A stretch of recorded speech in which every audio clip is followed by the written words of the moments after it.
Mr. Henriquez, Mr. Henry, Mr. Hilton, Mr. Jackson, Mr. Lawrence, Miss Lee, Mr. Miller, Miss Morrison, Mrs. Nita Garvey, Mr. Phillips, Mr. Paulwell, Dr. Phillips, Mr. Robertson, Mr. Robinson, Mr. Sibbles, Mr. Slowly, Mrs. Vaz, Dr. Wheatley, Mr. Williams, Mr. Wilson, Mr. Witter, Mr. Wright.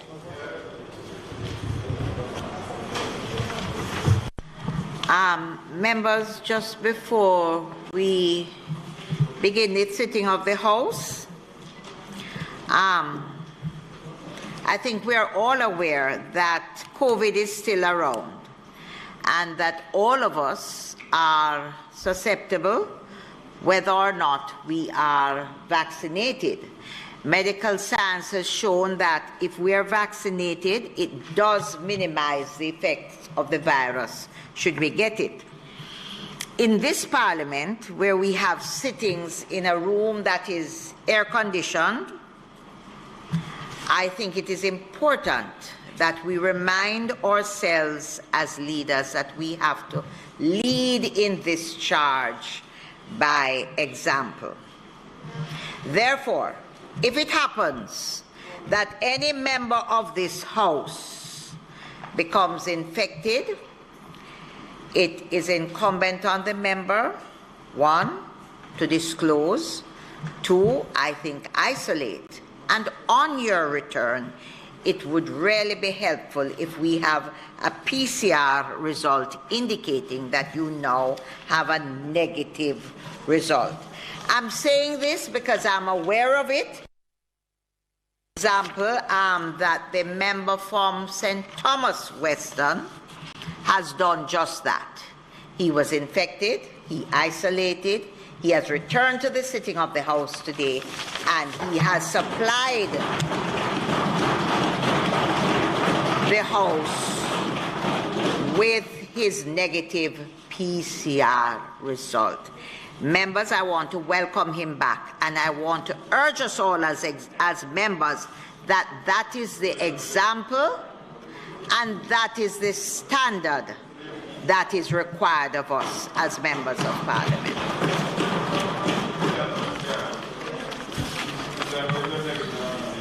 Statement of Ministers.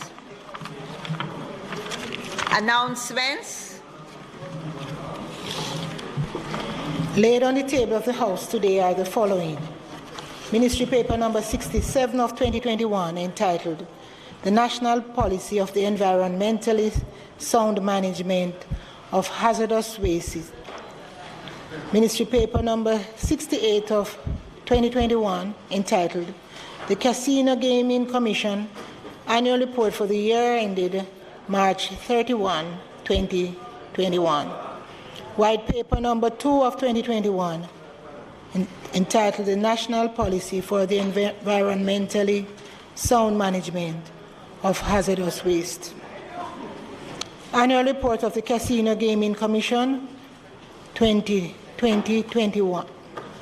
Annual Report of the University of Technology 2018-2019. Annual Report of the Tourism Product Development Company for the year 2017 to 2018. Special Audit Report on the Joint Committee for Tertiary Education.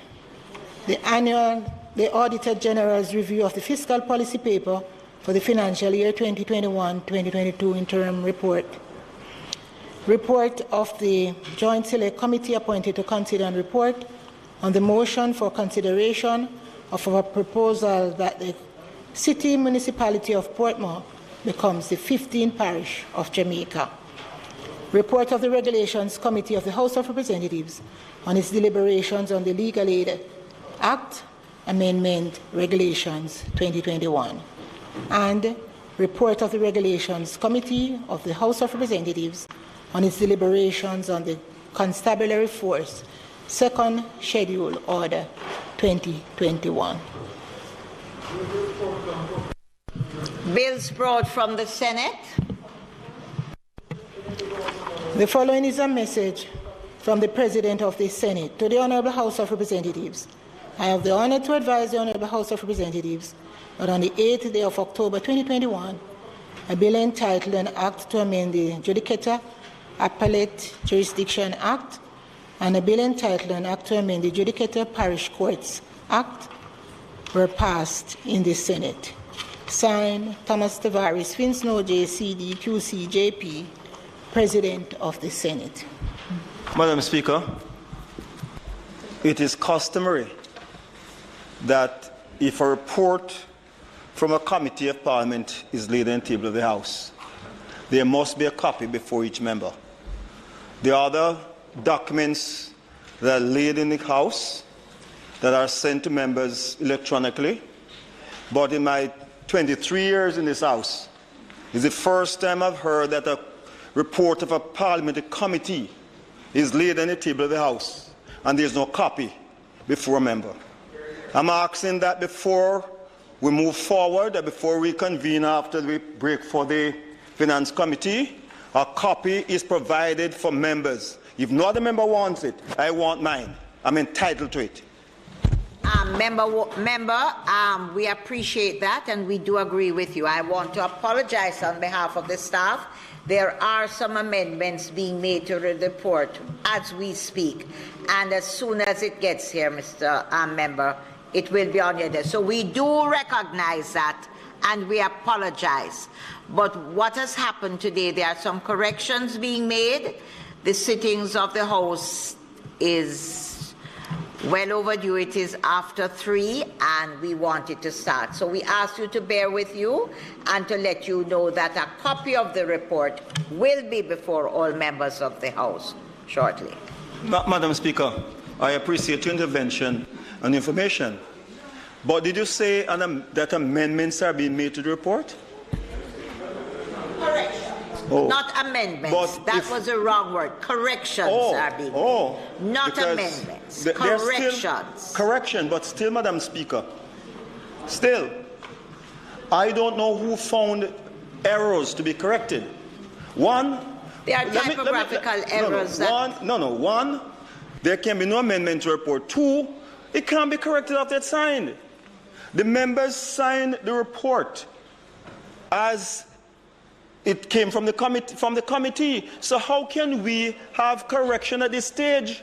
Because there are errors known as typographical errors that are on a page where the signature is. It's just typographical errors that were made, and in reading it over, for good reading and good English, the corrections are being made. Thank you, member. And you are correct, and we appreciate it. Thank you.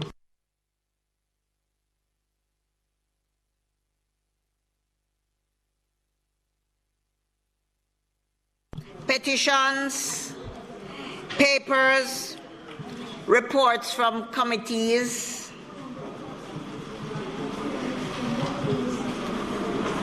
We're going to ask that the item report from committees be suspended until the report is brought and laid before the members of the House. Those in favor? Those against? The ayes have it. Notices of motions given orally. Madam Speaker, I beg to give notice that at the next meeting of the House, I will move, be it resolved, with reference to the resolution approved by this Honourable House on the 27th day of October 2021, appointing the Integrity Commission Oversight Committee, that the names Honourable Carl Samuda and Mr. Mark Golding be deleted, and the names the Honourable Everett Warmington and Mr. Julian Robinson be substituted therefore. Madam Speaker, I further beg to give notice that at a later stage today, I will move for the suspension of the standing orders to enable me to take the motions. Madam Speaker, I beg to give notice that at the next meeting of the House I will move. Whereas Standing Orders 32C1 stipulates that the state of the constituency debate shall last no longer than 6 weeks, and whereas the 2021-22 state of the constituency debate commenced on September 21st, 2021, and the 6-week period will therefore expire on October 29, 2021. Be it resolved that notwithstanding Standing Orders 32C1, the state of the constituency debate be extended beyond the time allotted. Madam Speaker, I further beg to give notice that at a later stage today, I will move for the suspension of the standing orders to enable me to take the motion in my name. Madam Speaker, I beg to give notice that at the next meeting of the House I will move.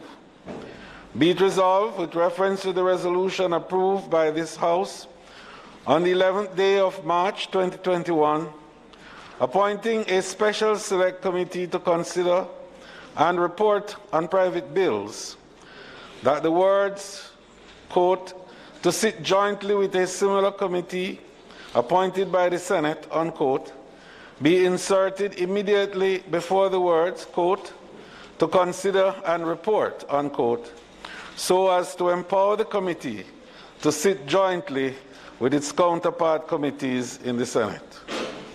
Madam Speaker, I further beg to give notice that at a later stage today, I will move for the suspension of the standing orders to enable me to take the motion. May it please you, Madam Speaker. Madam Speaker, I beg to give notice that at the next meeting of the House, I will move to introduce and have read the first time a bill shortly entitled the Emergency Powers Amendment Act 2021. Madam Speaker, I further beg to give notice that at a later stage today, I will move for the suspension of the standing orders to enable me to introduce the bill and have it read the first time and to give notice of its second reading.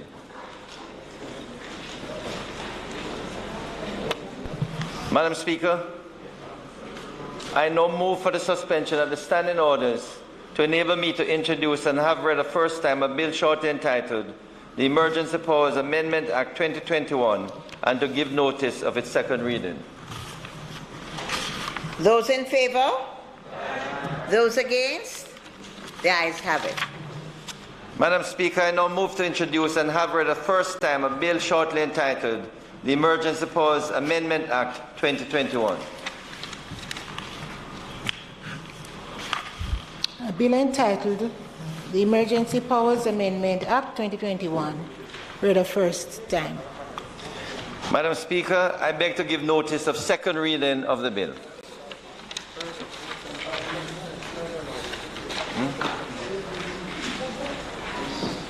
Questions and answers to questions? Madam Speaker, on behalf of MP Michael Phillips, I am tabling questions to the Minister of Mining and Transport to be answered in 21 days. Not mining and transport. Transport and mining to be answered in 21 days. Motions that may be made at the commencement of public business requiring notice.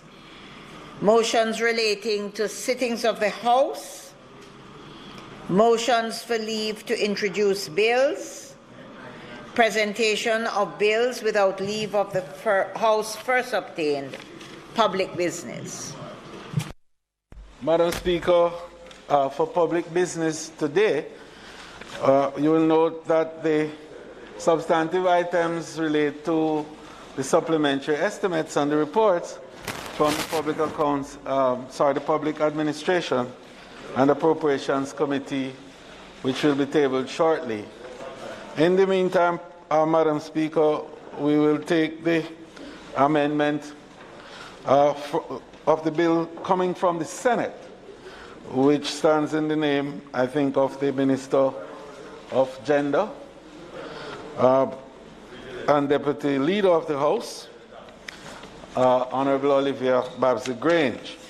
Thereafter, Madam Speaker, we will go to the State of the Constituency debate, after which we'll revert to the Public Accounts and Appropriations Committee report and the subsequent meeting of the Standing Finance Committee, and thereafter the debate led by the Minister of Finance.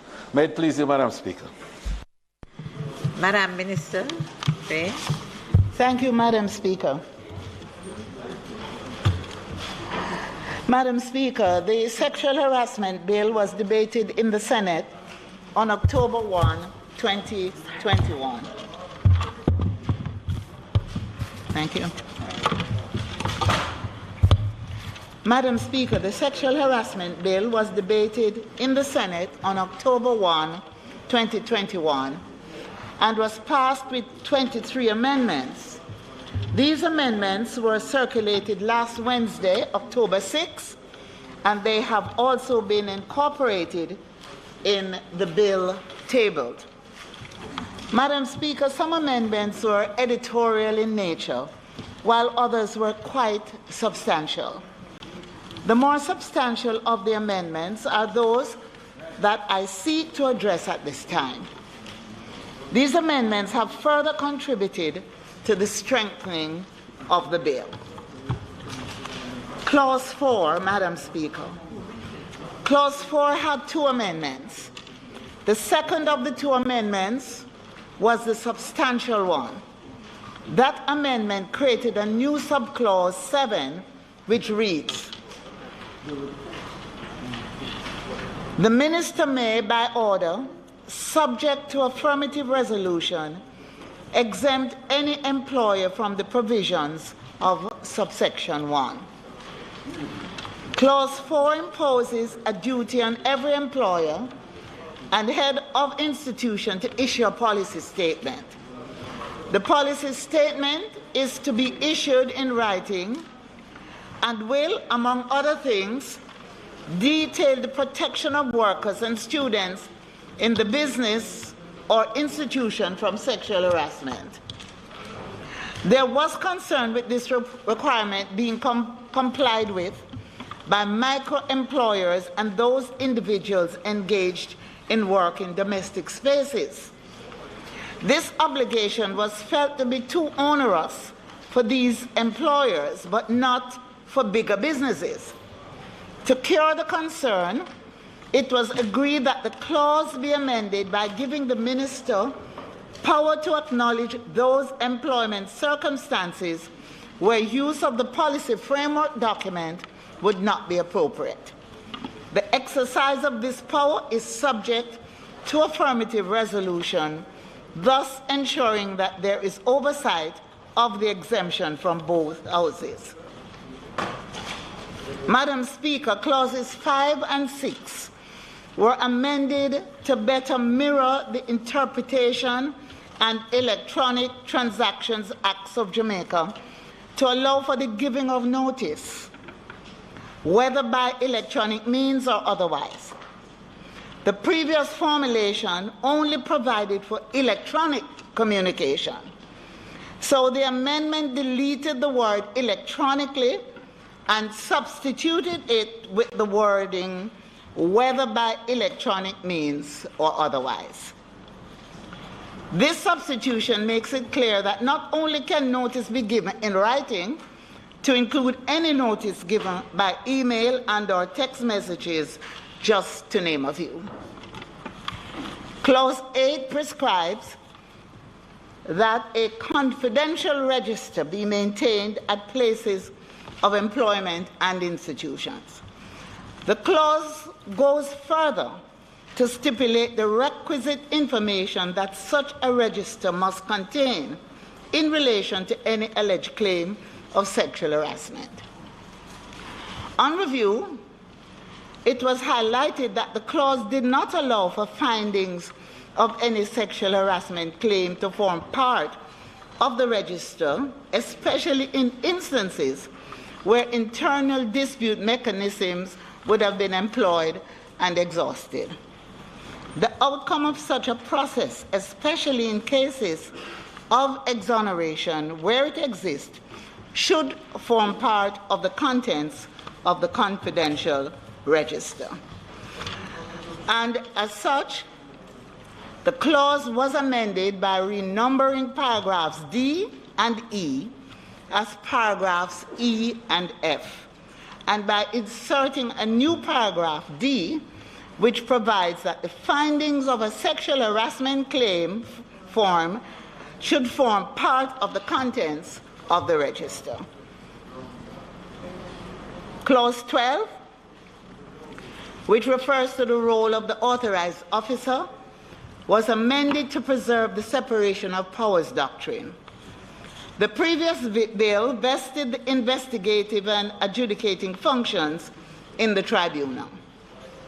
The amendment was to cure the mischief of the tribunal being judged in its own cause. Thus, Clause 12 was reformulated by vesting the powers of investigation in the authorized officers, who will be the field officers appointed to the Bureau of Gender Affairs. These officers will be specially trained to carry out their investigative duty under the Act. We have always maintained, Madam Speaker, that the bill is not partial to any one gender. This impartiality applies to a panel so constituted to consider a sexual harassment claim. The bill states that every such panel should be gender balanced. Questions arose as to the practicality of achieving this gender balance where the panel consists of 3 people. To remove any confusion, the original subclause 3 in clause 16 was deleted and a new subclause 3 inserted, which prescribes that panels must have both genders represented in the membership of the panel. Clause 25. Now, the remuneration of members of the tribunal is consistent with similar provisions in other legislations and was always a feature of this bill. The initial clause only provided for remuneration to be paid to members for hearings conducted and did not provide for remuneration to be paid in respect of sittings. Consequently, the clause was amended to allow remuneration to the members of the tribunal in respect of each hearing or sitting. Clause 28 deals with the duty of disclosure and previously allowed disclosure of a matter after it began.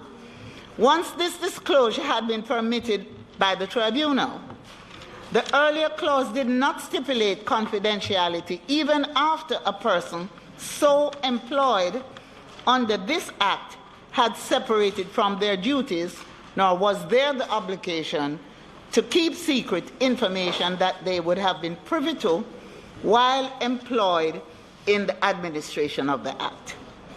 The amendment deleted the previous clause 28 and replaced it with the one before us.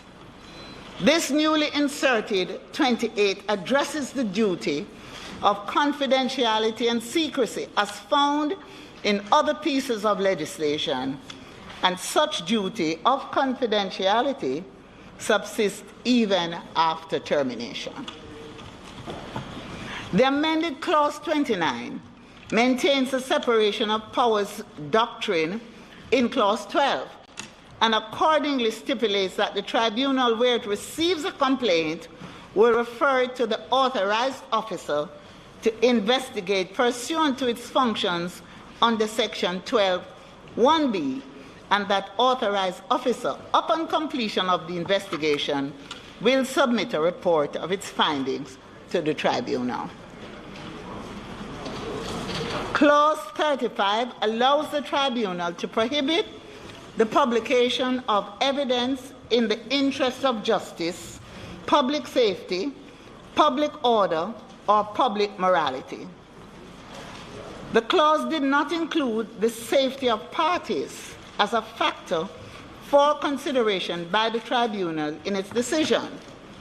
The safety of the parties has been added, and its addition mirrors Section 16(4) C2 of the Constitution. Madam Speaker, the bill's first scheme had the court as the final arbiter. After many, many rounds of broad policy consultation, the decision was taken to create a tribunal as a forum instead of the courts. The tribunal would be able to quickly decide on these sensitive matters instead of them being backed up in the courts. In changing the final arbiter under the bill, the jurisdiction regrettably did not change. Thus, the remedies initially provided for were transferred into the remit of the tribunal. The amendment was considered necessary to ensure that the tribunal was not being given broad powers that originally belonged to the court. As a result, Clause 36 no longer allows the tribunal to order reinstatement of a complaint. As such, an order would squarely fall within the labor remit of the IDT and not this tribunal set up to hear sexual harassment matters. The tribunal is not left at large to consider any other such awards as it so determines, and its compensation limit has now been capped at $900,000. The compensation of $900,000 can be recovered summarily in court as a civil debt. Additionally, the marginal note has been changed to findings of the tribunal instead of award of the tribunal in recognition of the tribunal's ultimate role and function. Madam Speaker, Clause 41 seeks to regulate the filing of false complaints. However, this only speaks to false complaints being made before the tribunal. There is no recognition in the clause of instances where false complaints are made in the institution or within an organization. So Clause 41(1) has been deleted and replaced with this formulation. A person who knowingly makes a false sexual harassment claim or a false complaint commits an offense. Both terms, complaint and sexual harassment claim, are defined, and the amendments now makes it clear that a false complaint or false sexual harassment claim are both wrong and actionable in the parish court to a fine not exceeding $1 million. So, Madam Speaker, those are the amendments. I think we have a bill that has been strengthened with the amendments that have come down from the Senate. And at this point, Madam Speaker, I will ask for these amendments to be approved. Thank you. The question before the House. Oh.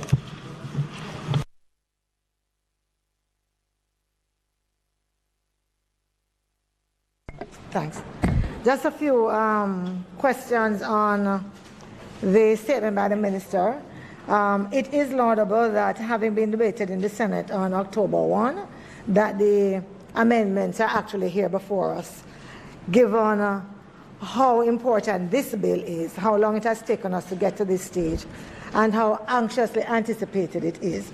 So I do appreciate the speed with which we have gotten here.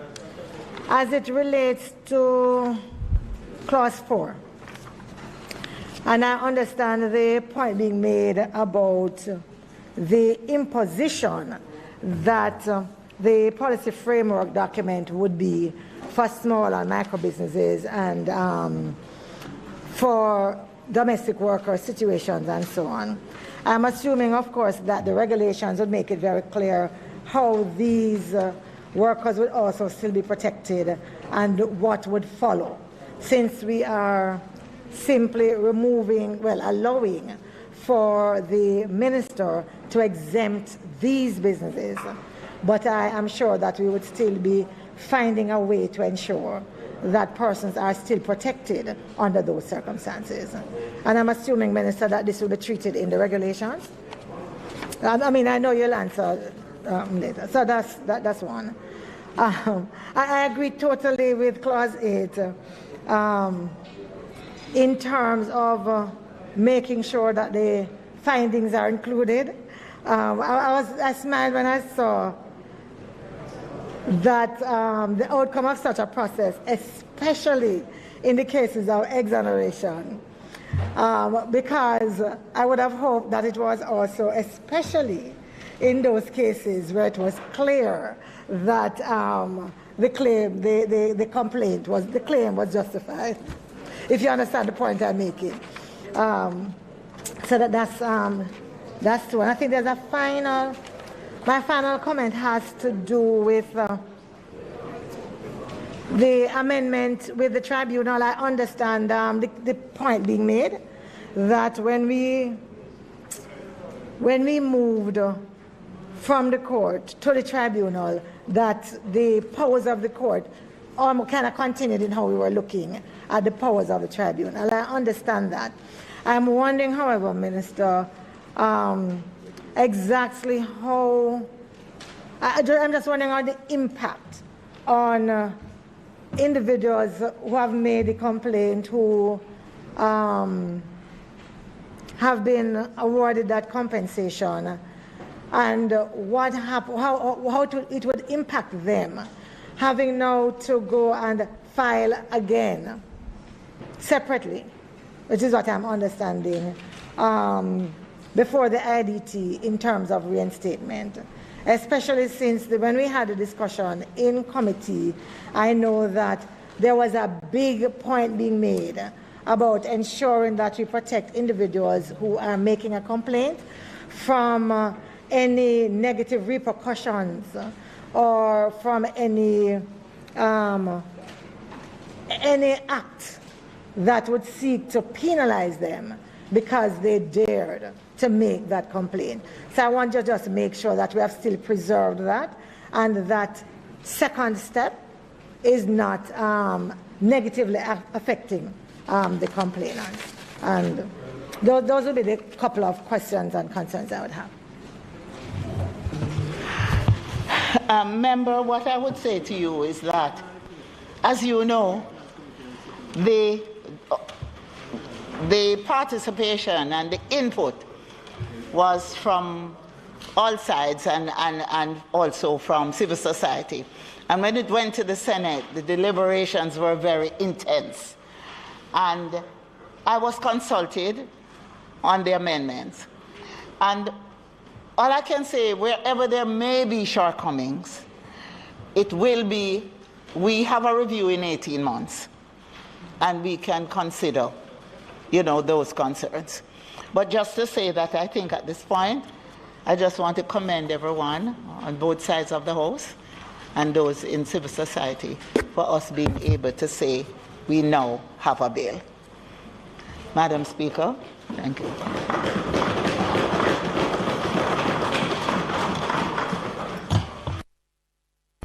Members of the House, we're asking that the bill be approved. Those in favor? Aye. Those against? The ayes have it.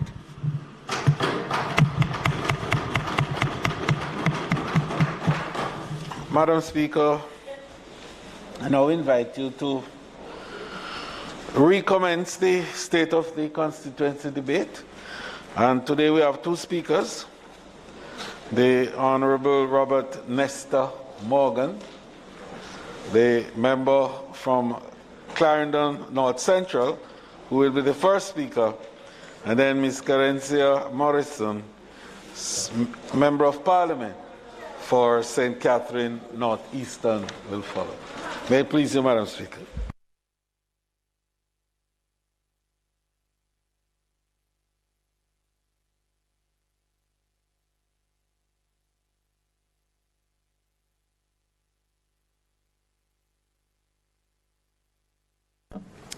Madam Speaker, I seek your permission to speak from a seat that is not usually mine. Thank you.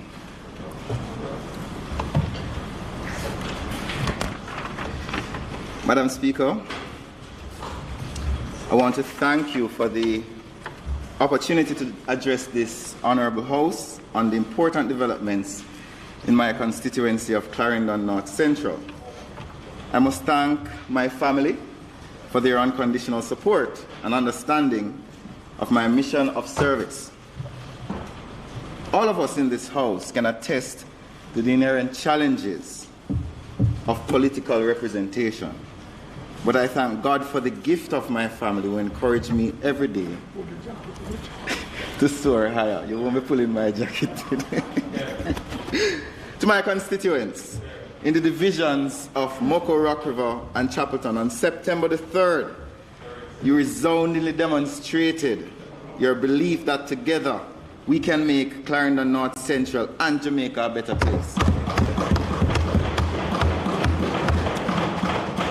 Thank you for continuing to believe in that vision as we work towards making it a reality. Councillor Brown from the Chapelton Division, Councillor Mitchell from the Rock River Division, thank you for your constant support. Councillor Morris from Moko, who work hard every day in the constituency, I appreciate your work. It would be remiss of me to not acknowledge the tremendous support I have received from my colleagues in this House. Members of Parliament, Cabinet Ministers alike who have been persistent companions of wisdom and strength as we all navigate this most challenging period in Jamaica's history.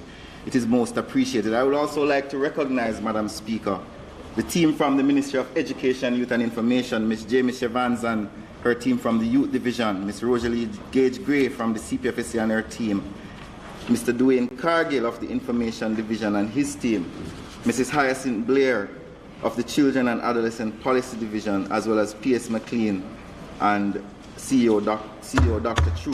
Thank you. Though he's not here, Madam Speaker, I have to recognize the mentorship and guidance of the most honourable, or should I say the right honourable, the most honourable. Prime Minister Andrew Holness. He took a boy from the hills of Clarendon, a country youth, and made him into a country MP. And my senior minister is not here, the Honourable Favour Williams. I continue to be impressed by her poise, grace, intellect, and supreme confidence, attributes I seek to emulate. I would like to make special mention of the Honourable Kamina Johnson-Smith and Dr. Horace Chang, who have been constant reservoirs of wisdom and a tempering force in my life for over a decade. Madam Speaker, I could not thank everybody, so I'll move to the meat of the matter. I think it's important to contextualize the true nature of the constituency I represent. North Central Clarendon is surrounded by 8 constituencies, 7 of which are safe in the arms of the Jamaica Labour Party. I suspect the southwest one may come over to greener pastures very soon. Historically, the constituency has been a farming community with farmers of vegetables and spices, bananas and such. The 90s were devastating to us, Madam Speaker, and we still face challenges that emanated from that period. But, Madam Speaker, the people are proud yet humble. They are innovative yet constrained by their reality and their history. They have consistently, except on 2 occasions, supported the Jamaica Labour Party, but most of the period has been under PNP governments. I have lived under the PNP administration for most of my life, and I have seen firsthand the failures of past administrations who have devastated my communities. Although we had JLP members of Parliament, for many years the people were starved of resources. The desolation of the national economy had significant impacts on our local economy. I'm not simply here to blame the PNP. I am here. The truth is an offense, but it's not a sin. I am here to signal that change has begun in how we engage and develop and represent constituencies in rural Jamaica. Madam Speaker, I often tell the story of why I became a politician. In the year 1999, thereabout, I was in 6th form. I was living on Post Road and the rains fell that year very terribly.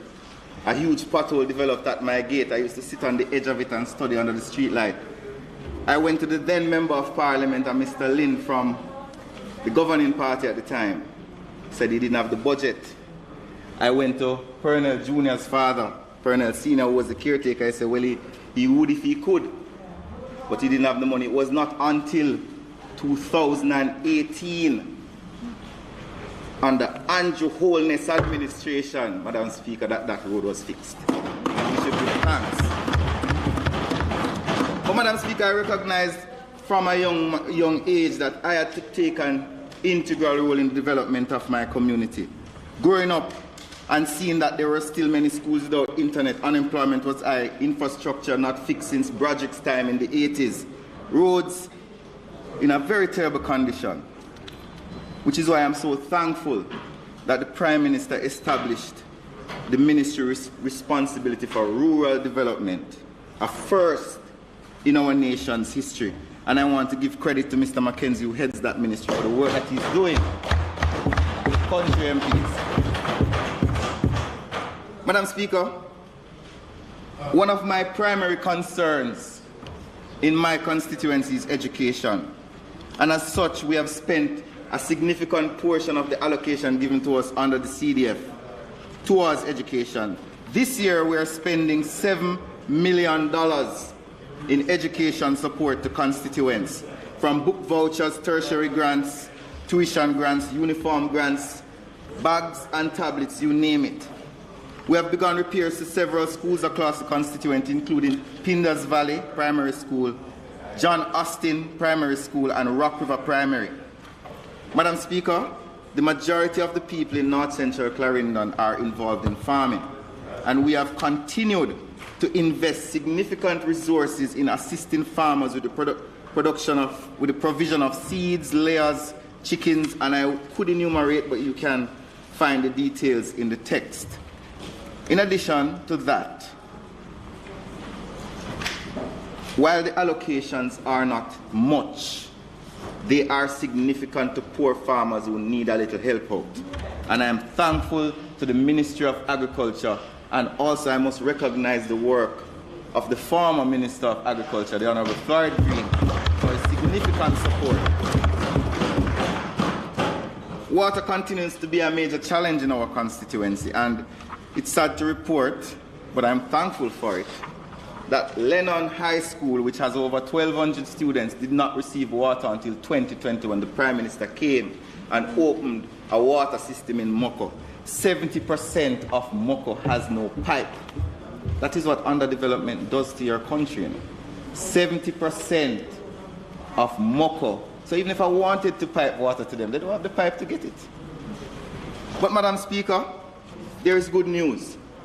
In consultation with the Prime Minister, who is the Minister of Water, he has committed to have a development plan to extend the water system in Moko in the next couple of years, so that the people of Moko can finally wake up, turn on them shower, and have a shower where other people in other places get. I have had consultations with the National Water Commission as it relates to the entire constituency, and we are working on a water plan for the entire North Central, where 70% of Moko has no pipes, 60% of Rock River has no water, and 40% of Chapelton has no water. Now imagine you wake up and can't take a shower. And I'm thankful that this administration, Prime Minister Andrew Holness as the Minister, has taken a keen interest in the water situation in North Central Clarendon. We have been doing our part. We have distributed many tanks. Over the last year, we have put 8,000-gallon tanks in communities strategically. And we've also distributed 38 additional water tanks to residents to assist with their water challenges. Madam Speaker, I must speak on the welfare of constituents.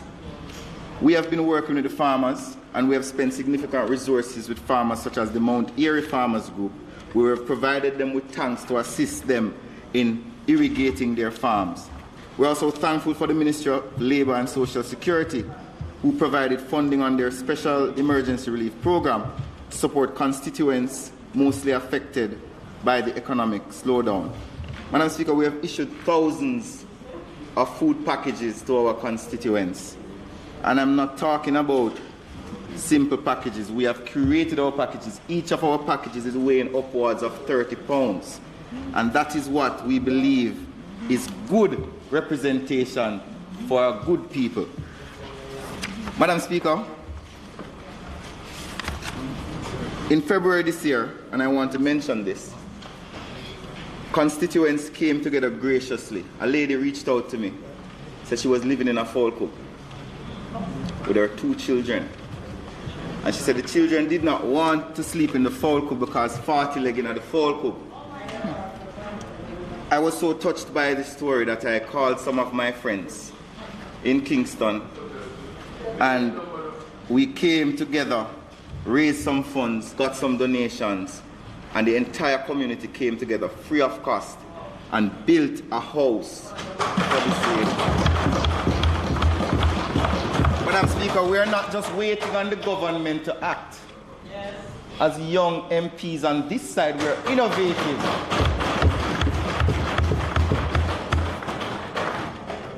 I visited the house the other day and she had tiled the floors and she was building a bathroom.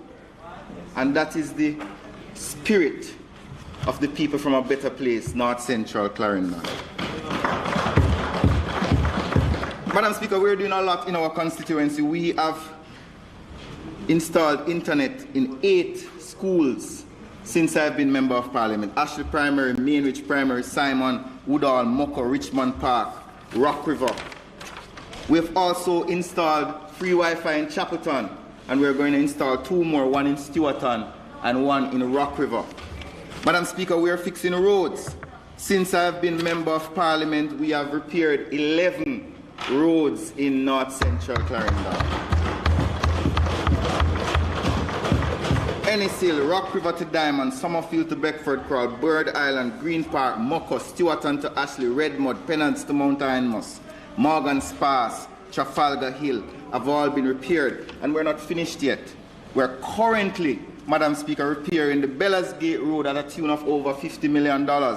The Prospect Road is being repaired in a collaboration between myself and the councillor, and we are now on the border with my friend Mr. Enriquez repairing the Springfield Road, which is about $50 million itself. And this year to next year, Madam Speaker, we'll be doing the Crawl Road, the Limehall Road, and the Blackwood Roads, which approximately come to $60 million. Madam Speaker, we are doing the work that we were elected to do. I must pause at this time to express profound thanks to Minister Warmington, who has been a constant guide and support to us young members of Parliament as to how to run constituencies and how to build infrastructure. I want to extend my profound thanks to you, sir.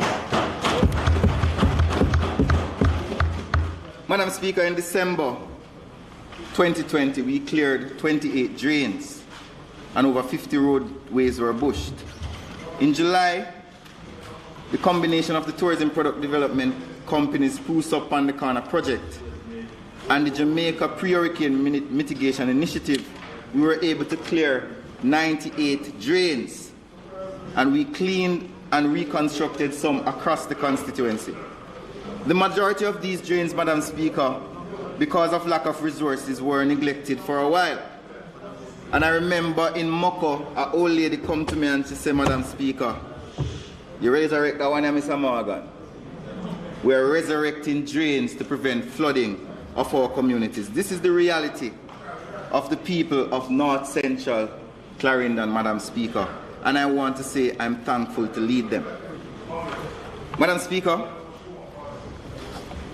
I have 3 children's homes in my constituency. And it's very interesting that the Prime Minister saw it in his wisdom to assign me to the Ministry of Education, and then the Honourable Favour Williams gave me the responsibility for children, because I have always interacted with children from the children's homes. So I had an acute understanding of the challenges that they face. And I titled my speech Hope for Children because under this administration, I can confidently say that Jamaica's children can have hope again, can believe in again, and can trust that they have a government that has their interests at heart to protect them and secure them. Madam Speaker, in my work with the children's homes in my constituency, we have, on International Children's Day, went to the Summerfield Girls' Home and had a cookout. We invited a very top chef from Kingston and cooked a international quality meal with Jamaican ingredients for the girls. We have donated layers to one of our other homes so that the girls can have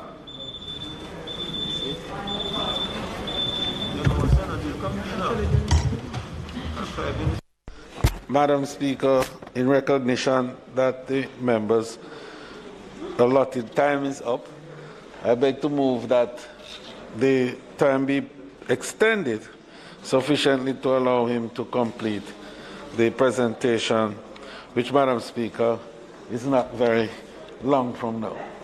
Thank you, Madam Speaker. The question before the House is that the member be given sufficient time to complete his presentation. Those in favour? Those against? Minister. Thank you, Madam Speaker. Thank you, House Leader. Madam Speaker, one of the biggest threats, and I speak in the context of being an MP who has 3 children's homes and has personal experience, one of the biggest threats to Jamaica today is child abuse. The good thing is that we are on our way to improving it. As much as it's difficult for me to admit, being the Minister of State, I had to confront the trauma in my constituency and in the ministry of the significant instances of abuse within my constituency and the society. I have a baby who had 46 fractures, not more than 3.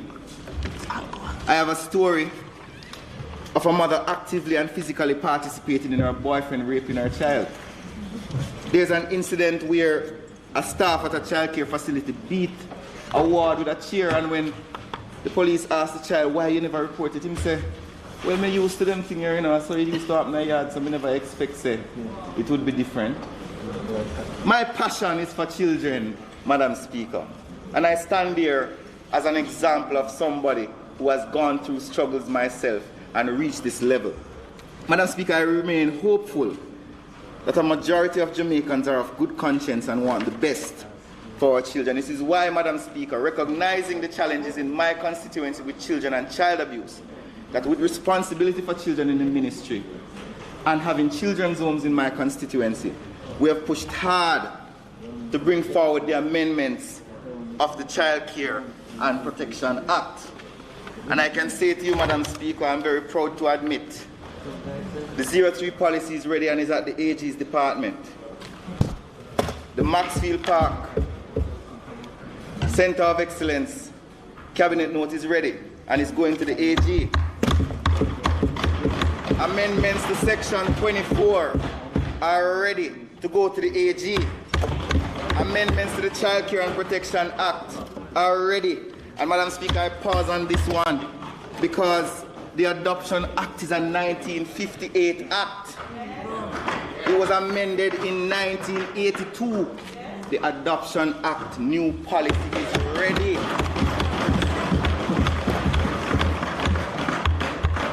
Madam Speaker, I won't take long, but I have something else to say. The children's homes in my constituency, some of them face challenges, and I recognize, based on my experience with them, the importance of new regulations for children's homes. In consultation with my lead minister, we are formulating a new standard for children's homes in Jamaica, where we have an objective test to determine the quality of care that is being given to children in these places. We brought forward the audit when we became ministers to ensure that we could see what is happening in our children's homes. And it is for that reason and the abuse that we pushed very hard, Madam Speaker, to bring forward a campaign called 211 Report Child Abuse. anyone in Jamaica, Madam Speaker, can take up their phone and dial 211. And I'm happy to say that as part of my advocacy, as someone who is fighting for the rights of children, I have some packages out there for each MP. I am giving you some cards. It's a business card for 211. Every one of you will get one to distribute so that persons in your constituency can report child abuse. Giving you some stickers as well so that you can stick it anywhere you want to report child abuse. I'm also giving you some posters to put in your constituency office so that you can be a partner in carrying the message to rescue our children. And finally, Madam Speaker, I wish to mention this last point. Maxwell Park Children's Homes is one of the most important homes in Jamaica. It has a history of success and abuse. As I said earlier, we have a cabinet note ready to submit to cabinet for the reform of Maxwell Park Children's Home. We just broke ground for a $117 million therapeutic center, but we want to make Maxfield a center of excellence. And as such, we're going to form a task force that is going to use Maxfield as a template as to what a modern childcare facility in Jamaica should be, so that we can extend it to other homes across the island. Madam Speaker, I close by saying Jamaica is at a crossroads. Our traditional way of living has been upended, and now we have to craft new ways of existing in a changing world. I give thanks to the leadership of the most Honorable Andrew Michael Holness and his team that continue to navigate these challenges and build confidence among the population that we will see a better day. On the constituency level, the people understand the challenges. They recognize that unity is required for us to come out of this pandemic better. COVID-19 has forced us to evolve as a people, and we have a great opportunity of using this pandemic to create a new day for Jamaica. A Jamaica that is focused on evolving into a digital society, one that is focused on equity for all, one that is focused on building a new Jamaica for a new generation of Jamaicans who are excited at the possibilities, a Jamaica that we can all be proud to call home. In my constituency, the government has invested significantly in helping Jamaicans in this pandemic. We have spent a lot of time and resources engaging persons to be vaccinated. We have had 3 blitz. We have had 3 major vaccination blitz, and now we have a permanent site in the constituency. But there's more to be done. I pledge to continue working with my constituents and the government to get as many people vaccinated as possible, so that one day, very soon, we can return to normal. Madam Speaker, though the roads of North Central Clarendon are rocky and the hills are steep, like the flame from Clarendon College, we stand as a beacon of hope, change, and possibility. We represent the hard work being done by this administration over the past 5 years. We're confident in the wisdom of our leadership. We're confident in the energy and sincerity to fight this pandemic. We're confident that this government, this administration, will build a better North Central Clarendon. We are confident that we're bringing hope for our children. Madam Speaker, we will make a better life for the people of North Central Clarendon and for the people and youth of Jamaica. Our faith is the substance of things hoped for, the evidence of which we are seeing. Thank you, Madam Speaker.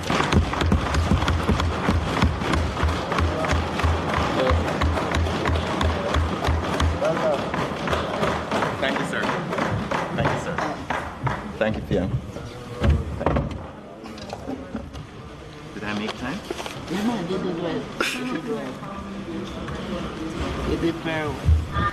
Madam Speaker, I'm sure you would want me to congratulate the member from North Central Clarendon for a really excellent presentation. Very complete, a stewardship that we are proud of.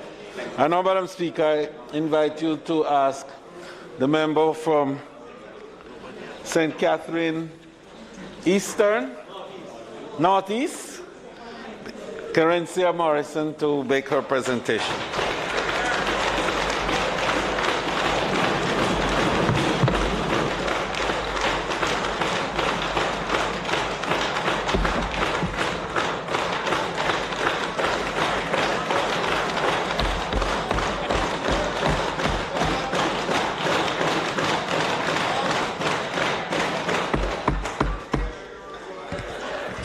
Madam Speaker, permission to speak from a seat that is not usually my own, but not usually my own. Prime Minister, I am liking this.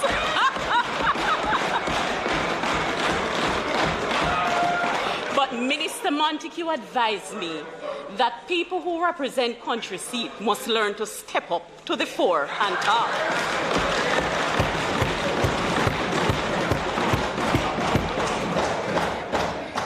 Madam Speaker, I am proud to stand here as the Member of Parliament from St. Catherine, Northeastern. I am pleased to see you, Madam Speaker, in the House in your capacity. I'm pleased to see the Honourable Juliet Holness as Deputy Speaker of the House. I am happy to see the Honourable Olivia Babs-Grange as Deputy Leader of the House. Madam Speaker, to all my formidable male colleagues here, thank you for supporting strong women parliamentarians. To Prime Minister, the Honourable Andrew Holness, I thank you for believing in me and for giving me the opportunity to serve. Madam Speaker, I recalled the headline in July 2020, Morrison gaining no traction in Northeastern St. Catherine. Madam Speaker, which newspaper? The people of Northeastern St. Catherine voted otherwise with a 2,700 win. Hear, hear. Madam Speaker, there is a lesson in this. Amen. I remember getting a one-word caution from the party leader amid the concerns as to whether or not this could happen in 3 months. He called me and he said one word: focus. Amen. Madam Speaker, today I can now say to the administration, amid the challenges, amid the obstacles, amid those who think that we are not about to recover stronger, amid those who wish they were the leadership, administration, focus. One word.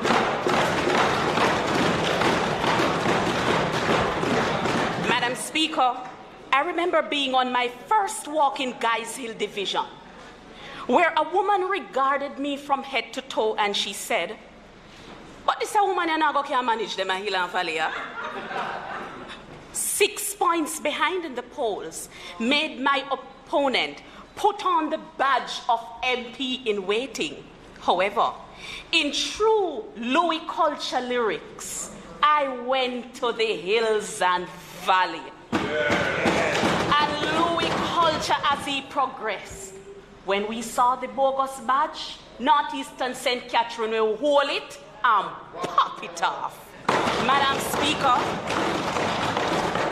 I thank the people who made it happen. The management and executive teams, the divisional leaders, the worker cohort, and my friends. I thank all those who prayed for me and who wished me every success. I acknowledge 2 of my 3 brothers who are here with me today, Inspector Franz Morrison and his wife, my brother Kareem Morrison, and one of my brothers is overseas, but I can tell you on election day, he kept calling me, "Sister, how you look? You look all right? How it look?" I just want to say that I love you with my whole heart.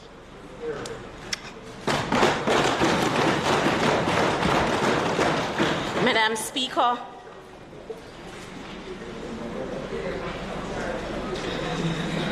I especially want to acknowledge Charmaine Hunter and Mr. Robert Grandison.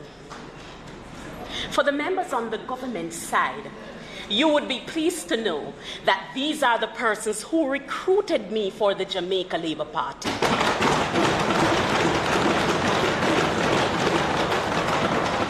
Madam Speaker, life in northeastern St. Catherine is no crystal stairs. It is a challenging seat.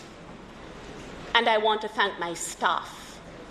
I want to thank the leadership of the constituency, to include the councillors, the councillor caretaker, and I also have a councillor who is from the People's National Party, Roger Curlew. I want to thank him too for his support. I want to acknowledge Mr. Dennis Valentine, the caretaker of the Mount Industry Division.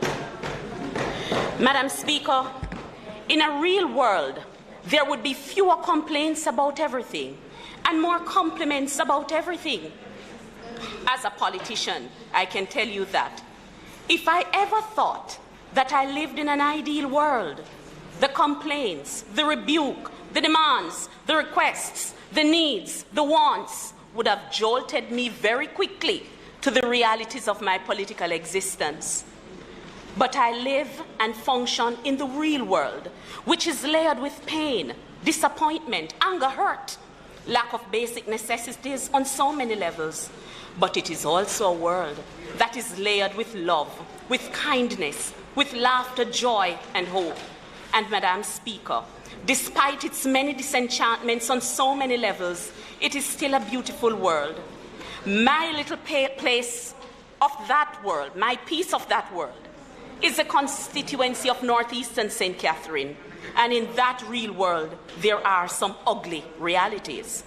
But I stand here today, a proud representative of the people, and I often wish that my faith could move the mountains out of the lives of so many, and out of the parish, and out of Jamaica. Nevertheless, I'm undaunted. I'm not afraid to chip away at the mountains, one day hoping that my efforts will turn those mountains into fertile plains of hope and opportunities. What have I achieved in my first year as Member of Parliament? Road means a lot to northeastern St. Catherine. Approximately $40 million in the construction of 6 retaining walls in the Mount Industry Division, where the roadway was compromised. The rehabilitation of the Guys Hill Main Road, valued at $50 million, that is on the way.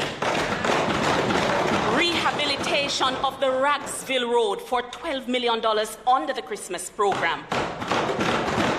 Minister, the Honourable Everett Warmington, tore Troja Road, which is a significant network, in a terrible condition, and I'm hopeful that that will be fixed soon. Works have been approved for Williamsfield to Troja, Williamsfield to Mount Industry, Vanity Fair to Guys Hill, valued at $60 million. In education, over 80 tablets have been distributed to support students under the Ministry of Education Own Your Own Device program. And we look forward to an additional 100 through the Ministry of Education. 60 tertiary grants have been issued through the CDF. Madam Speaker, I have a vision of using education as one of the means to impact the trajectory of people's lives. We have distributed approximately $2.5 million worth in book vouchers. Madam Speaker, $1 million for the assistance with school fees, CSEC and CAPE exams, support for constituents who desire skills training. In fact, I have encouraged constituents who are having difficulty paying for CSEC and CAPE exams to come to my office. Those who need help to pay for skills training, don't just stay at home and say you can't afford it and there is no hope. Find us, have a talk with us, because if I cannot find the money, I'll call my Prime Minister.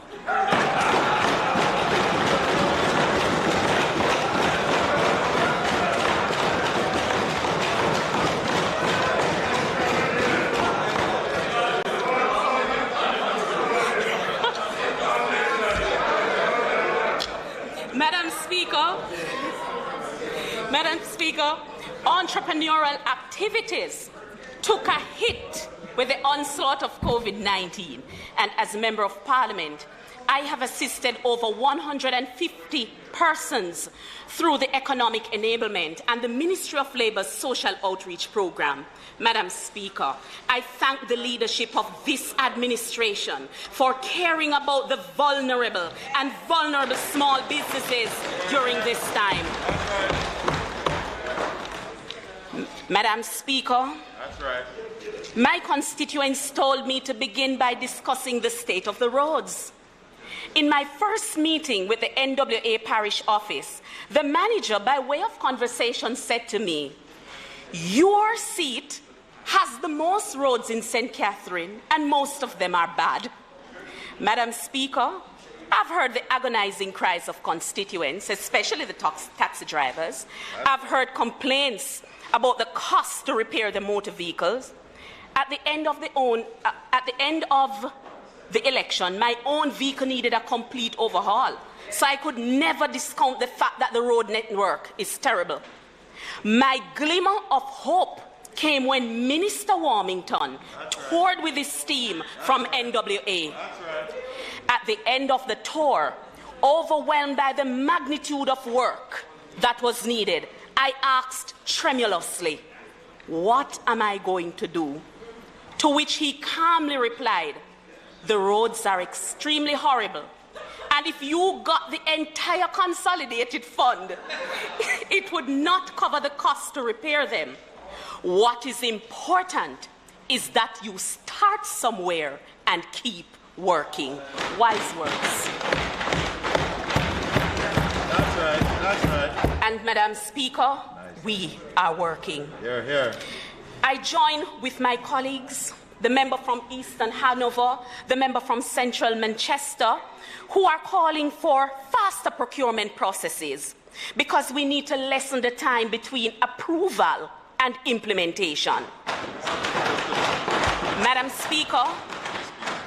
Speaker, constituents do not understand procurement processes. Constituents want their road to be fixed, and they want it to be fixed now. Constituents will tell you, "It's 6 months since the MP come to a road and all, no, nothing." Madam Speaker, we have to move faster with these projects so that we keep a pace with the development goals.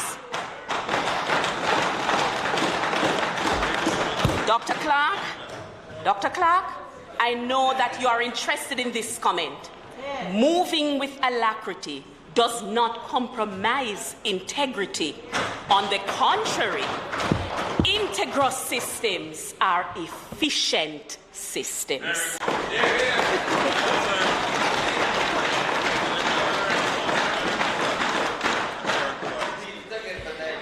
Madam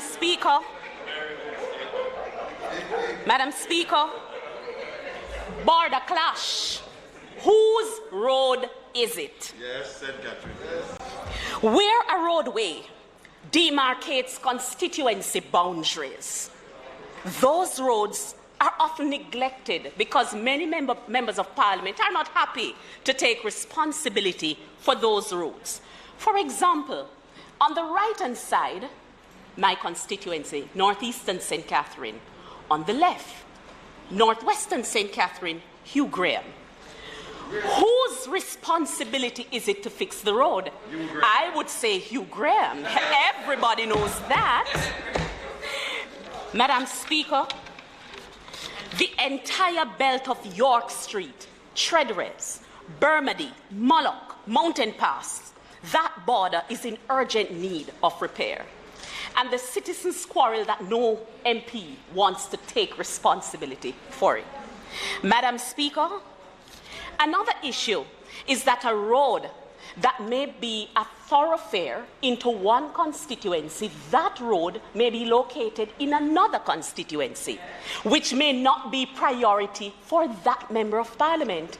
And so the roadway is often left in disrepair. These are gaps, Madam Speaker, that we can be more efficient in fixing so that the people get the service that they deserve. Madam Speaker, agriculture in northeastern St. Catherine It is the lifeblood of the seat. Northeastern St. Catherine is home to scores of farmers. It is the means of sustenance for most families, known for Irish potatoes, yams, and other grown provision. It's showing on me. Vegetables, spices, cocoa, bissi, known for fruits and also livestock. The concerns of the this farming constituency needs to be given due regard. Madam Speaker, if we plan to take climate change seriously, Minister Charles, you do, then we need to have a serious conversation with Northeastern St. Catherine. World food production needs to increase by 70% by 2050, and by 2027, 6 years from now, the world will be short 214 trillion calories per year. As the calorie production gap, the difference between calories used and calories produced need to be widened. With the exception of Belize and Guyana, all other CARICOM countries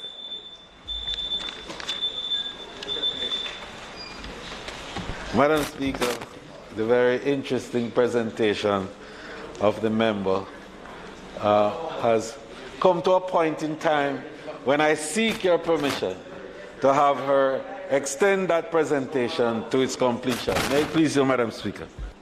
The question is that the member be given sufficient time to complete her presentation. Those in favor? Aye. Those against? The ayes have it.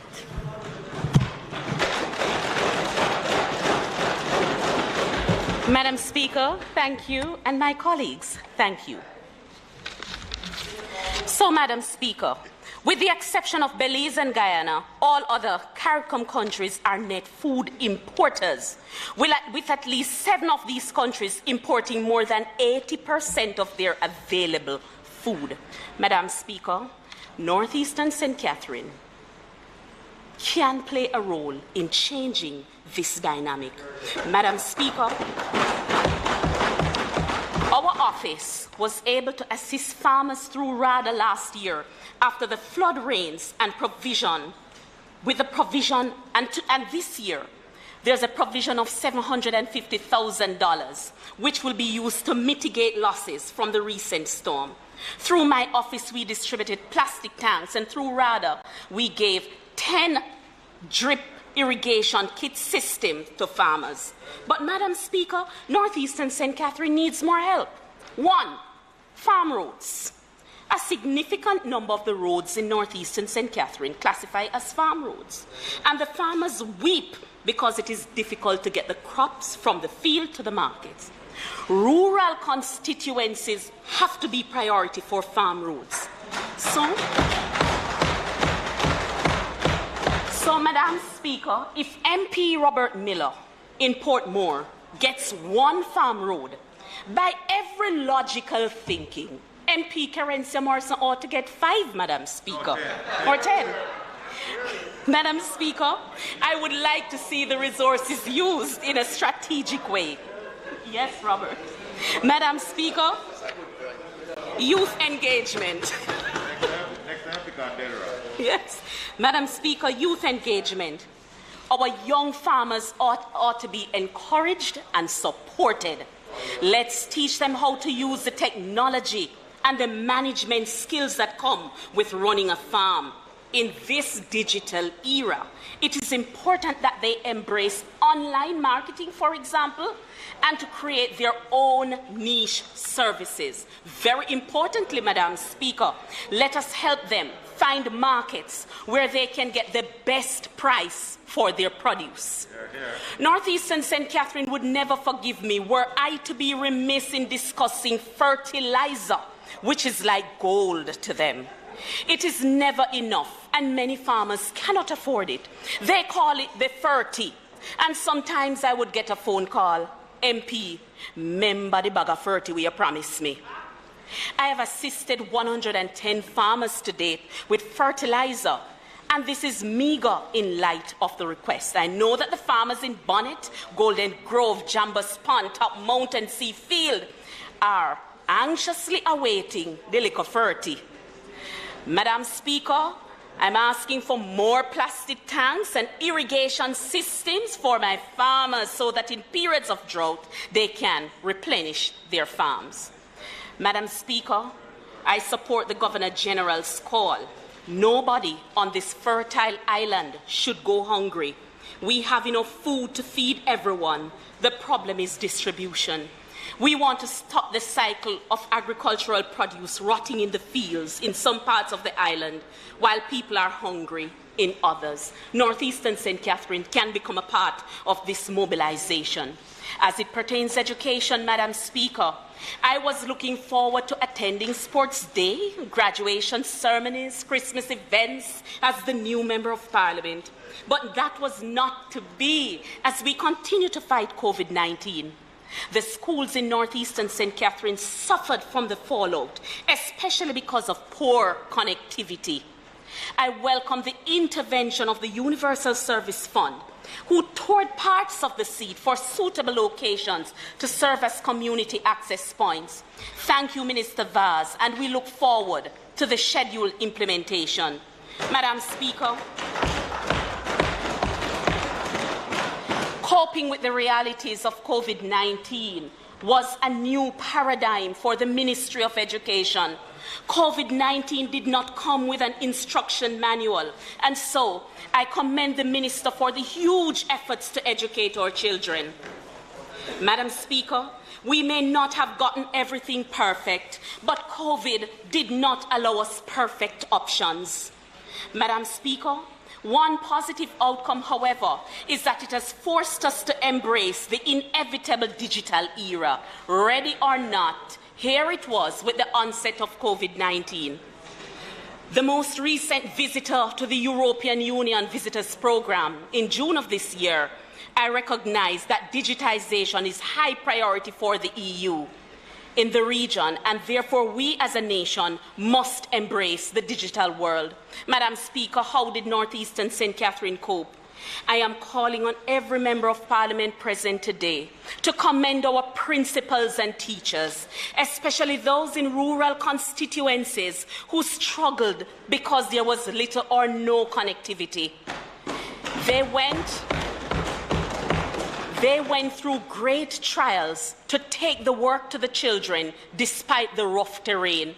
In some communities, WhatsApp, the most accessible medium of communication, does not work.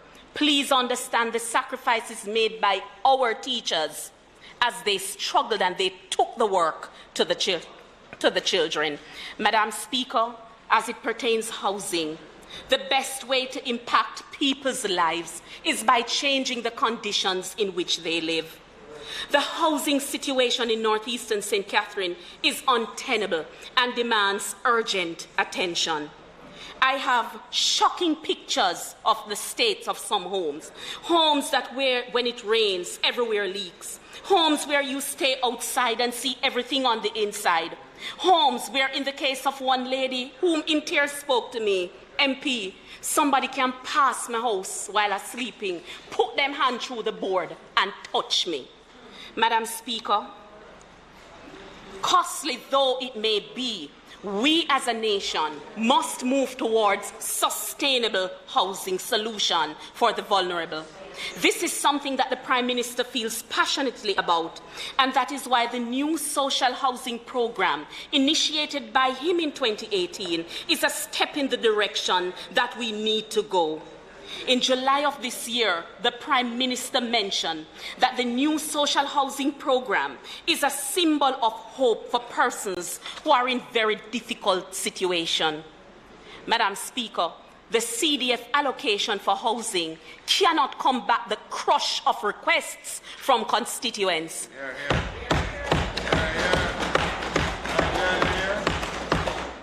And the harsh reality is that many of them simply cannot afford a home. Madam Speaker,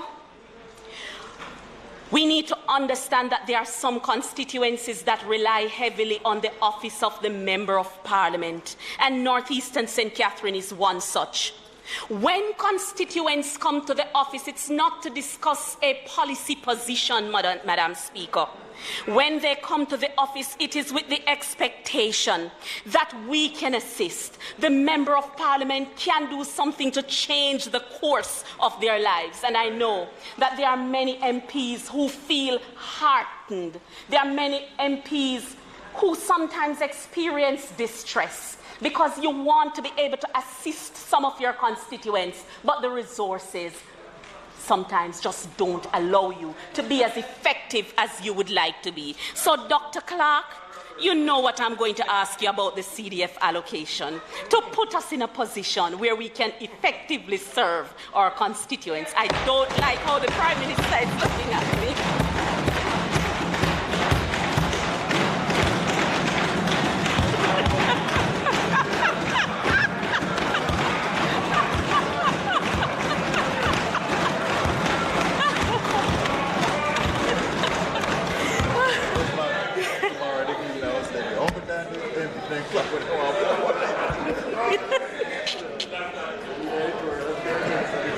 Madam Speaker, as it pertains water in northeastern St. Catherine, when I was campaigning, a lady said to me, "Lady, my grandmother carry water, my mother carry water, I carry water, and my picnic them carry water." But Madam Speaker, it is a work in progress. We are working on it. Minister Aubin Hill toured all the water facilities in northeastern St. Catherine, and there's a plan of action, Madam Speaker, for each. Madam Speaker, rural water may need to play a greater role in rural constituencies. Madam Speaker, we find that in many of these communities, there is a source, there's a water source. Now, if we can find ways to channel the water from these small sources to feed the community, we would be well on our way. Madam Speaker, healthcare. I applaud my constituency for obeying the COVID-19 protocols. And despite all the fake news regarding vaccines, many have gone out to get themselves and their families vaccinated. Northeastern St. Catherine, I'm proud of you. Madam Speaker, a concern that I'm having, and I spoke to Minister Cuthbert Flynn regarding this, is that we need to roll out a strong family planning campaign so that our young people can make wise decisions regarding family planning and how to protect themselves. The time has come for us to equip our youths with the information, because very often the political directorate is called to help. How does one tell a young mother who is also pregnant that you can't afford to buy food for her? You can't buy that can of gas. It's a real conversation, Madam Speaker, that we need to have. Madam Speaker, prospects for tourism. Minister Bartlett, we in northeastern St. Catherine, we need you in our lives. Madam Speaker, the prospect for ecotourism, the prospects are lush. And Madam Speaker, it is a beautiful constituency, untapped for its tourist potential. A drive-through Mount Industry Division, for example, shows off numerous charming streams and tributaries. In Hamwalk, and listen to this, this is good tourism. I am excited about this, Minister Bartlett. In Hamwalk, there is a pool, P-O-O-L, pool, that is called the baby pool. The baby pool. Madam Speaker, people come from near and far to cool off in the baby pool. En route to the baby pool, there's a vibe of Fern Gully. Folklore, Madam Speaker, folklore has it that anyone who goes into the water is blessed with a baby. Madam Speaker, I have been careful.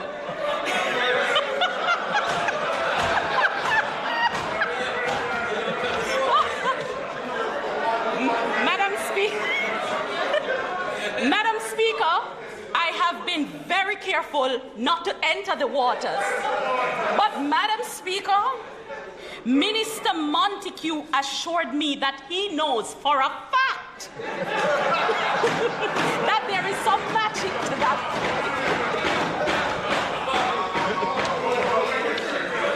Madam Speaker, Natural Bridge, which is widely known as that ponderous natural rock formation, needs intervention as to how it can be developed to attract more visitors. Minister, the town of Guys Hill can be developed. It is a quaint, charming town. It's worth the look. Madam Speaker, rural electrification. Under the REP program, there are many homes or many communities that was in an advanced state, and we're looking forward to the resumption of this program. Madam Speaker, we are also hoping that we will have more street lights in northeastern St. Catherine because the roads are poorly lit. Madam Speaker, as it pertains security, crime is in single digits. But we are not going to recline. We are urging citizens to be very cautious when they see strangers moving into their constituency, moving into their community. Madam Speaker, in closing, despite the trials of COVID-19, there is hope. I commend Dr. Nigel Clark, the Minister of Finance, for his steady hand as he manages this awesome task. God has blessed us with a terrific Minister of Finance, and I pray that God will continue to empower him with wisdom to guide us on the path to full recovery. Madam Speaker, I am an optimist, and Jamaica will recover stronger than ever. Ask international credit rating agency Standard & Poor's, who revised Jamaica's outlook from negative to stable, and who are predicting B+ short-term and B long-term credit rating, in the view that Jamaica's economic recovery will strengthen and government finances will return to surplus this year. Ask the PIOJ, who is predicting that with sound management, the only type that Dr. Clark is known for, we will return to pre-COVID-19 stability as soon as 2023. Madam Speaker, I encourage this administration to let God be the center of our lives, because nothing good will he withhold from those who love and fear him. Let us not be uncertain. Let us not feel fear. We are Jamaicans and we are his people, and he has not given us a spirit of fear, but of power and love and of a sound mind. Madam Speaker, I encourage the nation, don't curse the PM, pray for the PM. Let us pray that he too will receive the divine inspiration to lead. Leadership. Madam Speaker, leadership isn't easy. It isn't for the faint of heart. It is not karaoke where you go sing and sit down. Madam Speaker, it takes a level head, fixity of purpose, discipline, patience, and doing what is right for the people, even when they cuss you and call you Anjo. Madam Speaker, where many economies in the world collapsed, God kept us. And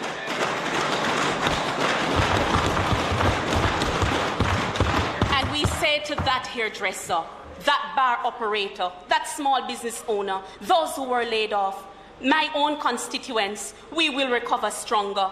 God will grant you a double portion of his blessing, and your food basket will never be empty.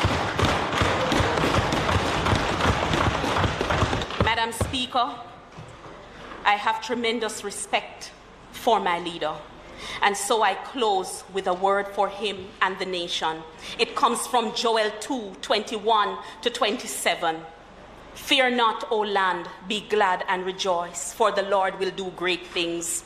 Be not afraid, ye beasts of the field, for the pastures of the wilderness do spring. For the tree beareth her fruit, the fig tree and the vine do yield their strength. Be glad then, ye children of Zion, and rejoice in the Lord your God.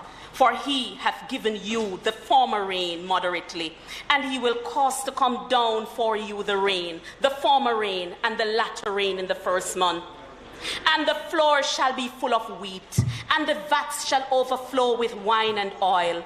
And I will restore to you the years that the locusts had eaten, the cankerworm and the caterpillar, my great army which I sent among you. And ye shall eat in plenty and be satisfied, and praise the name of the Lord your God, that hath dealt wondrously with you. And my people shall never be ashamed. And ye shall know that I am in the midst of Israel, and that I am the Lord your God, and none else, and my people shall never be ashamed. Whose report do you believe? We shall believe the report of the Lord. God bless you, Prime Minister. God bless you.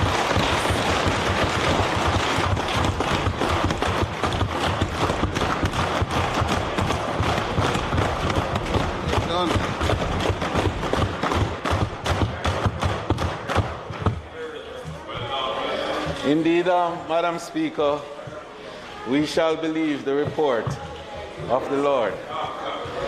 Especially that, Madam Speaker, she indulged tourism quite a bit there.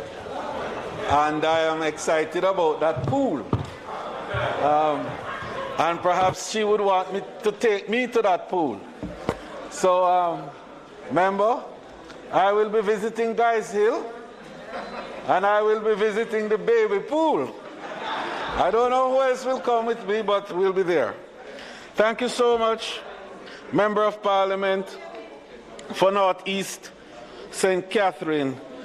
A really excellent presentation.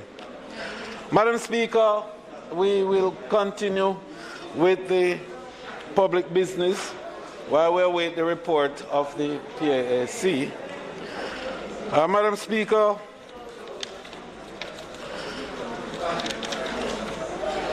I now move for the suspension of the standing order to enable me to take the motion which I gave earlier in relation, Madam Speaker, to the amendment of the Integrity Commission Oversight Committee to enable the removal of members Samuda and Golding to be replaced by members Warmington and Robinson.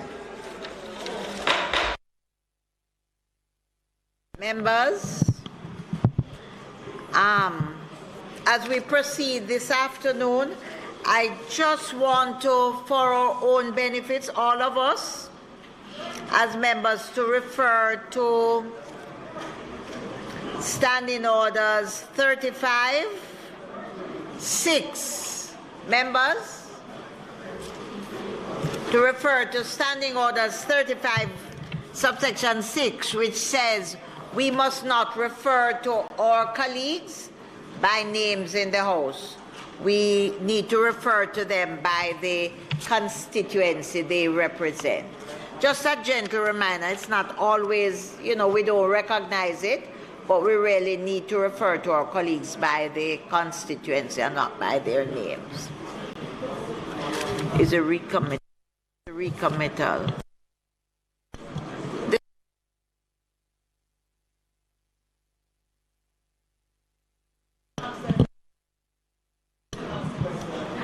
The question before the House is that the motion brought by the House Leader be approved. Those in favor? Motion approved. Madam Speaker, I beg to take note of the approval of the change in the membership of the Integrity Oversight Committee, and to indicate, Madam Speaker, that the meeting of the committee will be held on Thursday at 2 p.m. in this Honourable House, when the two current reports from the Commission will be considered. May it please you, Madam Speaker. Madam Speaker, I beg to move that the suspension of the standing orders to allow me to take the motion in relation to the extension of the constituency debate beyond the time allocated of October 29, as indicated. Those in favor? Those against? The ayes have it. Madam Speaker, I'd like to just indicate that the state of the constituency debate is a very critical debate in terms of enabling the constituents, their concerns and their needs to be brought forcefully before this Honourable House in the presence of the Minister of Finance and in the hearing of the Ministry of Finance ahead of the preparation of the appropriations budget which is to come. And therefore, I urge members to participate in this debate. And members who don't participate are making a point to their constituents. Because when the budget comes around and references are not made sufficiently to them, I think their constituencies are going to have something to say.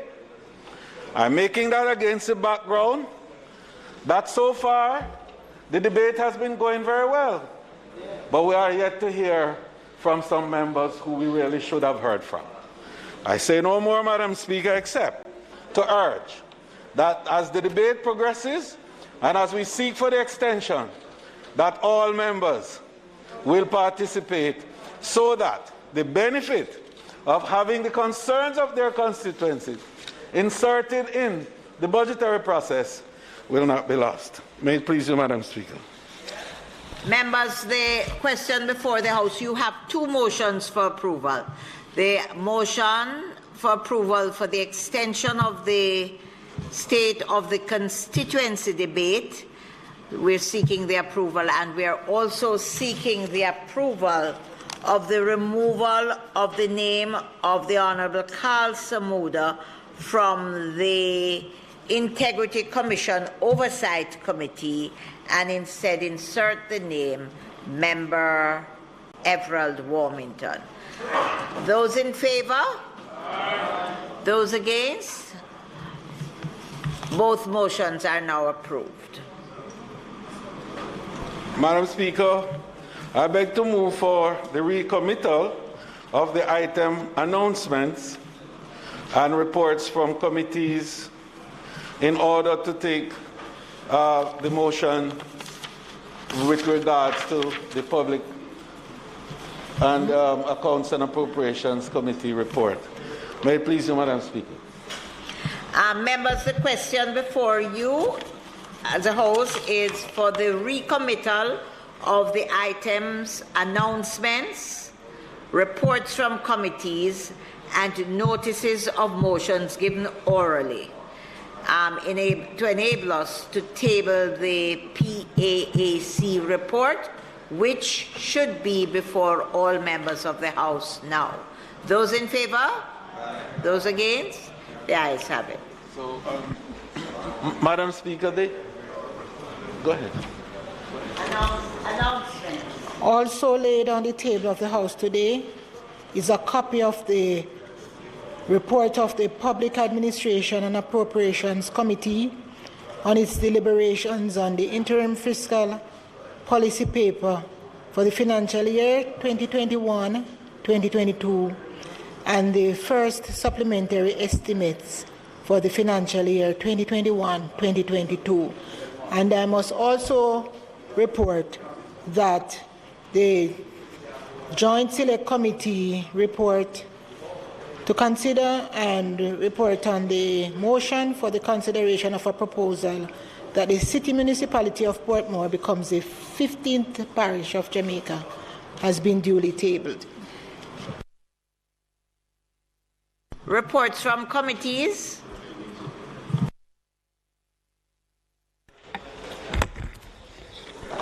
Madam Speaker, I beg to lay on the table of the House a copy of the report of the Public Administrations and Appropriations Committee of the House of Representatives on its deliberations on the first supplementary estimates of expenditure for the financial year ending March 31st, 2022.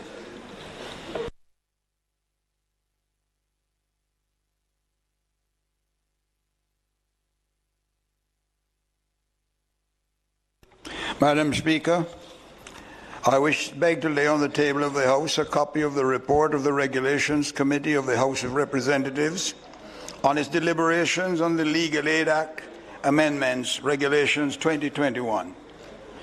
A copy of the report of the Regulations Committee of the House of Representatives on the deliberations of the Constabulary Force Amendment of Second Schedule, October 2021. Madam Speaker, I beg to give notice at the next meeting of the House. I will move the following.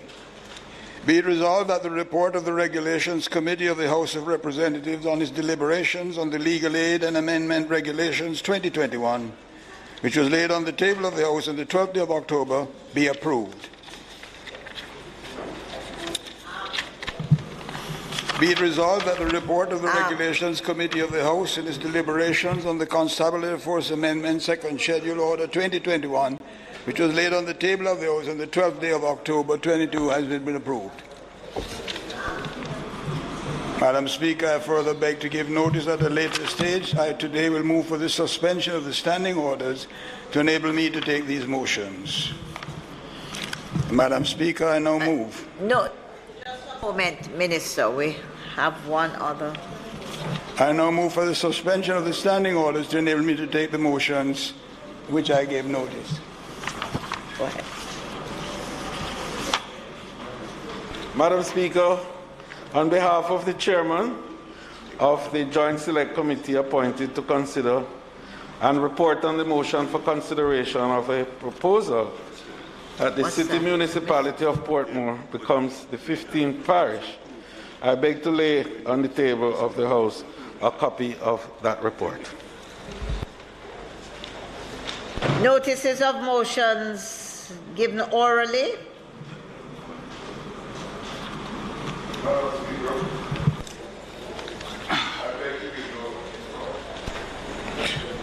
Madam Speaker, I beg to give notice that at the next meeting of the House, I will move the following motion.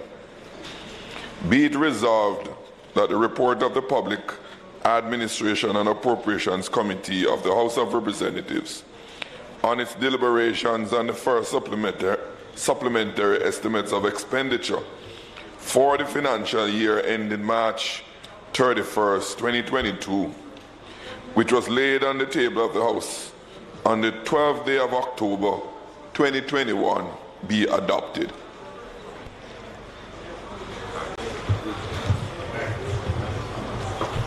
Madam Speaker, I beg to move that the report I gave earlier with regards to the Portmore municipality be accepted and adopted.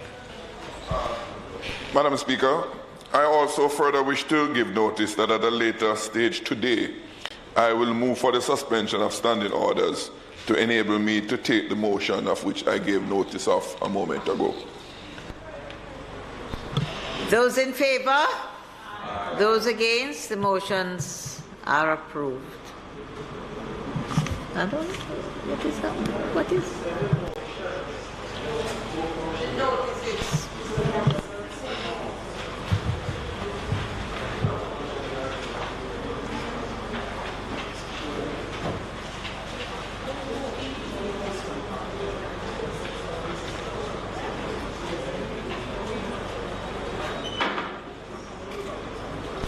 We are members. There is a little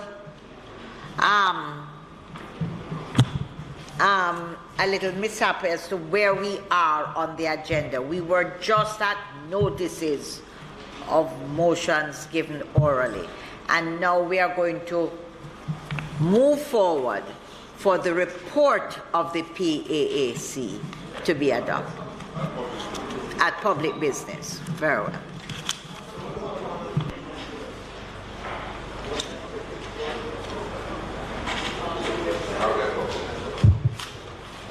Member Jackson.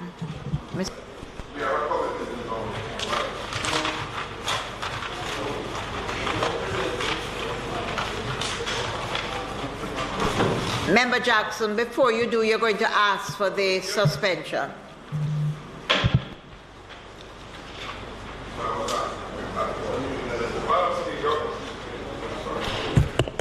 Madam Speaker, I now move for the suspension of standing orders to enable me to take the motion of which I gave notice earlier. Question before the House is that there's suspension of the standing orders to allow the member to take the motion, notice of which was given earlier. Those in favour? Aye. Those against? The ayes have it.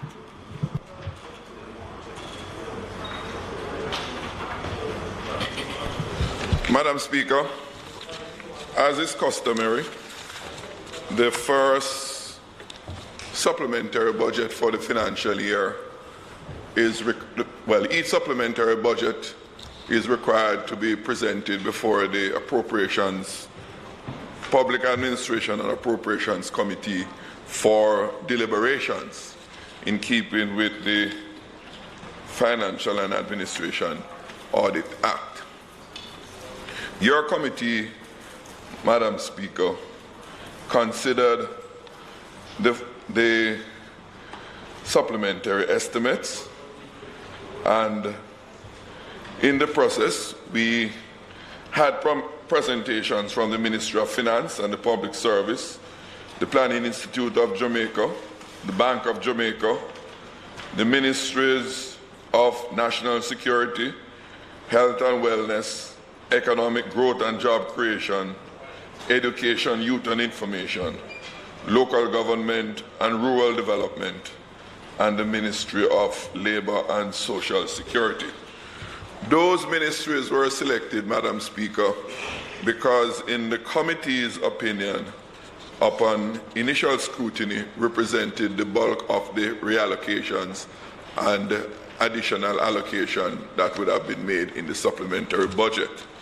And that exercise enabled us to get a better appreciation for the changes that have been necessitated essentially by the pandemic that is before us.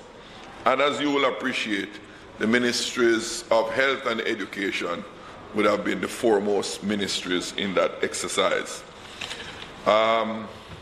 In terms of the macroeconomic picture, a couple of highlights which I wish to make, Madam Speaker. And indeed, of course, in considering the estimates of expenditure, the fiscal policy paper, in this instance, the interim one, the first one for the financial year, was also tabled and examined. And in so doing, we looked at the economic outturn of the previous financial year, the performance for the first quarter of the financial year, the projections to the end of the current financial year, and projections for the succeeding financial year and the medium term. Those were examined and the findings presented in the report. So far as the outturn for the financial year 2021 as a backdrop, it was indicated that the economy declined by 11% in financial year 2021 relative to 2019-2020. This was caused by the threats to health and well-being posed by COVID-19 pandemic and associated measures contained therein.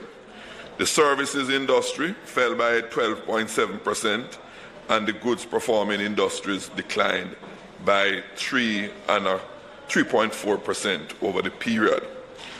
All components within the service industries deteriorated except for the producers of government services, which remained unchanged. Hotels and restaurants declined by 65.6%, and other services by 28.2%. These were the two sectors that suffered major losses during the review period.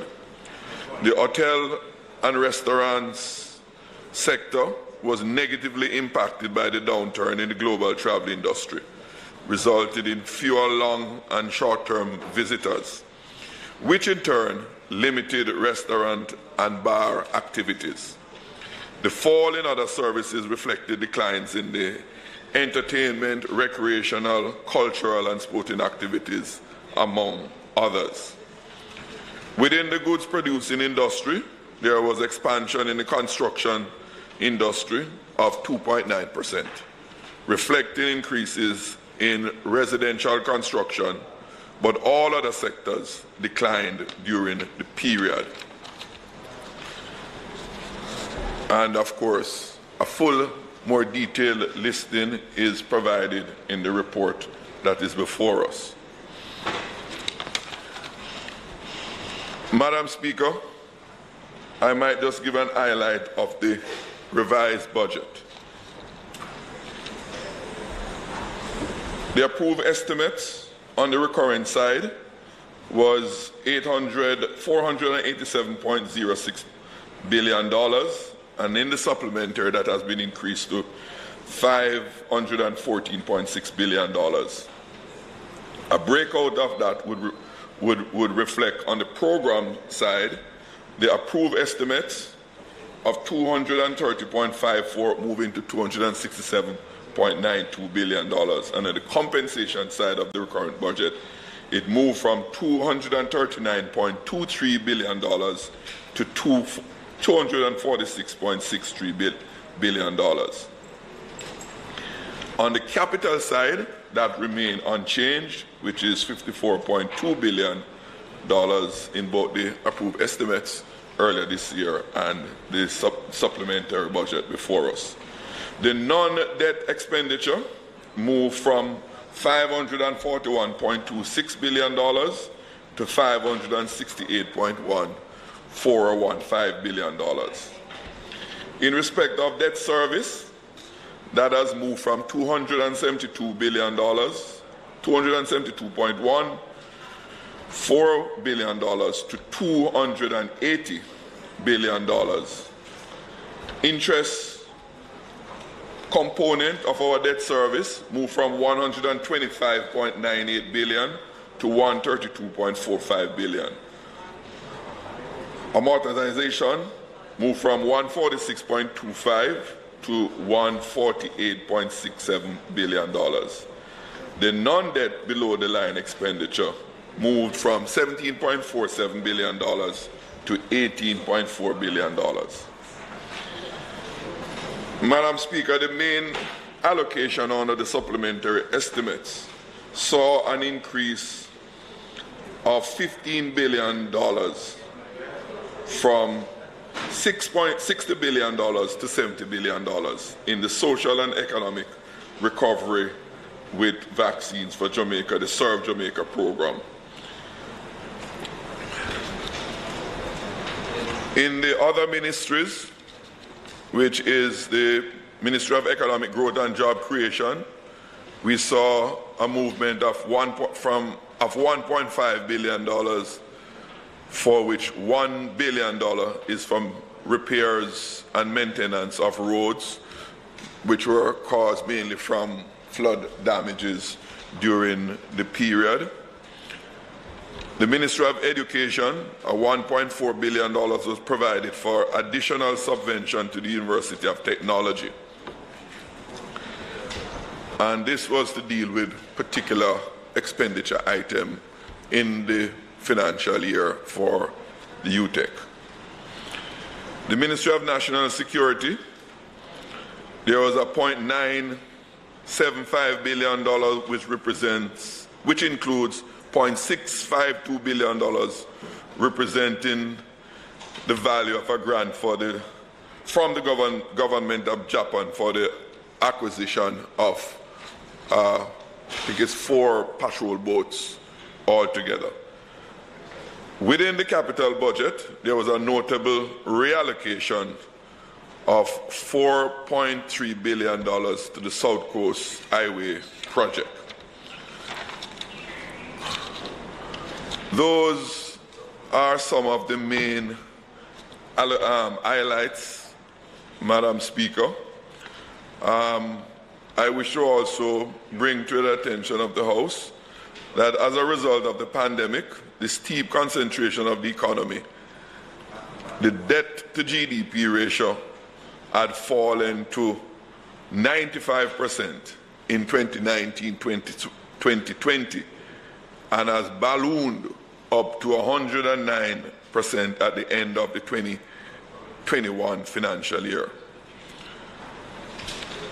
That, Madam Speaker, should be one area of concern to us, as our debt management is one of the major objectives of our financial reform system.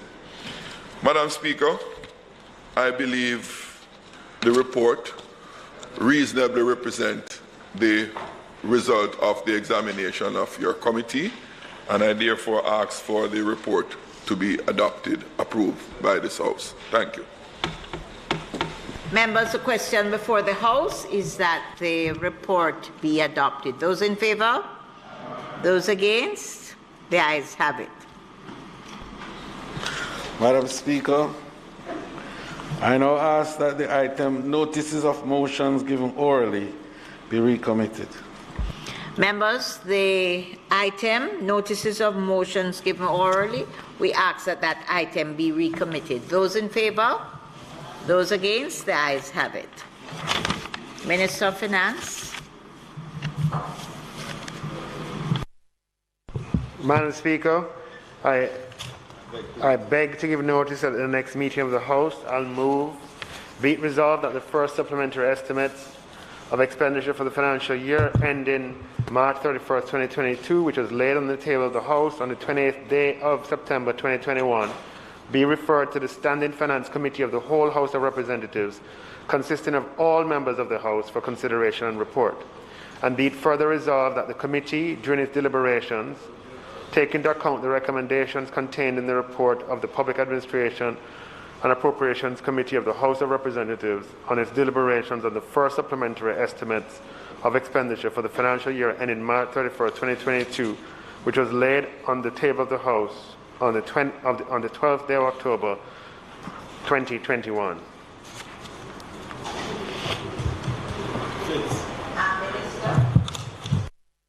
At a later stage, you.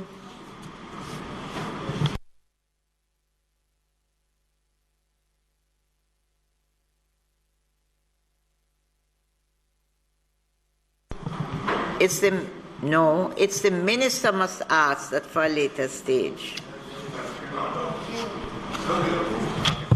Madam Speaker, I further beg to give notice that at a later stage today, I'll move for the suspension of the standing orders to enable me to take this motion. Right. Public business. We're at public business now. Madam Speaker, I now move for the suspension of the standing orders to enable me to take the motion notice of which I gave earlier. Those in favor? Aye. Those against? The ayes have it. Madam Speaker, I now ask that the motion be approved, i.e. for the estimates to be referred to the Standing Finance Committee of the whole House of Representatives.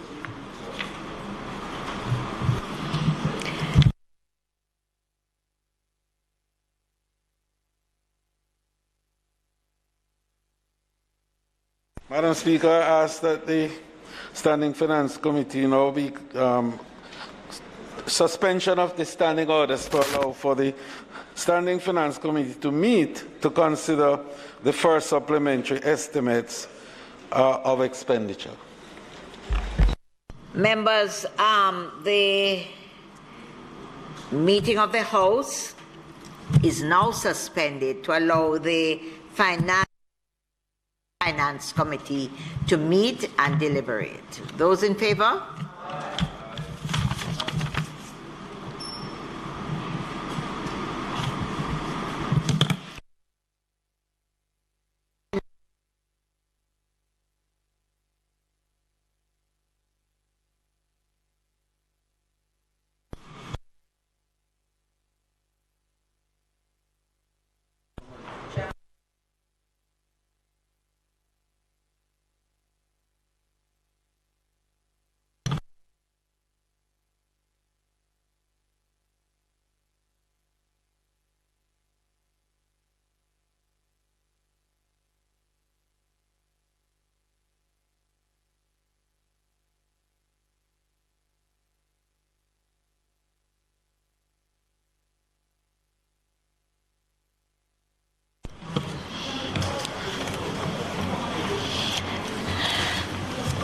Members, you would have remembered that on the 28th day of September 2021, the House of Representatives by resolution referred the first supplementary estimates of the expenditure for the financial year ending March 31st, 2022 to the Public Administration and Appropriations Committee of the House of Representatives for consideration and report.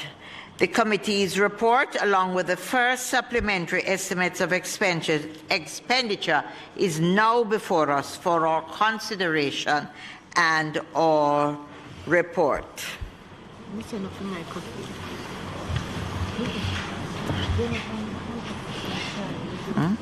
House. Madam Chair, I recommend that the entire report be taken in full, since the PASC had done extensive work on it and the report was given by the chairman. The suggestion is that we take the entire book, so to speak, as we're traditionally known to call it, in full. Rather than going, yes, you could have questions, but rather than going page by page or subhead by subhead, we take the entire book. Okay. Madam Speaker. Is it that we are going to go page by page, No, or is it? no, we take the entire book. So the members. Well, Chair, I just want to begin by just saying, normally I'd give an opening statement, but because normally we'd start at 1 o'clock for the standing finance, we're starting at 5. In the interest of time, I'll just defer on an opening statement and just go right to questions. Yes. I just want to note that there are, amendments that have been put forward that have arisen out of some of the deliberations that are before the House and would need to be approved at the same time that the book is being approved. Madam Speaker, should I go ahead? I'll just ask questions, and I think my colleagues may. Chair, sorry, not Speaker, Madam Chair. Minister, just a couple of questions. First, the projected increase for this in the supplementary budget, is it net of the under expenditure of the 7.5 billion for the last quarter, or is it inclusive of that 7.5 billion? Just for clarity. Right, no. Total expenditure is going up by 33 billion. So coming into September, we had areas allocated that were not spent. We have had lots of reallocations within the budgets. For example, on the capital side, we took some areas which were not spent and reallocated to the Southern Coastal Highway, but capital expenditure remained the same. So the answer to your question is 33 billion is net new expenditure. It's not financed by under expenditure anywhere. That's net new expenditure. All right, thank you. All right, that clarifies that. The second thing, in looking at the overperformance of the revenues, the majority of the overperformance comes from international trade revenues. Some tourist arrivals, but principally taxes on imports, which account for, well, the international component accounts for 84% of the total overperformance. An element of that would be the increase in freight rates, which would have applied to the total CIF value. Does the government contemplate at all capping those rates which will ease the burden to businesses, and as a result, those businesses won't pass those costs on to consumers? Because at the current rate that we're going, freight rates continue to go up. The increase in the freight rates push up the cost for the businesses who ultimately would pass it on to consumers. Okay. So there are two ways of measuring overperformance. I mean, you're talking about overperformance relative to budget. Relative to budget, all three categories of revenues increased over budget. The three categories are income and profits, consumption and production, and international trade. Of those three, international trade had the highest increase of the three. Now, we have heard that suggestion before, which is based on the reality that freight rates have gone up considerably, especially for long-haul routes. We've done very detailed analysis. Every time a container comes across the port, the freight that it pays is disclosed to the customs authority. We looked container by container, shipment by shipment, or when I say we, I had the customs agency do this analysis, and tabulated the freight rates for the first 6 months of this calendar year and compared it with the first 6 months of the calendar year last year. For the first 6 months of the calendar year this year, freight rates were $75 million US. For the first 6 months of the calendar year last year, freight rates were $55 million. Indeed, they have gone up. 20 over 55 is like 36%. However, a $20 million increase overall, US dollars increase in freight rates in aggregate, does not explain $11 billion of revenue. Because even if you apply customs duty and GCT on that $20 million freight rate differential, you get a number that is, if you apply duty, 20% duty, you get a number that's more like $600 million. The overperformance that we have on the international trade is over $11 billion. And it comes as a result of increased, a number of factors, which include increase in the volume of activity at the ports. As an open economy, where 80% of our economy is represented by trades in goods and services and the movement of people, economic movements, whether those are positive or negative, first show up at the volumes going through the port. So last year, if you look at the figures for last year, international trade declined by 40% year over year. This year, international trade is up by 37% because it just represents underlying economic activity. So the freight rate is it is not even a measurable, or it is not a significant portion of the revenue increase. As I said, when we look at it, $20 million US increase in freights, 20% duty applied, multiplied by the exchange rate, you get a $600 million implied contribution from freight rates, but the international trade revenue is up by 11 billion. So the answer is really volume. Is volume not the value of it? Yeah, it's volume is driving it. And you have some other factors as well. You have, obviously, prices are a little higher and stuff like that. Yeah. Yeah. Minister, just following up on that line of question. Is it, I hear the analysis and that was done, but I wonder whether it really reflects the impact that the trade increases are having. Because if you look at the trade flows, a lot of the trade flows into Jamaica coming they're long-haul freight, but the initial destination is, in many instances, the United States, Florida. Therefore, the CIF, we have to be very careful how we measure the CIF, because the CIF from Florida to Jamaica represent only one leg of that journey. And if, in fact, what we're measuring is that CIF from Florida and not the ocean going part of that freight, the long-haul ocean going part of that freight, we would not have captured in it the tariffs, cumulative tariff. So we have the value, the goods produced in China, let's say, ends up in the United States, is transferred or transshipped to Jamaica, and the measure, the portion that is the CIF value is, I'm not sure, but I'm asking whether the portion of that CIF value is the Miami, Jamaica leg, as opposed to China, Savannah, Georgia, and Jamaica cumulatively. Because unless we do it that way, we'll miss the impact of the CIF overall on the goods.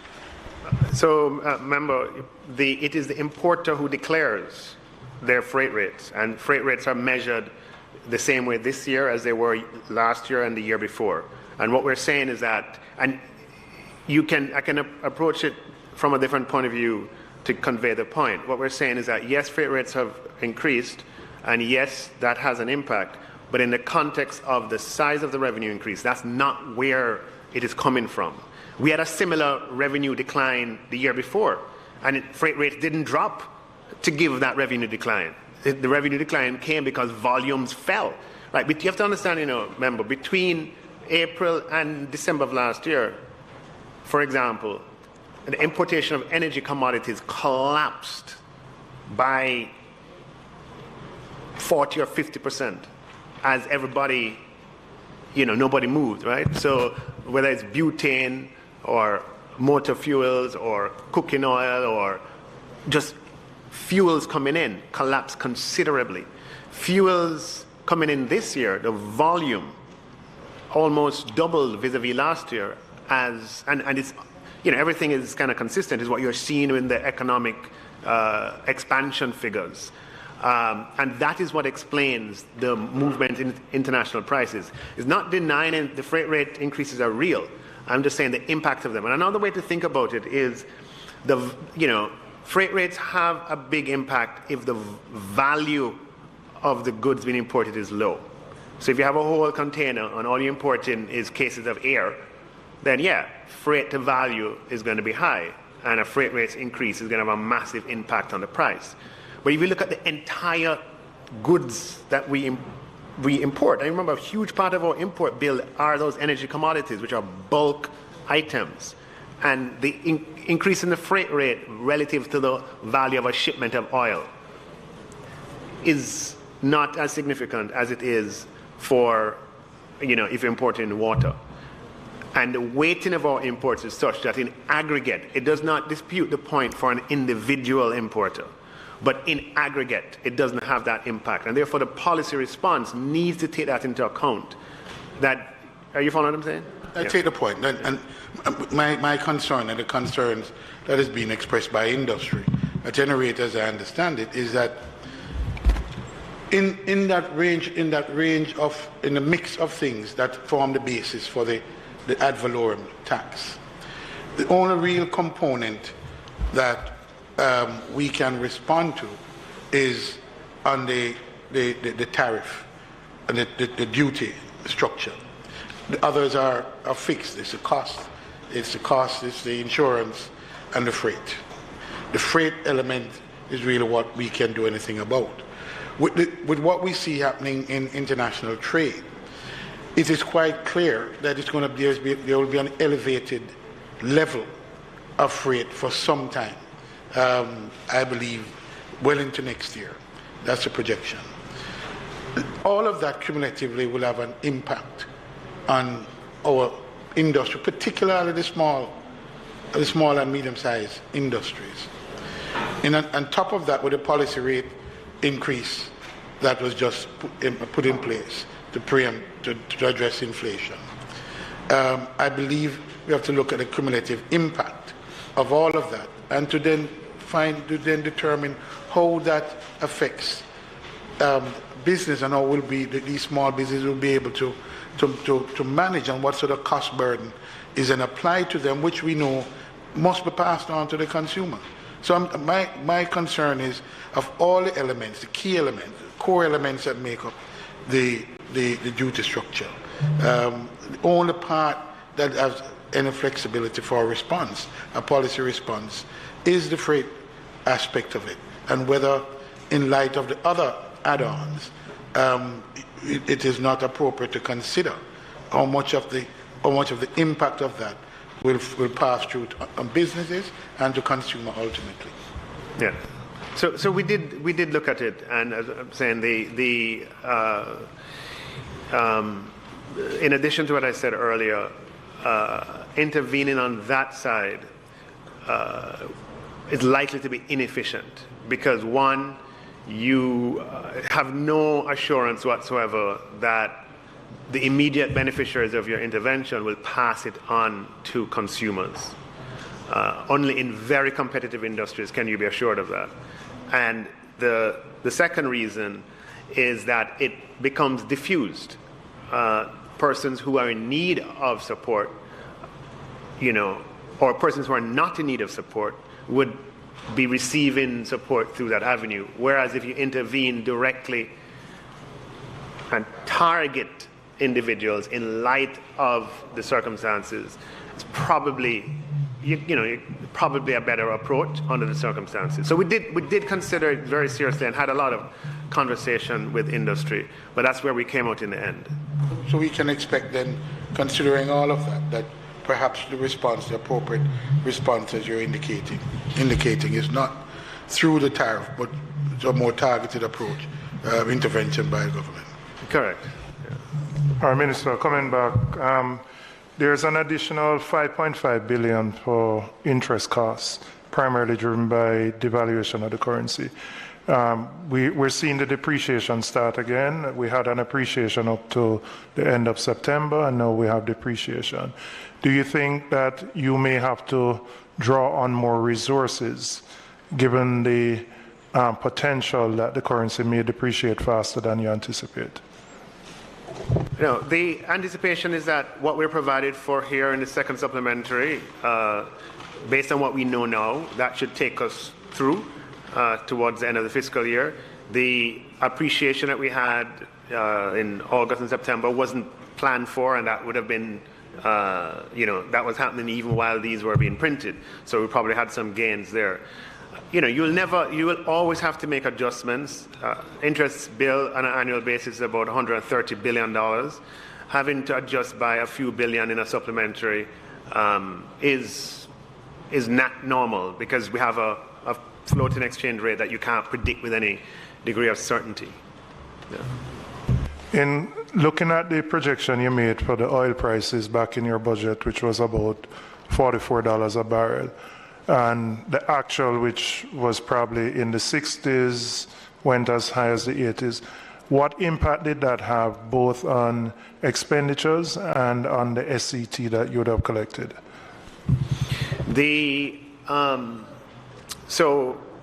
Oil prices, the outturn for oil prices was higher than we had in the fiscal policy paper that was tabled in February. We have in this fiscal policy paper, we're using a different oil price assumption. The oil prices are relevant in the macro picture, mostly from their balance of payment impact, because energy, we can spend in some years up to $1 billion on energy imports, and that has an impact on our overall current account deficit. So that's the primary impact of it. We do have an impact. It does have an impact in terms of whatever revenues are associated with oil importation. In our budget, we would have assumed one of the things that we do is we ask, what percentage of GDP will be represented by imports, and we saw a rebound happening, and we therefore would have projected that imports would have been higher. Imports have come in higher than expected because the rebound is faster than expected, and therefore, there would be some revenue associated with that. In the fiscal policy paper, the growth in credit to the private sector has decreased from 13.3% to 8.4% in the first quarter, which seems, given the rebound that we have, seems kind of counterintuitive. Is there a reason or an explanation that you can proffer for that? Yeah, how we measure that, we need to improve our measurement, because we have always relied on the banking credit when the banking sector, just tell me the page you're referring to there, if you can find it. Page 11. Okay.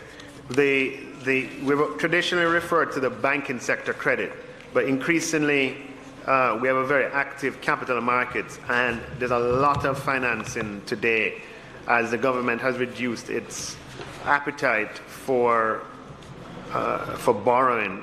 There's a considerable amount of private sector borrowing that takes place in the capital markets, and so we are seeing capital market activity continue to increase. But there's no doubt that the growth of credit, it's good that we still have growth, it's good that credit is still growing, But there's no doubt that the growth of credit slowed during the pandemic.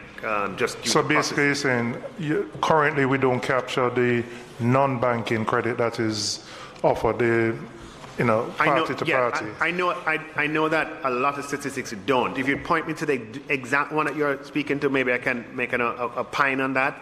But yes, a lot of statistics that we produce on credit don't take into account the capital market new issuances. And we're going to need to start accounting for that in that statistic to have a better understanding of what's happening in the economy. All right, I'll come back to that. All right, on the expenditure side, there is a 10.3 billion allocation to the Ministry of Health. Can you indicate what the state of arrears in the ministry are? When we had standing finance at the time, I think you had said 6 billion and you were allocating 2 billion to pay down. I know you have allocated 4 to pay down those arrears, but can you state what those arrears are, particularly for health? The Ministry of Health, to the best of my recollection, to clear all the arrears would have required 6 billion. We are substantially paying down on the arrears with the allocation of 4 billion. And as you would understand, just by paying those arrears going into the system, it frees up credit, a supplier credit that is, to the health ministry and its auxiliaries. So the figure wouldn't have grown significantly from what you would have reported back in February or March, the 6 billion figure in terms of the arrears. Sorry, I don't want to. I'm not comparing it. I'm just telling you what the arrears was as at September, when we were formulating a supplementary budget and we allocated 4 to it. It would have been better if we allocated the 6, but we couldn't afford to allocate the 4. So it would be down to about 2 then, based on what you're saying? Yes. Okay, all right. That's what I wanted to find out, if the 6 had increased, whether remember you said you were allocating 2 from the last quarter, if that came off, or whether the figure had actually grown since the... Right. Just to be clear to answer the question you're asking, arrears can grow, but if your normal allocations are higher this year than last year, then they'll come back down, if you understand what I'm saying, right? So as at September, so I'm not, our consumption clearly April to September would have consumed more than we consumed last year. Mm-hmm. So it's possible that some time in between it went up before it came back down. But as at September, when we were putting these figures together, it was 6 billion, and we've allocated 4. All right. Julian. Oh, sorry. Minister, on that same note, I note, as in the PAAC's report, that a portion of that was to the National Health Fund. Was that amount included in that 6 billion that you mentioned in the budget debate prior to March, or during March earlier this year? Yes, when we speak of it, we speak of the arrears for their system. Yes. Okay. Minister, on the CAT bond and the financing of the premium payments, just something I want clarity on. The original payment was, well, you can tell me, is that funded by an agreement that we have with the World Bank for the first payment? The question is, do we assume all future payments, and when would those future payments come into play, and where would they be reflected? No, the good news, member, is that the CAT bond is completely financed for the 3 years, or for the 3 hurricane cycles that we have it for, by our bilateral partners. Germany, the United Kingdom, through a facility called the GRIF facility, and the United States through the USAID. It is fully funded. And the expectation is that Jamaica, once this matures, the replacement, Jamaica will take on responsibility of financing its own protection.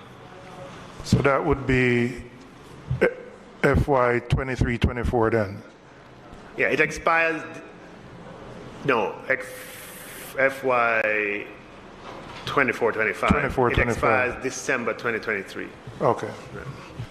So we would see that reflected in the budget at that particular time. Well, it's still reflected in the budget here. It just comes in as a grant, right? And then we expense it. But yes, on the renewal, the expectations we will finance it ourselves. In terms of compensation, one of the under expenditures was the delay in the public sector negotiations. When do you anticipate that being concluded? when is it likely that those payments would be made? Well, I'm sure that members of the public sector would like those payments now. But, you know, we're making good progress. We're making good progress. I think it was in the public domain. You would have seen unions come out and self-report as to where they are. It's not customary for the government to do that. You know, they have the liberty. But I think from that you'd have seen we've made good progress, and I'm hoping that over the next few weeks that will be represented in in a public event of some kind. But even after that, we will have other bargaining groups to deal with. But I'm expecting that we'll have some good progress to report shortly. All right. You have allocated an additional $5 billion to assist vulnerable persons who have been affected by COVID. Can you indicate how that $5 billion will be spent, the mechanisms, if you have worked that out, and how persons who are vulnerable would access those funding? Member, I propose to spell that out in my presentation today. Yeah. There is a $2.3 billion on the OPM for NIDS and the implementation of NIDS. I don't know. Can you give us an idea where, or I don't know if you know, where we are with the implementation of that, and possibly when we would be in a position to see cards being issued? Yeah, no, I would have to get an update on that specific item, as in when that's going to happen. But by the allocation being made here, I think that the message from that is that the project is moving apace. And so we're taking from projects that are not moving as quickly and reallocating to there, made a concerted attempt to keep the CapEx expenditure at the original level. All right. You have also allocated an additional sum to dealing with secondary roads. I don't know if you intend or whether the minister who has responsibility will outline how those monies would be spent. I think all of us are eager as members of parliament with infrastructure needs. So I don't know if that will come from you or the minister who has responsibility will give an indication of that.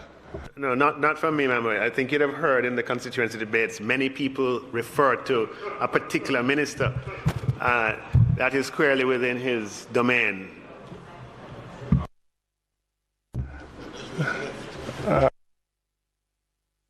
I don't have any more, but I know colleagues may have questions. You had mentioned earlier about the casting of the budget with a certain price of oil in mind. What has been the impact on their balance of payment with the increase, which is now at about $80 per barrel, and what is the forecast for the future? Remember, the good news is for all well-thinking Jamaicans that the forecast is still positive. The latest from the Bank of Jamaica is that they're projecting a 1.6% current account deficit, which is a better position than pre-pandemic. So that's good news. When everything is taken into account, this year, the Bank of Jamaica numbers are projecting a 1.6% current account deficit for this fiscal year.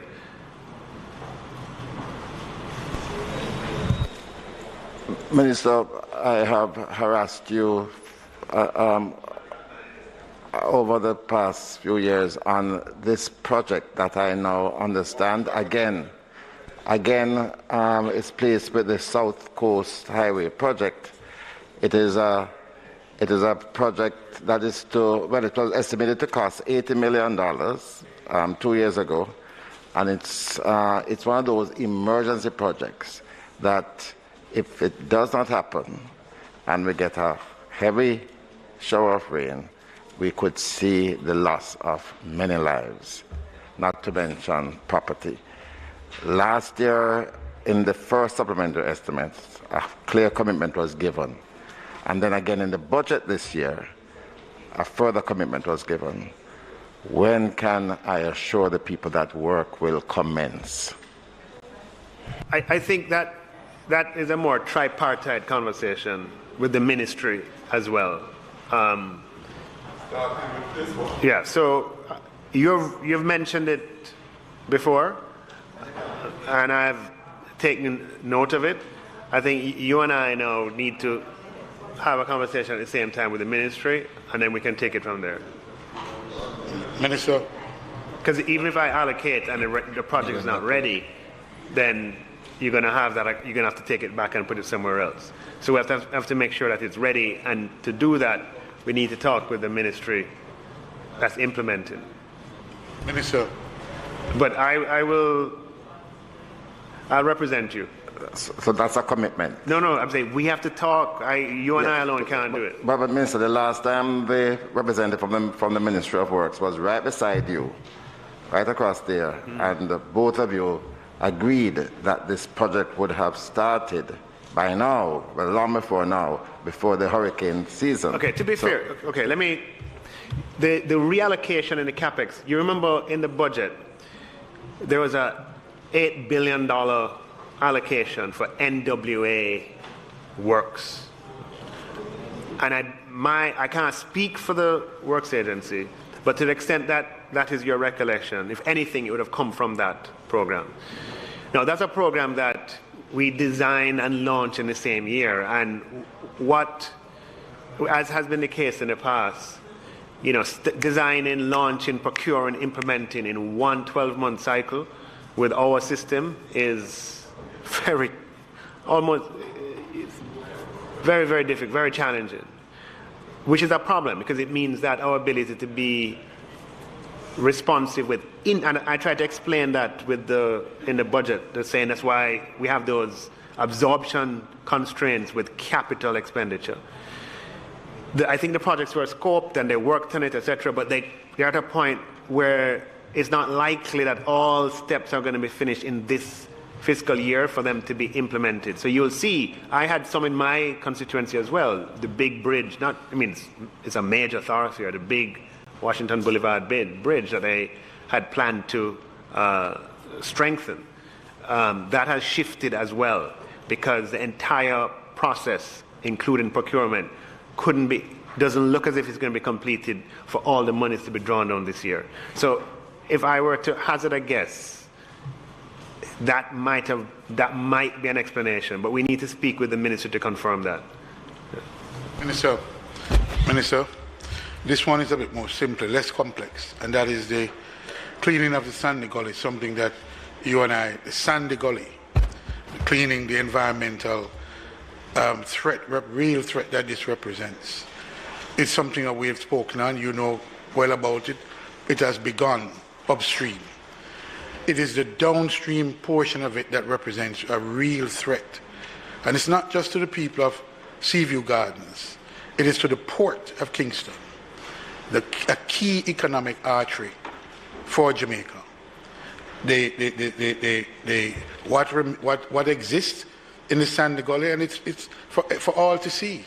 If you drive past on the Spanish Town Bridge and just glance to your left, it is there. And the question is, Minister, when will we likely to see the resource allocation to deal with what is a clear and present danger?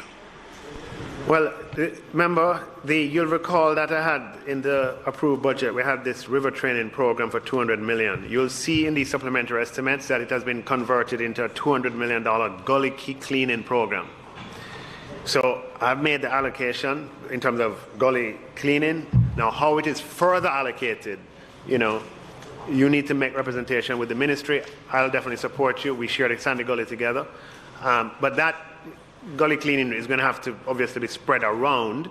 But I would agree with you that the Sandy Gully, from all the way at the top, from Minister Samuda's section coming all the way through mine to yours, needs to be kept in a environmentally stable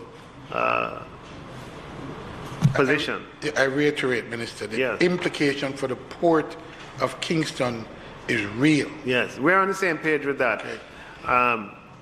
And I'm doing my part in terms of the overall allocation in aggregate.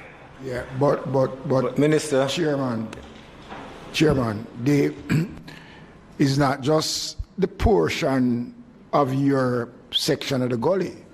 It is, remember now, myself and the member from Southwest would be effective, would be effective more than everybody else, because we are the mouth into the Kingston Harbour, and all of the major exits comes through West Kingston and Southwest St. Andrew. So it is of real importance, and I'm glad that the minister have indicated that provisions have been made, but it is how those funds are going to be used, and has to be used in a way that it garner the results. But I want to probably, Madam Chair, use the opportunity for those of us who are MPs who have gullies running within our constituencies, that we need to be a little bit more assertive, if that is the correct word, about our constituents actually use the gully. And it is no excuse to say that the garbage is not being collected. So whether the garbage is collected or not, some of them don't really care. That is the easiest point of disposal in the gullies. And I think this effort has to bear some benefits in terms of the funds that is going to be spent. And we can't just have it as a one-off situation. And I was just in a conversation outside of the chamber where you were talking about the condition of gullies and the fact that in years gone by we used to have gully wardens. So, Minister, I think what we need to do is to look at and to work on a mechanism that will at least give some level of comfort to the residents, that we're not going to be spending this money just because the provisions are there to spend this money. Minister. Well, it's a follow-up to him. Okay. And, since Minister Mackenzie spoke, the issue of garbage collection is a sore issue which affects us all, and the head of NSWMA indicated that what he needs in terms of trucks, he needs an additional, I think he said 100, but the procurement would take 7 to 8 months to get here. My question would be, through you really to the minister, is what is the plan in the interim? Given you would proceed with the procurement, but if it's going to take 7 to 8 months, what are we going to do to ensure that we can deal with the backlog of garbage and keep our homes and our towns and cities clean until we get those new trucks? All right. We are working to devise a program that would see us engaging more private contractors. We're going to be working with the Minister of Finance. We are actually working on something which we think, once it meets the requirements, that we can expedite the process. Because remember now, the trucks are not sitting in a warehouse waiting. They have to be built based on the specs that is set out by the National Solid Waste Management Authority.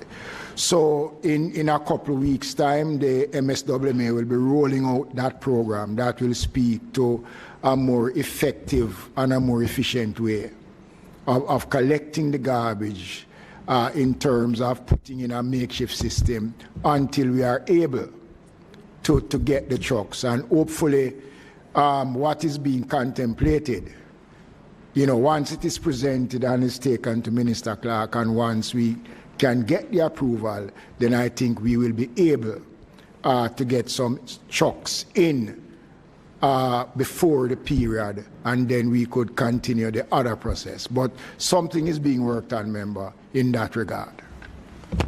Minister,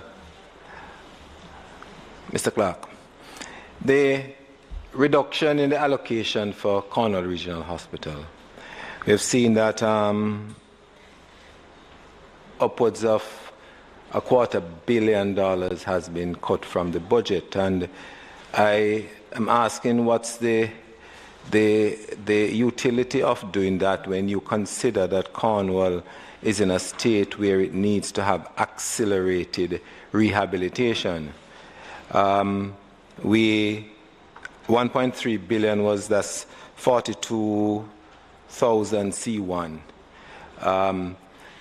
1.3 billion was allocated in the budget, and now we see that 254 million has been cut.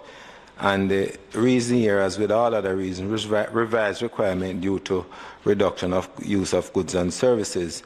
Now, Minister, we as a country would have thought that despite all the challenges that exist, primarily as a consequence of the COVID-19 pandemic, but because of the COVID-19 pandemic as well, that Cornwall's rehabilitation would not have fallen off track.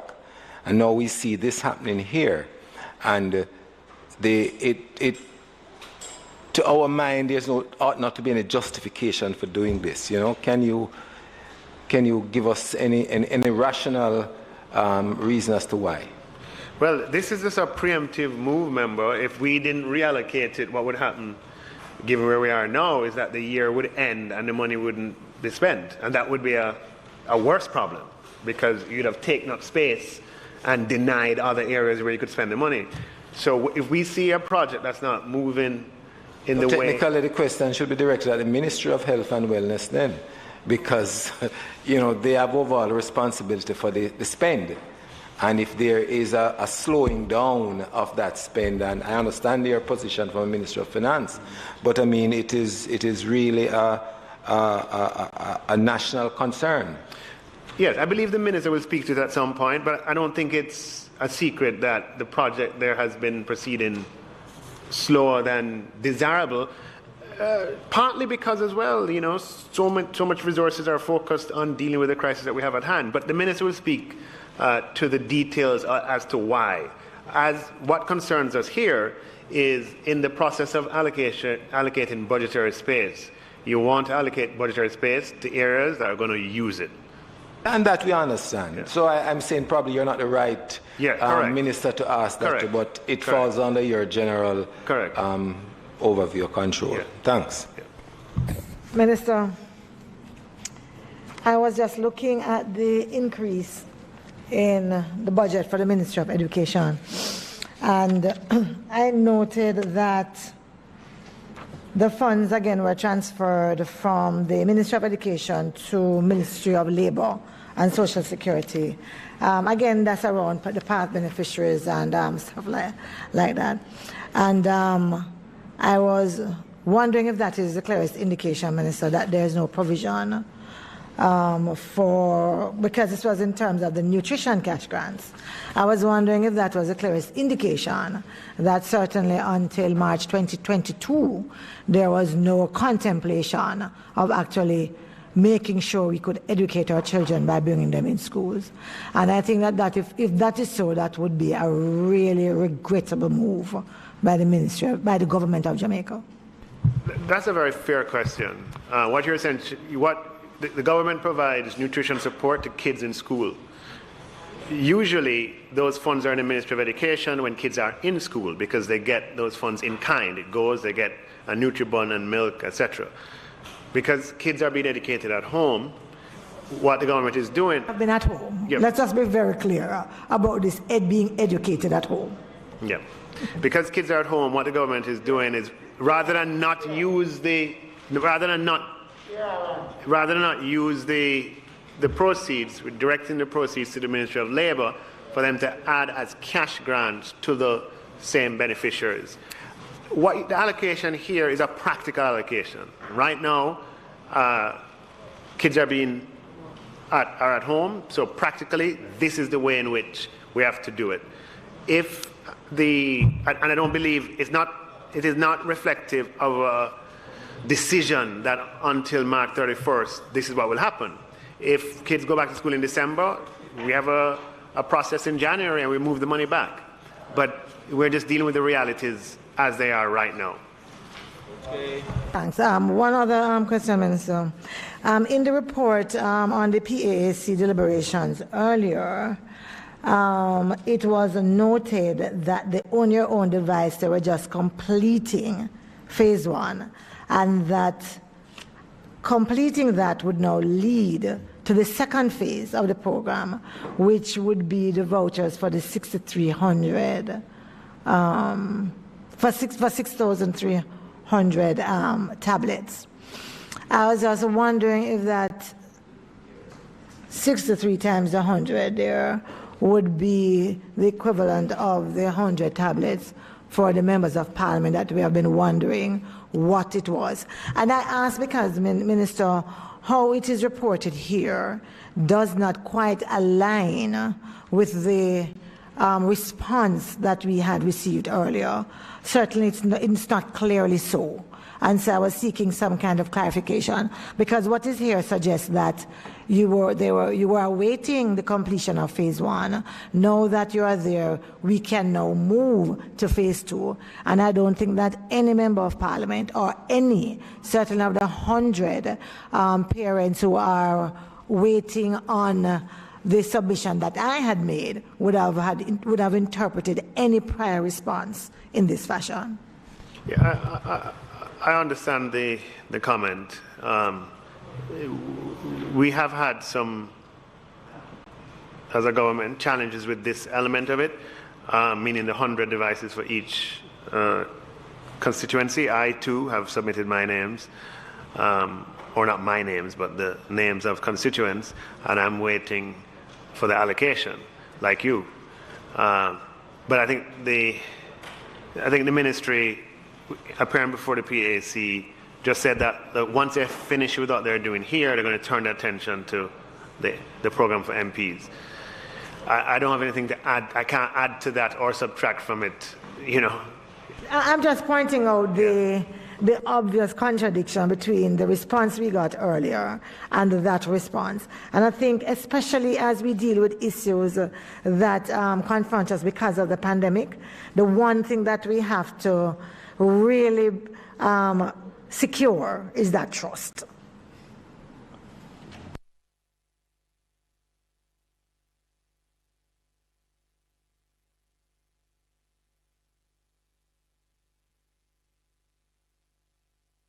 Members, as was discussed and agreed, I now put the heads 1,000 to 72,000 C. Those in favor? Those against? The ayes have it. No.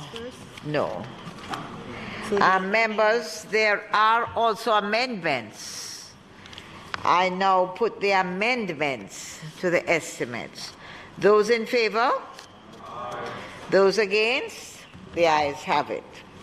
Members, I also want to put the fiscal policy paper for the year 2021-22, which is before us, for approval. Those in favor? And those against? The ayes have it. I also want to put the amendments to this paper, which is before us. Those in favor? Those against? The ayes have it. So we have the approval of the fiscal policy paper and the amendments to this paper for the year 2021-2022. And the report now. Is there the report? Yes. Yes, you have it here. Pass it here. I now put the report of the first supplementary estimates of expenditure for the financial year ending March 31st, 2022 with the amendments, and the fiscal policy paper for the year 2021-22 and the amendments before the committee to be approved. Is it the wish of the committee that I sign this report? Those in favor? Those against? The ayes have it. One second.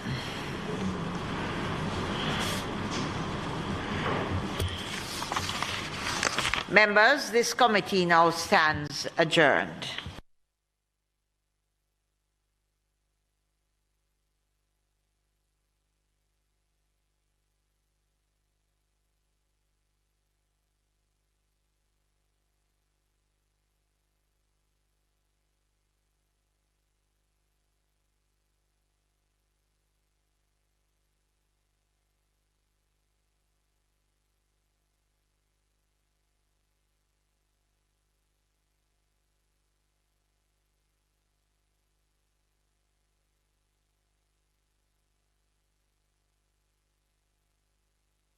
Where are we now?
Yeah.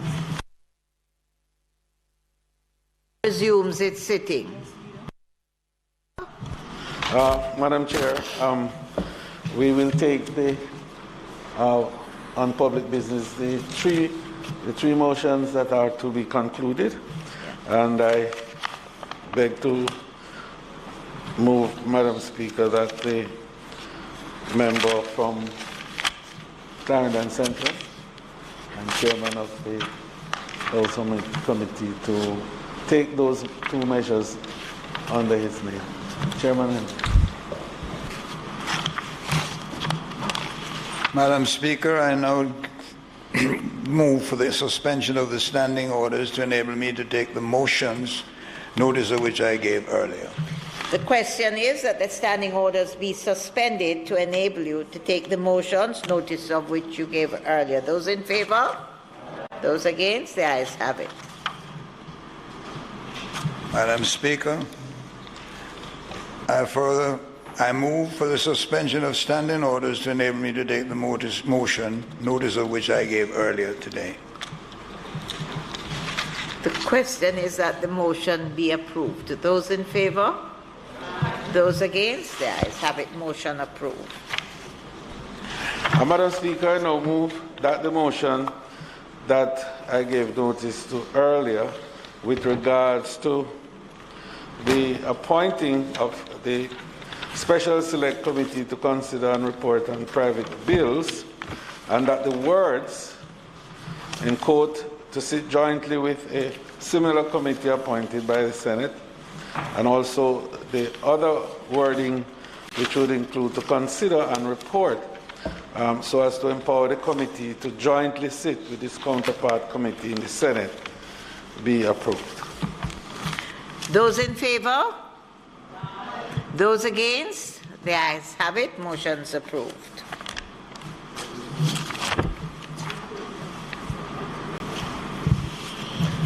House Leader.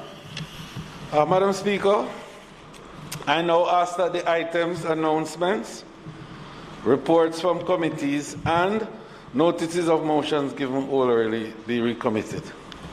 Question before the House is that the items, announcements, reports from committees, and notices of motions given orally be recommitted. Those in favor? Those against? The ayes have it. Announcements? Also laid on the table of the House today is a copy of the report of the Standing Finance Committee of the whole House of Representatives, consisting of all members of the House, on the first supplementary estimate of expenditure for the financial year ending March 31, 2022, and the Government of Jamaica fiscal policy paper for the financial year 2021-2022, interim report dated 28 September 2021.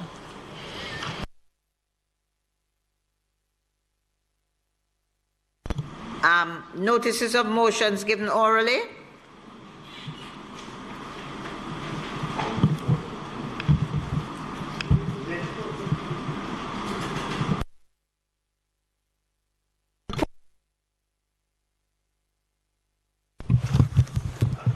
Madam Speaker, the amendments to the... Is that one? No. I beg to lay on the table. Madam Speaker, I beg to lay on the table of the House a copy of the finance report of the Standing Finance Committee of the whole House of Representatives, consisting of all members of the House, on the first supplementary estimates of expenditure for the financial year ending March 31st, 2022, and the interim fiscal policy paper for the 21-22 financial year. Notices of motions given orally. Madam Speaker, I beg to give notice that at the next meeting of the House, I'll move the following motion. Be it resolved that the report of the Standing Finance Committee of the whole House of Representatives, consisting of all members of the House, on its deliberations on the first supplementary estimates of expenditure and the interim fiscal policy paper for 21-22 for the financial year ending March 31st, 2022, which was laid on the table of the House on the 12th day of October 2021, be adopted. Madam Speaker, I further beg to give notice that at a later stage today I'll move for the suspension of the standing orders to enable me to take this motion.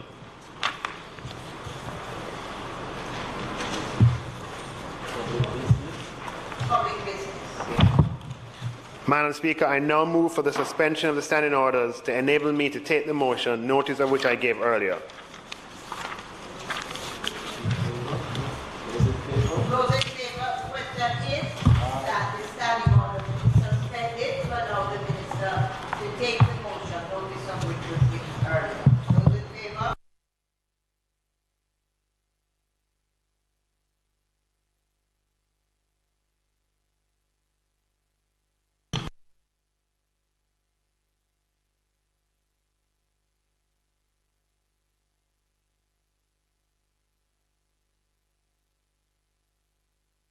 Thank you.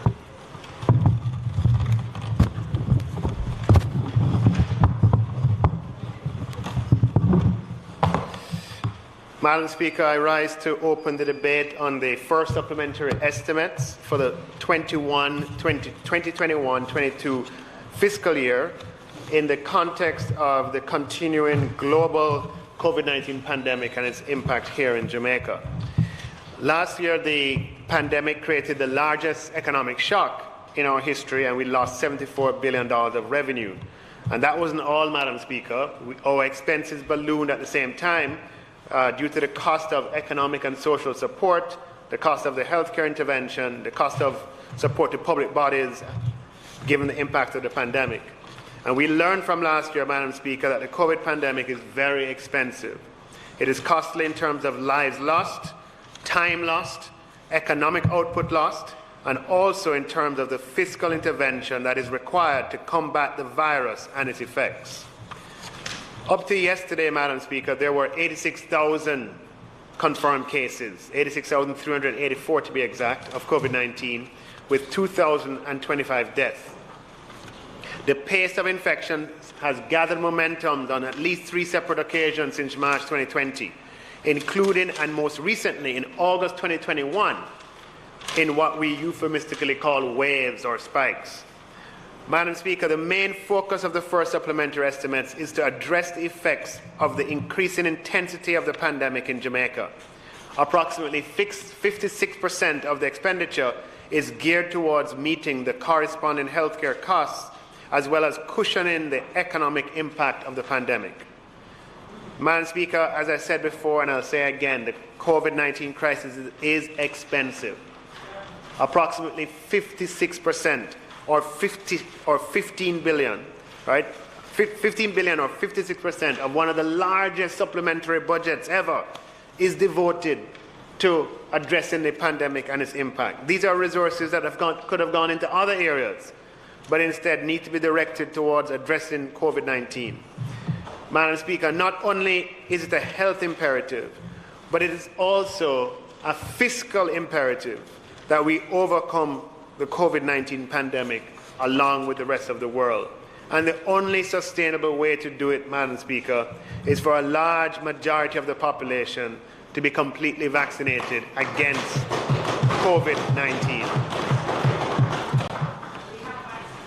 Madam Speaker, last week the International Credit Rating Agency, Standard & Poor's, in the middle of the pandemic, reaffirmed Jamaica's credit rating at B+B and upgraded Jamaica's economic outlook from negative to stable. Our credit rating today, Madam Speaker, is equivalent to our pre-COVID-19 pandemic rating. So the pandemic is still raging, and we still have some way to go to recover lost output and revenue, but there is confidence in Jamaica's future. Just for information, Madam Speaker, sadly, the rating action contrasts with what is happening elsewhere in our region.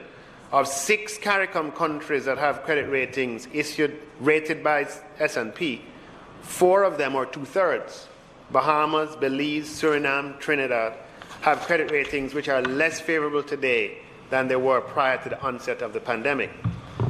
Our sister economies in other countries are battling unsustainable fiscal and balance of payments dynamics, even though they don't have a credit rating. I include this information not to celebrate their challenges, but to point out that without a continued commitment to sustainable policy, that too would be our fate. The crisis is far from over, Madam Speaker, but thank God our economic conditions are showing signs of improvement. When we tabled the budget in February, conditioned on a 5.2% economic growth for the full fiscal year, many persons asked whether or not this was realistic. Well, Madam Speaker, the fiscal year is not yet ended and there's still some way to go, but I'm happy to repeat that the economy grew by 14.2% over last year for the first quarter, April to June of 2021. Now, Madam Speaker, this was not by any means guaranteed. Some people say, okay, the economy fell last year. Of course it did. It had a record fall last year, but so did many other economies around the world. So did many economies in our region. In fact, in the Caribbean scale, Jamaica had a very modest decline.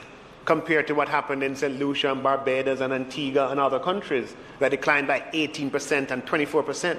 Yet, even though they declined more than us, our first quarter recovery is much higher than what they have reported so far.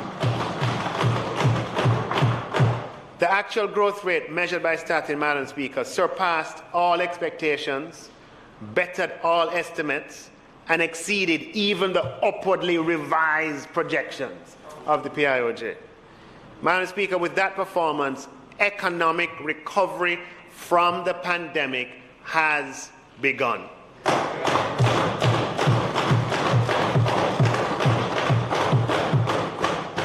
The PIOJ and the BOJ have now raised their projections for the full year from 5.2%, on which the approved budget was based, to between 7% and 10%.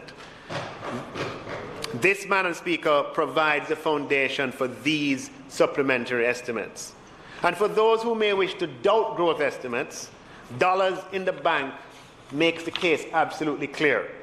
The government's revenues for the first 4 months of this year exceeded budget by $17 billion and increased over last year by for the same period, $24 billion. And that is a strong performance that provides the resources for these supplementary estimates.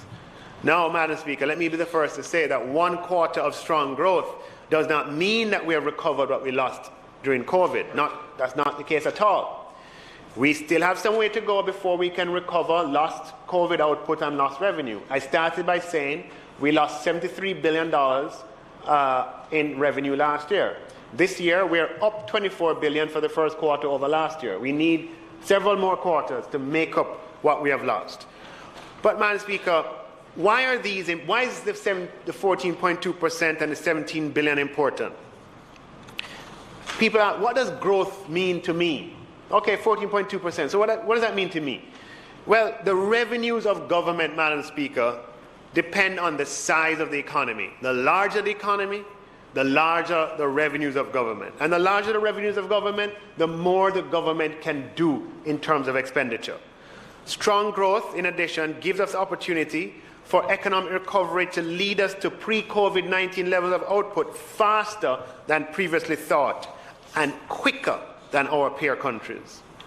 It's important, Madam Speaker, the third reason, because when it mattered most, earlier this year, we honored our fiscal rules. And in so doing, we endured some criticism here and there. It's also important, Madam Speaker, because it's a tangible demonstration that good policy provides flexibility when you need it most.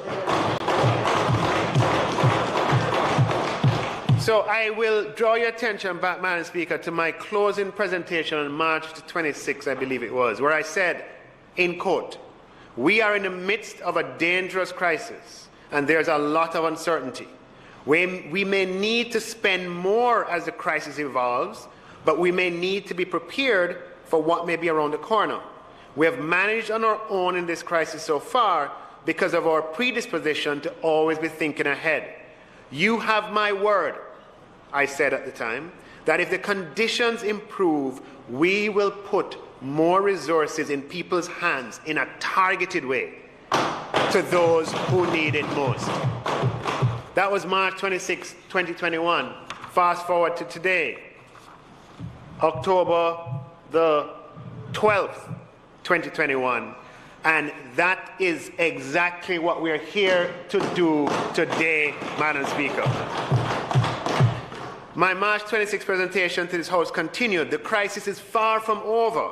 We have to keep our powder dry. We have to balance what we know now in terms of the resources and what we don't know in terms of the evolution of the crisis. We cannot find ourselves out of resources at the wrong time. That is what I said, Madam Speaker, in March. And hasn't the health crisis evolved? But here we are today with $33 billion of resources, most of which is to address its intensification. Madam Speaker, I would say we have some resources when we need it most.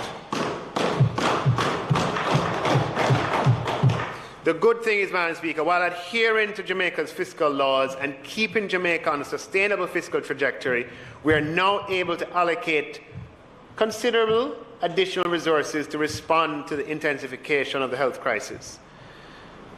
Madam Speaker, revenues are being revised upwards by $33 billion as compared with the approved budget, and this includes $2 billion of grants in the form of vaccines already received.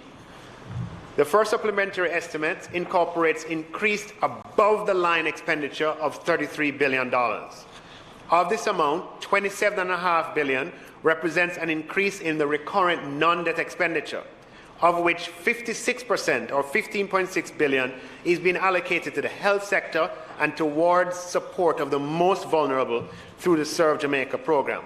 As such, the allocation to the Social and Economic Recovery with Vaccines program, which is the government's overarching program geared towards generating economic activity and providing social support, increases from approximately $60 billion to approximately $75.6 billion. The larger share is for the Ministry of Health and Wellness in the amount of $10.5 billion. Madam Speaker, the COVID crisis is expensive. We started the year with 3 field hospitals. 3. In response to the intensification of the pandemic, there are now 7 field hospitals across Jamaica, with an 8th one on the way. This takes resources, Madam Speaker. Field hospitals need to be staffed with dedicated professionals that require a supply of goods and services. And intensification has meant more health professionals working longer hours, which means more resources to keep that going. $1 billion will be directed towards the operation of field hospitals. Our health professionals are working to keep us safe while exposing themselves to the deadly virus. The government has agreed to a daily incentive of $3,000 a day to those directly exposed to COVID-19 risks.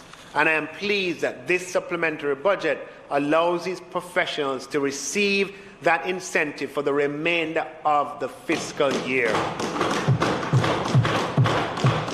$1.4 billion for COVID-19 incentives. Madam Speaker, I would have spoken earlier about additional resources for regional health authorities, additional resources of $731 million, additional resources for the University Hospital of the West Indies of $906 million, inclusive of the field hospital there. Madam Speaker, we're topping up the amount already in the budget for public sector compensation with an additional allocation of $2.7 billion. In addition, there's an amount of $411 million for the judiciary, of which $279 million is for revised salaries and back pay for senior members of the judiciary, a co-equal arm of government that needs to remain independent. There's $77 million for the acquisition of case management systems and the technology for gang trials, to pay for the technology for gang trials, and $35 million to upgrade internet speeds. I had spoken on a previous occasion on the $1.7 million for the police department to address critical expenditure, including arrears for supply goods and services, and to address the cost of Zozos. There's $1.4 billion for UTEC, whose reserves have been depleted in the COVID-19 pandemic, and $1.5 billion for the Ministry of Economic Growth and Job Creation, of which $1 billion is for repairs and maintenance of secondary roads. Madam Speaker, sometimes we tend to talk about the big numbers, and we don't talk about some of the smaller numbers that are very impactful and very meaningful. In this supplementary budget, Madam Speaker, despite the fact that we have to be focused on the COVID-19 pandemic, we can't forget that our Olympians made us very proud. And when you look at what has happened to the economics of athletics, when you saw the Diamond League, and you saw that the fastest woman alive, the second fastest woman ever, I think the fee for the winning the Diamond League was something like $10,000, where normally that fee would be a much larger number. I've seen much larger numbers paid in previous years. And that is a person at the top of the food chain, at the very, very, very top, who gets that to win a race. And therefore, in the pyramid, the earnings have just dried up for our athletes. As a result, Madam Speaker, in recognition of of the value of our athletes to Jamaica, an amount of $50 million in appreciation grants have been allocated to the Ministry of Culture, Gender, Entertainment and Sport for our Olympians.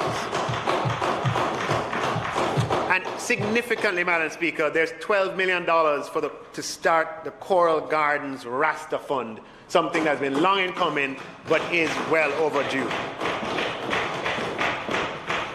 Capital expenditure, I would have on a previous occasion said we're keeping CapEx constant at $54.2 billion, some rearrangements within the CapEx to provide for projects that are moving quickly, taken from projects that are not moving at all. Capital expenditure helps to keep economic activity, and so that's in our interest. The Southern Coastal Highway Improvement Project, which is moving at good pace, will therefore be allocated a further $4.5 billion while keeping the total amount for CapEx the same. Now, Madam Speaker, the COVID-19 pandemic has dislocated lives and livelihoods. From the very onset of the pandemic, the government has sought to cushion the impact on vulnerable businesses and individuals. And I just wanted to spend a moment just to go over some of that, because it's important that we don't lose what is happening, even as we focus on a particular detail here or there. Last year, we initiated the CARE program, which grew to become a $20 billion, approximately, social and economic intervention program. The major component of it was a $15 billion element that was dispersed through the CARE portal, which was online. The Set Cash and Best Cash grants accounted for just under $9 billion of that amount, even though we rarely talk about them, but they are some of the more impactful grants. The Compassionate Grant at just under $4 billion. The General Grant for occupational groups, a wide range of occupational groups, I won't repeat here, came up to about $1 billion. The grants for MSMEs totaled $420 million, and the tourism MSME grants, the last time I looked at it, came up at a couple $100 million, I believe about $250 million. Other components were routed through ministries, and the Ministry of Labour had a $1.2 billion for PATH recipients and $40 million for persons with disabilities. The Ministry of Agriculture had $1 billion in incentive grants and for fishermen and farmers. And there were additional amounts through poor relief, through the Constituency Development Fund, through municipal corporations and other arms of government. All of this was in the 2020 CARE program, though it may not have been branded or known as CARE. CARE became associated with the Compassionate Grant, which had the most attention, but that was only about 15% of the total allocation to the CARE program. This year, Madam Speaker, we have a larger Serve Jamaica program, which is geared at a larger objective, an objective to resuscitate and to catalyze economic activity through infrastructure spending, through the procurement and dispensation of vaccines, and to engage in social spending through grants and work programs. The Serve Jamaica program includes a 2021 edition of the CARE program, to which $6 billion was allocated in the approved budget. And let's just talk about that $6 billion that was allocated already, and much of which has been already spent.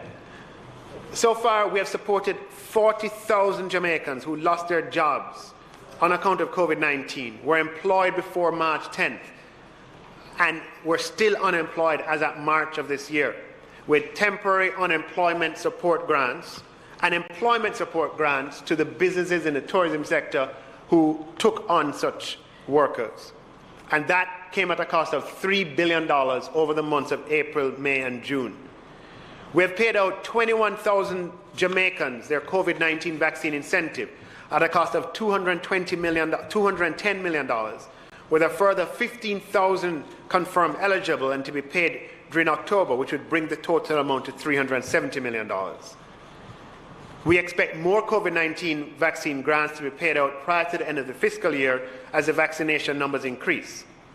Other items included in the $6 billion approved budgetary provision are amounts that are now being allocated to ministries through the supplementary process to be spent or for reimbursement if they were already advanced. And these include $300 million to the Ministry of Local Government and Rural development for the Paint the City activities, which will engage young people in our cities and towns. There's been $200 million to the Ministry of Economic Growth and Job Creation for gully cleaning activities to improve our environment and engage our people. There's $140 million to poor relief that was allocated earlier this year, $40 million to the creative and cultural sector, $40 million for persons with disabilities. There's $150 million that went to route taxis and contract carriage operators to pay their license fees for this year, given that they paid their license fees last year and had no business, $10 million for grave diggers, and $189 million for the Constituency Development Fund, which was already spent. Madam Speaker, in addition to that, there's a facility through the DBJ in which we're providing $3 billion in grants and loans to MSMEs. The DBJ will offer $1 billion in an MSME Go Digital loan to support in MSME investments in software and digital technologies that increase resilience to the COVID-19 environment. These loans will be available over a period of 3 years at an interest of 2%. In addition, there's $2 billion of MSME loans, MSME recovery loans, to provide working capital support, refinancing, expansion of credit for MSMEs who are impacted by the COVID-19 pandemic. And MSMEs under this program can qualify for up to $10 million in loans at 5% over 8 years. Both of these facilities, Madam Speaker, the $1 billion and the $2 billion facilities, can be complemented by a one-off $300,000 grant, a technical assistant voucher from the DBJ. A grant is something that you get and you don't have to pay back. $300,000 for MSMEs, for them to engage in the cost of making their businesses digital, acquiring intelligent software and electronic marketing.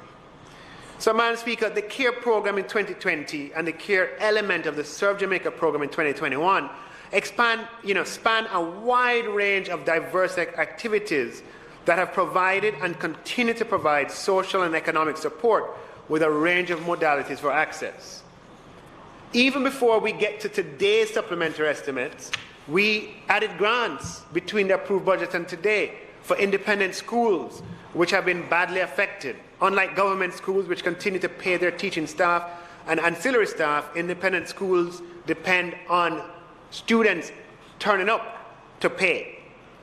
Minister Williams announced earlier this year that $200 million was being allocated from her budget for educators and ancillary workers attached to independent schools.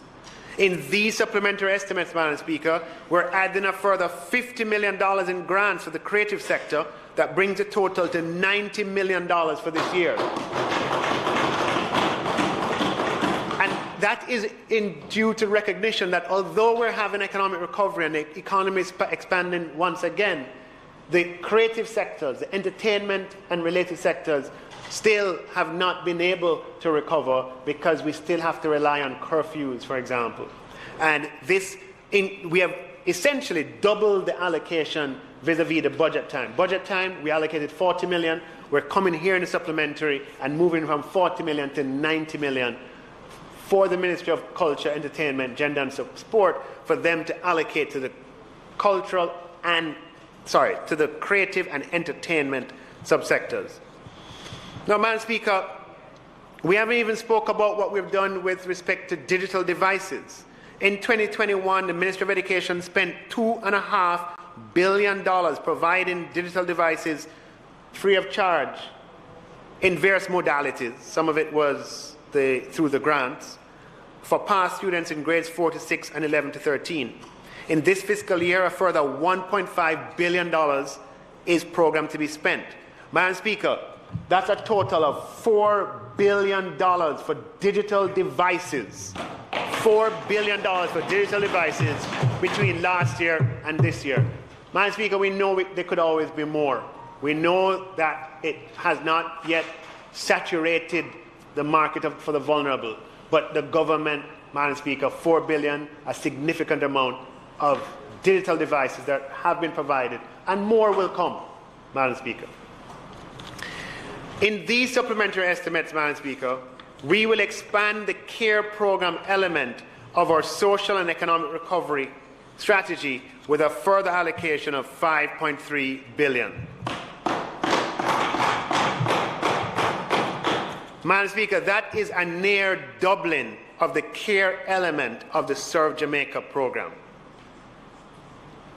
In the approved budget, $6 billion is allocated, and what we're doing today is allocating a further $5.3 billion, bringing the total up, almost doubling it. And if you consider that this $5.3 billion is going to be applied over 6 months, and you were to annualize it, then you'd realize it's a more than doubling in real terms. As I said in March, Madam Speaker, and I repeat here, as the conditions improve, we will put more resources in people's hands in a targeted way to those who need it most, and that is what we are doing right now. Madam Speaker, the intervention, though, has to be targeted to those who need it most. Everyone is affected, but in the interest of social cohesion, the government is assisting those who are most in need. Madam Speaker, due to the increases in demand that have accompanied the global economic recovery, the prices of commodities have soared this year. That's undeniable. This has helped countries that are heavy commodity exporters in our region, like Chile and Peru, but it has meant higher prices for consumers globally. In many countries, including the United States, inflation has been higher recently than it has been in many years. And to compound this problem, supply chain pressures have also increased freight, and in some cases, increased those rates significantly. And at least once in the past few months, major ports in places like China have had to close due to COVID cases, leading to congestion and delays and increased prices, including prices of basic goods. For these and other reasons, Madam Speaker, the government is responding by expanding the care component of the Serve Jamaica program by almost doubling the budgetary allocation. And the elements of the care program that are going to be financed in this supplementary budget are as follows. There'll be a care program path grant, Madam Speaker, that will provide an automatic one-off grant of $10,000 to all heads of path households.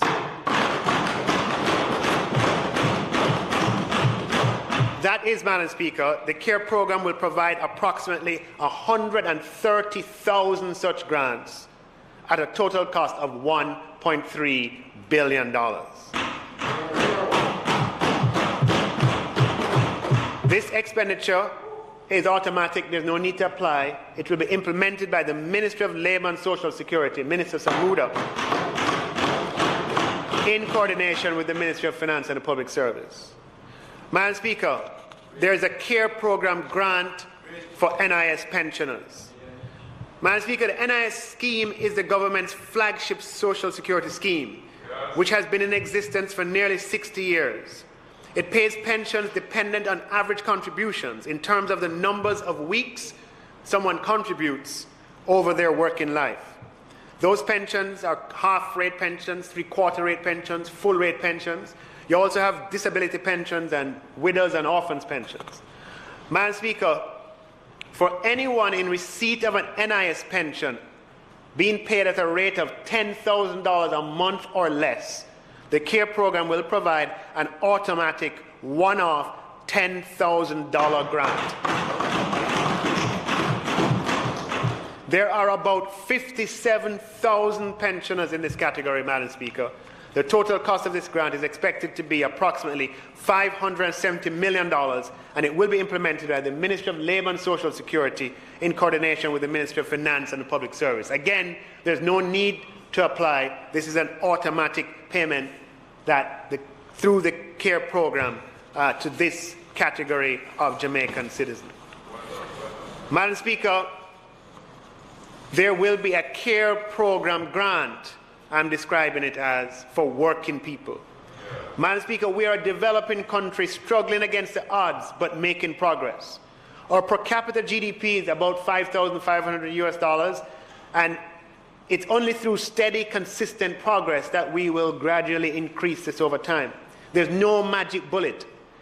In the meantime, Madam Speaker, we have to look out for those at the bottom of the scale, those patriotic Jamaicans who play by the rules, who hold down a job, who pay their statutory deductions, and for whom COVID and the increases in prices has made things a little more difficult. For this reason, Madam Speaker, the CARE program will provide a one-off grant of $10,000 to all employees who are on the PAYE system and who earn less than or equal to $15,000 a week gross or $60,000 per month gross. $10,000 also, Madam Speaker, to all self-employed persons whose statutory income is less than or equal to $60,000 per month equivalent.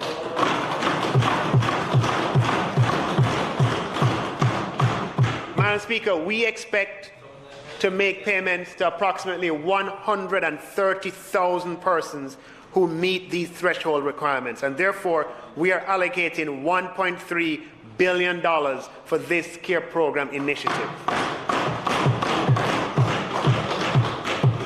Now, persons across several occupational groups, Madam Speaker, several occupational groups, I don't have to name them all here, will be able to qualify because their earnings, they're on the PAYE system, even people who work in this house, on the PAYE system, and their gross income is $60,000 a month or less.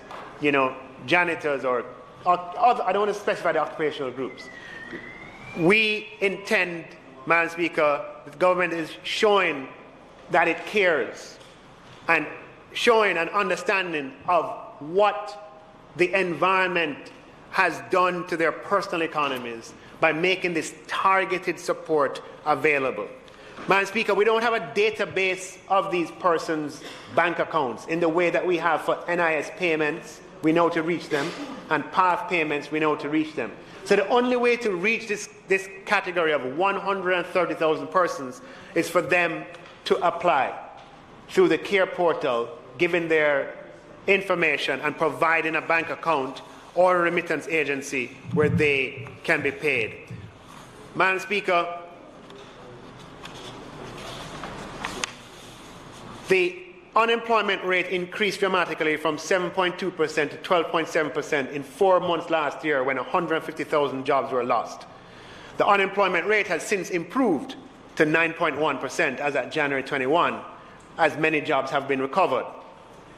Madam Speaker, given that we're still where we are in terms of recovery of jobs, we provided a full year of temporary unemployment and employment support through the Set Cash and Best Cash programs for a total amount of $12 billion over 2 fiscal years.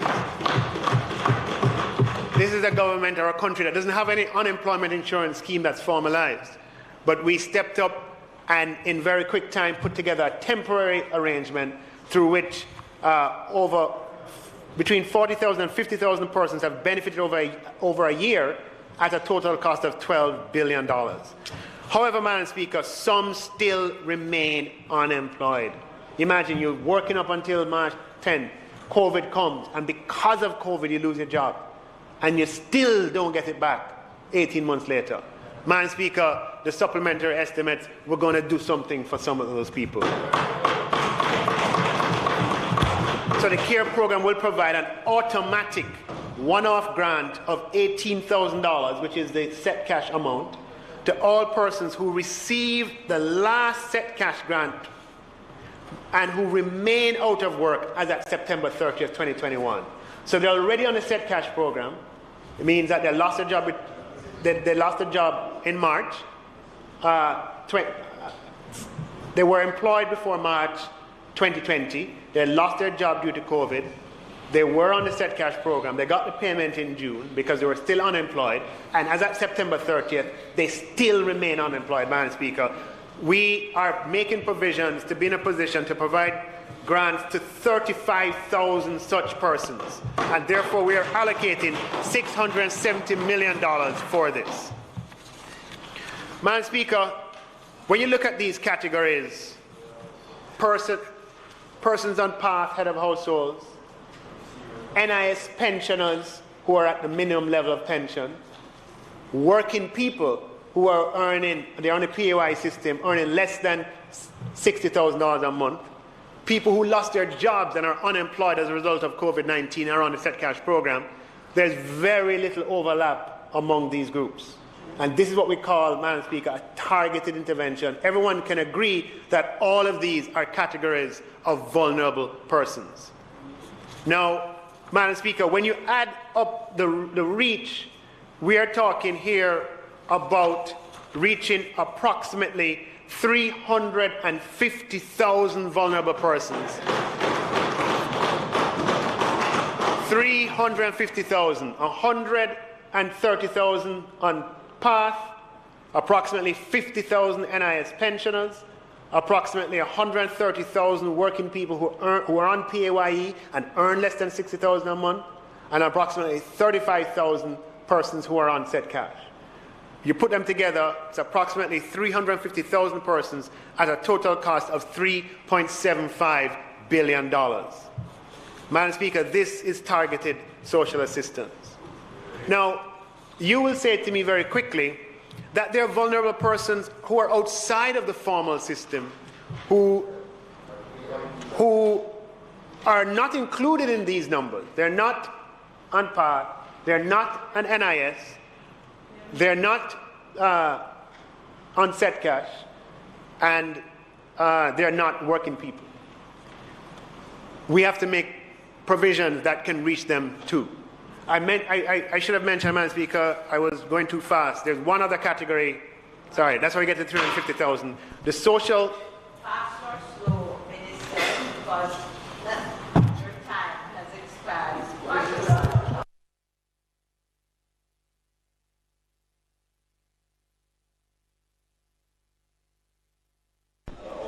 Madam Speaker, I beg to move that the Minister's time be extended by 15 minutes to allow him to complete the presentation that he's making.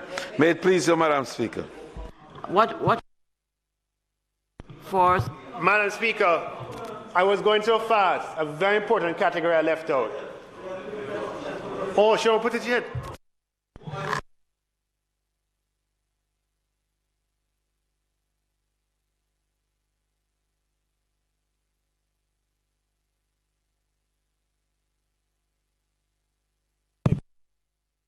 It's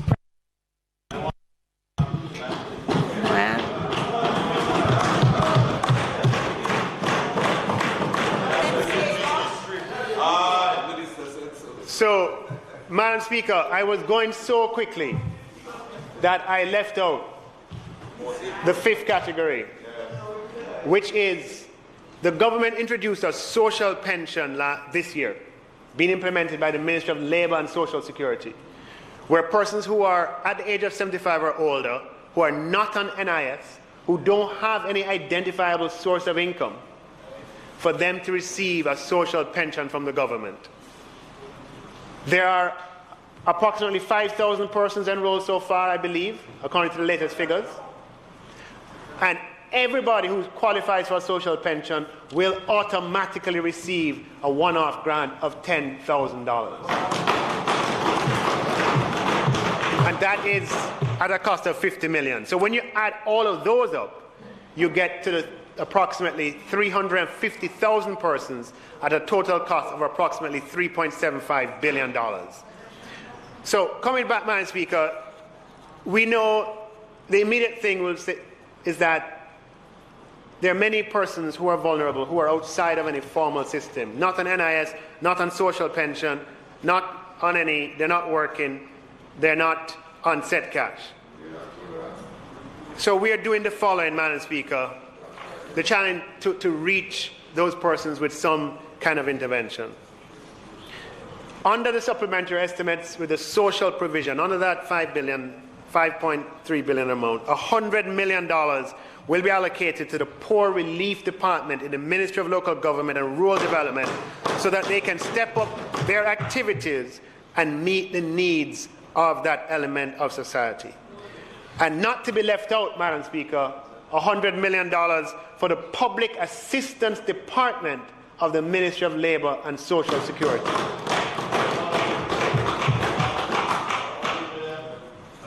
So, now, Madam Speaker, we have a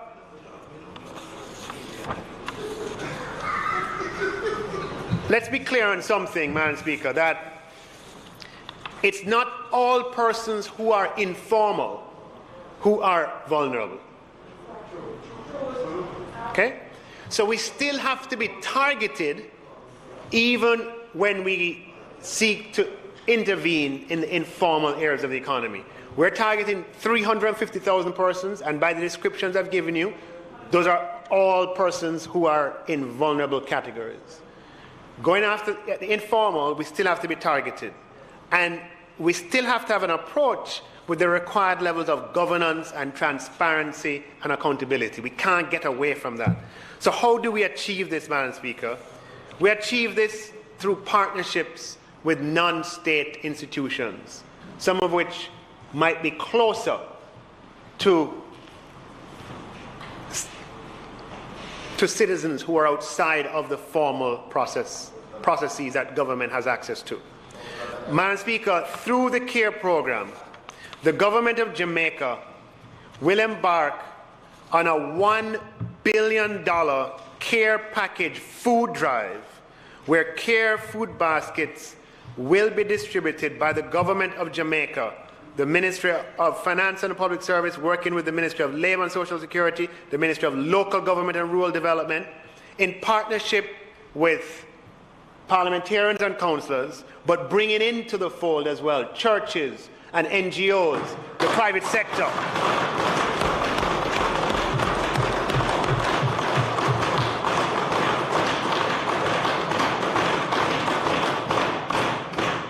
Madam Speaker, at this time in the pandemic where we're seeing the effects, food prices are up, we are going to respond in a massive way, in a food drive to the tune that we have not had, certainly that I have not seen in my time. $1 billion, Madam Speaker, to provide packages for up between 200 and 250,000 vulnerable persons, and the size will be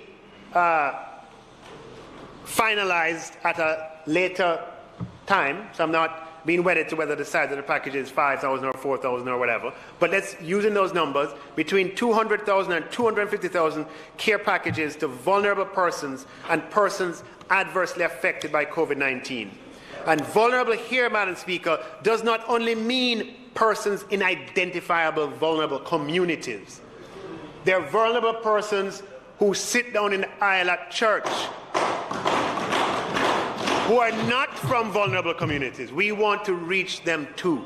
And we're going to be working with our counterparts, Madam Speaker, in the church movement who have been affected by this COVID-19 pandemic, who are close to their congregants and who know people who are in need and vulnerable. And this will be a public-private partnership, the details of which, Madam Speaker, I will come and speak to at greater length once they are finalized. But $1 billion, Madam Speaker, in a care food package drive that's national across Jamaica. So there you have it, Madam Speaker, good policy, providing policy flexibility when we need it most. The government is taking steps to maintain the stability in the economy that provides the platform on which the recovery will take place. Make no mistake about it, Madam Speaker, the economic recovery has started. And Minister Bartlett has been working hard, and the tourism numbers are up, and the cruises, 110 cruises to return to Jamaica by March of next year, and new investments are coming in. So the economic recovery has started and started well, but the pandemic is still here. We are in a position, due to this economic recovery, to increase provisions to combat the pandemic without adversely affecting our fiscal trajectory. Earlier this year, Madam Speaker, in March, we balanced what we knew in terms of the resources and considered how the crisis could evolve. No one saw August from March. but we had to be prepared. And because we were prepared, Madam Speaker, we have found ourselves with resources at the right time. Good policy, Madam Speaker, provides flexibility when you need it most. Uncertainties remain, Madam Speaker, but with God's help, we will recover, and we will recover stronger. Thank you.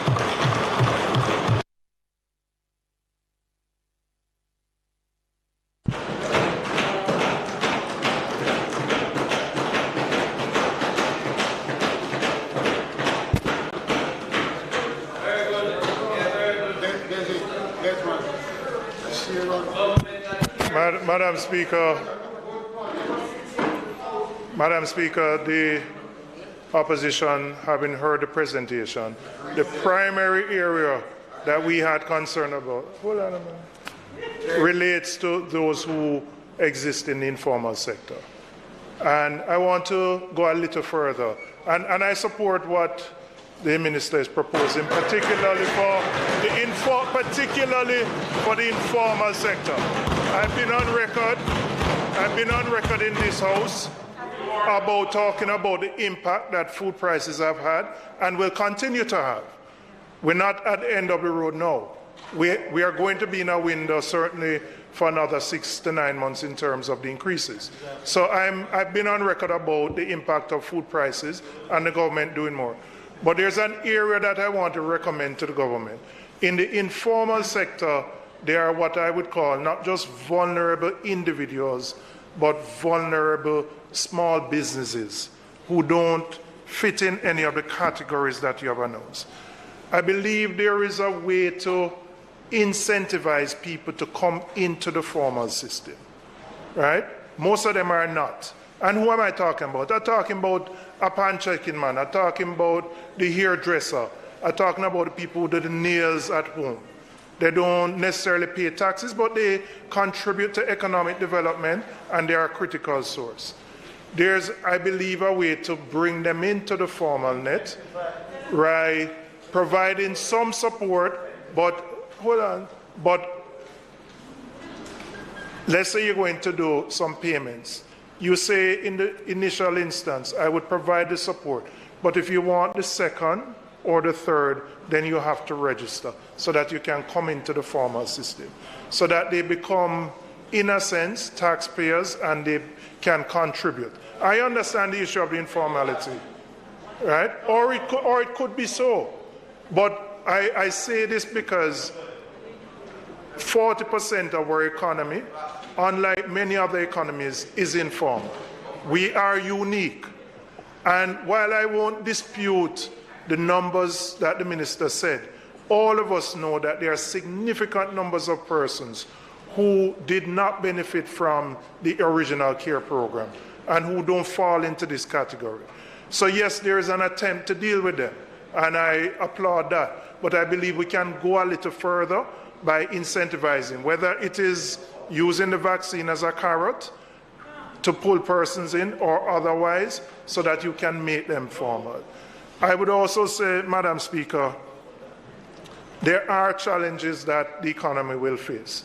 The growth is beyond expectations. Coming from the 18% fall last year, we didn't expect the 14%. That's a good sign, no question about that.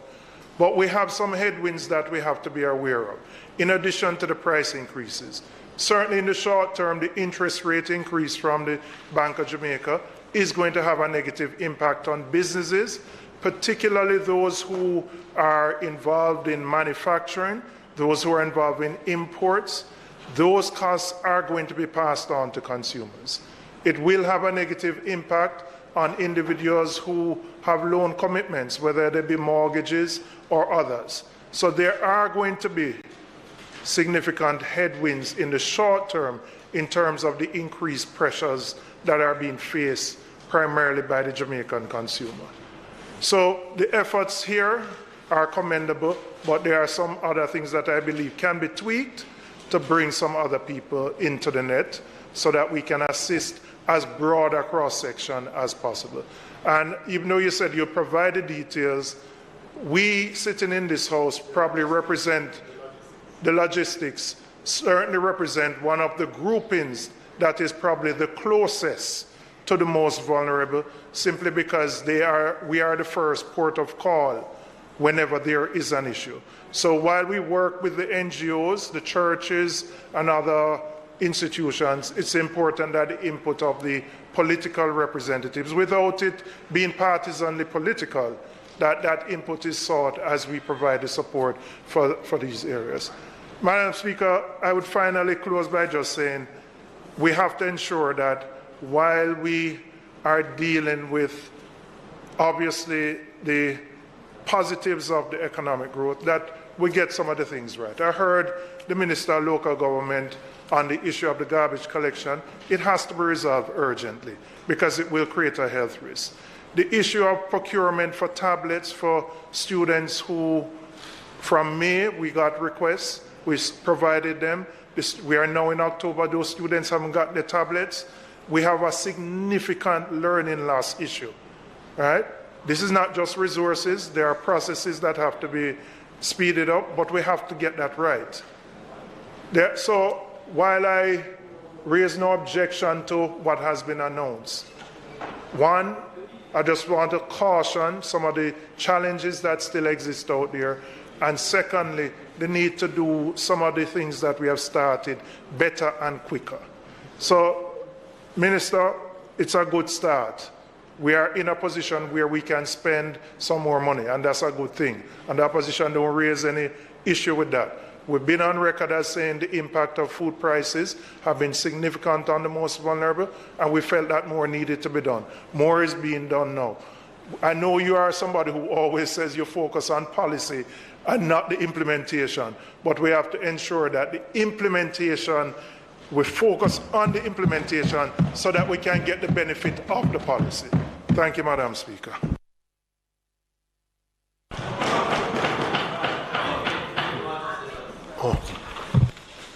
Thank you very much, Madam Speaker. Just so that it is on the record, because we did have a conversation earlier about the people of Harbour Drive, and the Minister has undertaken that. Together we are going to try to pursue this matter, as it has been outstanding for so long, some repairs to prevent flood damage in the event of heavy rainfall. But I'd also like to use this opportunity, Madam Speaker, because the Minister quite rightly has highlighted the price of food being increased. My portfolio covers energy, and it is there also that we anticipate not only the increases that have come so far, it's about 40% over last year, but as I mentioned, I think last week, we are seeing the increase in hydrocarbons, we are seeing the increase in LNG, and it is expected to continue for some time. The price of oil today is at a 7-year high. I noted some weeks ago the increase that the OUR granted to the JPSCO in relation to electricity. And as you know, fuel is a direct pass-through. So as those prices go up, electricity prices will also increase. I had put forward in my sectoral presentation an idea. In fact, we reduce it into a resolution because a significant part of the price of electricity today has to do with those 200,000 customers who steal electricity. And I believe that there are solutions, and I believe that it is a responsibility of the government to participate in those solutions because it's a socio-economic problem that affects so many of our poorer people. Minister, I had made a suggestion that we could start to address the level of electricity theft and thereby killing 2 birds with 1 stone. Because when you pay your electricity bill today, 17% of that is to pay for the theft. But the technology now provides some solutions. And in fact, it is in the realm of solar technology that I believe that we can meaningfully assist those who can't afford it to get their electricity without having to infringe, without having to steal it. And I had proposed that some of that money that you realize today from that hedge tax could be used, because it's one of the purposes for which it was established, to use to put back into the system to enable those customers who are stealing electricity to have their own energy system. It's affordable, the price has come down, and with the improvements in the technology for battery storage, you will be able to do so at a fraction of the cost than you would do so, say, 10 years ago. I really want to commend that to your technocrats' thinking, and to urge that we try to once and for all solve this everlasting problem of electricity theft, and also enable us to see a reduction in the price of electricity. Thank you, Madam Speaker.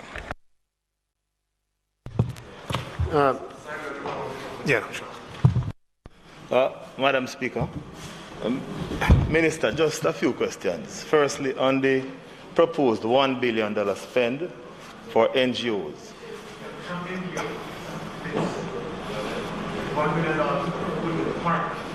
Food with partners, yes.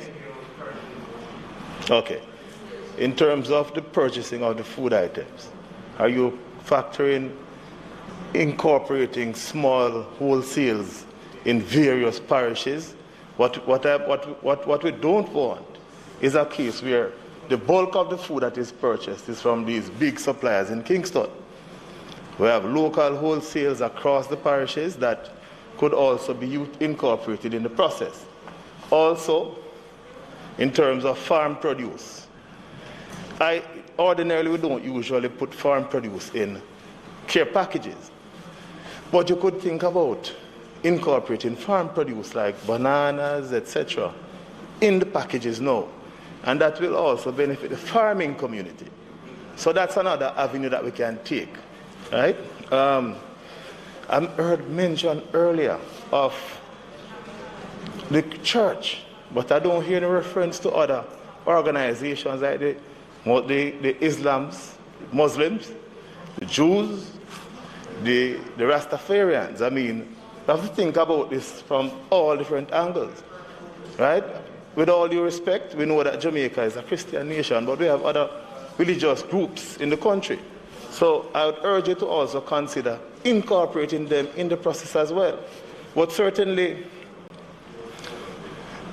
this is something that, as an opposition, we have been calling for a long time, in terms of an intervention, because the social ills are there, the social needs are great, and a lot of persons are out there that are suffering. So we're happy for this type of an intervention. Albeit, I mean, it could have come earlier, but you must know what you want to do, because you're the minister, you are tasked with responsibility to run the affairs of the country, and so respect whatever decision you take. What I'm thinking about now, when you're doing these packages, to ensure that there is fairness and transparency in terms of how the companies that are selected to be a part of this program are selected.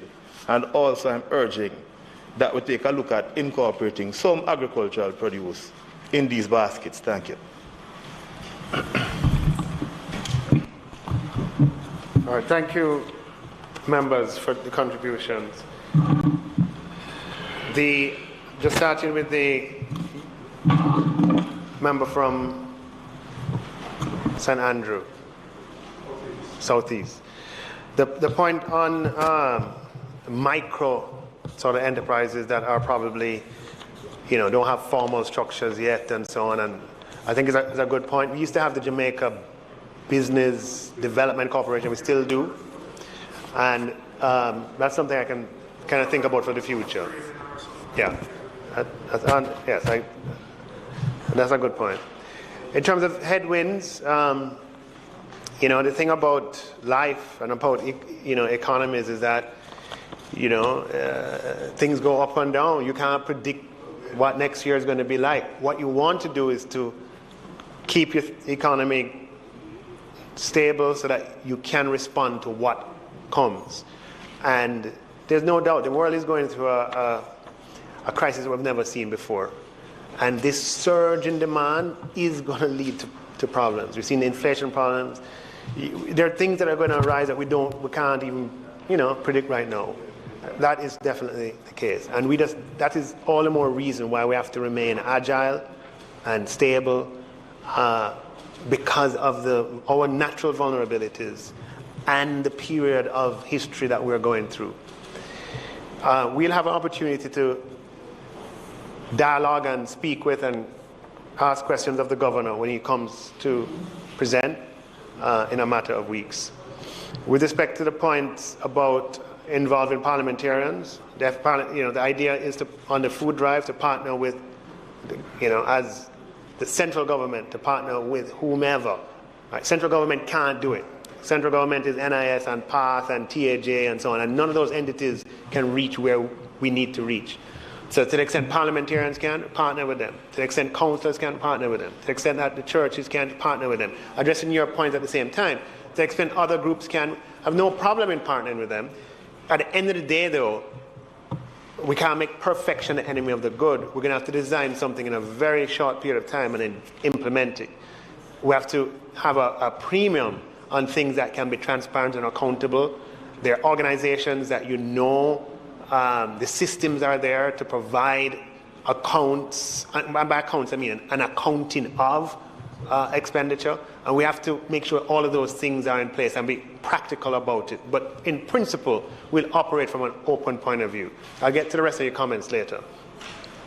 The points on garbage collection, a member of Southeast St. Andrew, I think those are valid points to which the minister responded earlier, and as he said, he's going to have something, we're going to have a chance to talk on it. With respect to tablets, I think that's a reasonable point that you make, that we've had to wait for the parliamentarian ones, and we have to see how we can improve on whatever bottlenecks that might exist. With respect to the point on energy systems for the poor in a way that would allow them to become paying customers and therefore reduce the net price to everybody else. Look, that's where ultimately we're going to have to go in some way, shape, or form. I think that you could dialogue with your opposite counterpart, the Minister of Energy, on the policy, the policy choices that are most likely to deliver that result. As Minister of Finance and Public Service, I stand ready to support, the policy that's going to deliver the solution. But I think that your thinking is headed, I think, in a positive direction, and I'd only hope that we can have 1 + 1 = 3 as you dialogue with your counterpart on the energy side in the government. The final set of comments, I accept and understand. With respect to the procurement of the food, here, there's always the conflict between trying to get the best price so that we can stretch each dollar further. If you're buying, pick a basic item, rice, and you can get, 200 kilograms from one supplier, and for the same price from somebody else you can get 400 kilograms, then you can provide it to twice as many people. And so that would be the impetus to go in for the lowest price, and the lowest price would be, closest to the port, meaning closest to entry, which would be the large people who import. But I agree with you that there could be other objectives as well, to stimulate activity in local communities and so forth. At the end of the day, this is not the decision we're going to make as a team, and what is practical is probably what we're going to go with, right? The practicality of routing funds to pay people. The more complicated it is, the less likely it is to work. If it doesn't work, you are going to come back on us and say, how come it don't work, right? So we want to go for simplicity, even while I respect your points. And the principles that and the stuff about involving produce, we did that last year with the Minister of Agriculture when Member Green was there, where we provided funding to the Agriculture Ministry and they bought produce from farmers that they then gave away. We could incorporate an element like that as long as we can, the simplicity, the speed, the accountability, transparency, all of those things can be met. Madam Speaker, that I believe I've responded to the comments, and I would like to ask that the motion be approved, the bill be approved. Members, the report be approved. Yeah.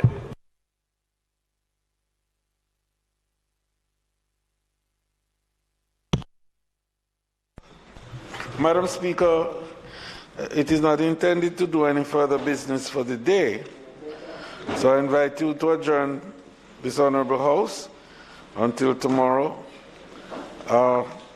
October 13 at 2 p.m., when the substantive business will include the debate, the finalizing of the debate on the NIDS, and the Most Honourable Prime Minister will be making a statement, and the Member of Parliament for Clarendon Northern will be making his maiden speech in the state of the constituency debate.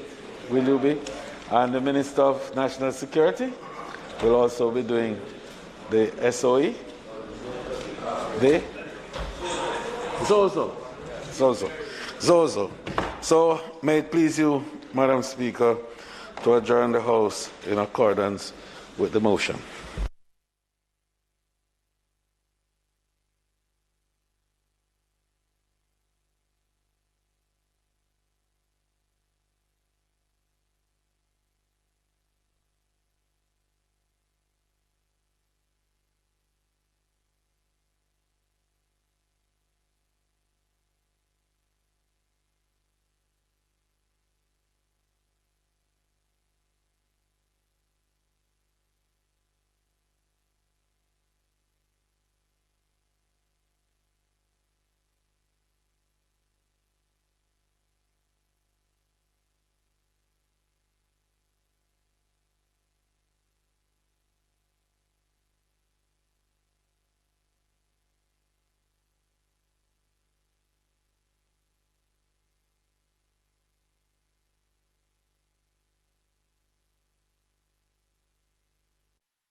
Deserved the benefit of being called Jamaica's first national hero.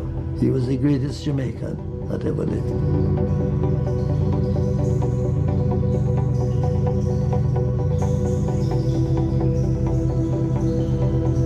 Up, you mighty race.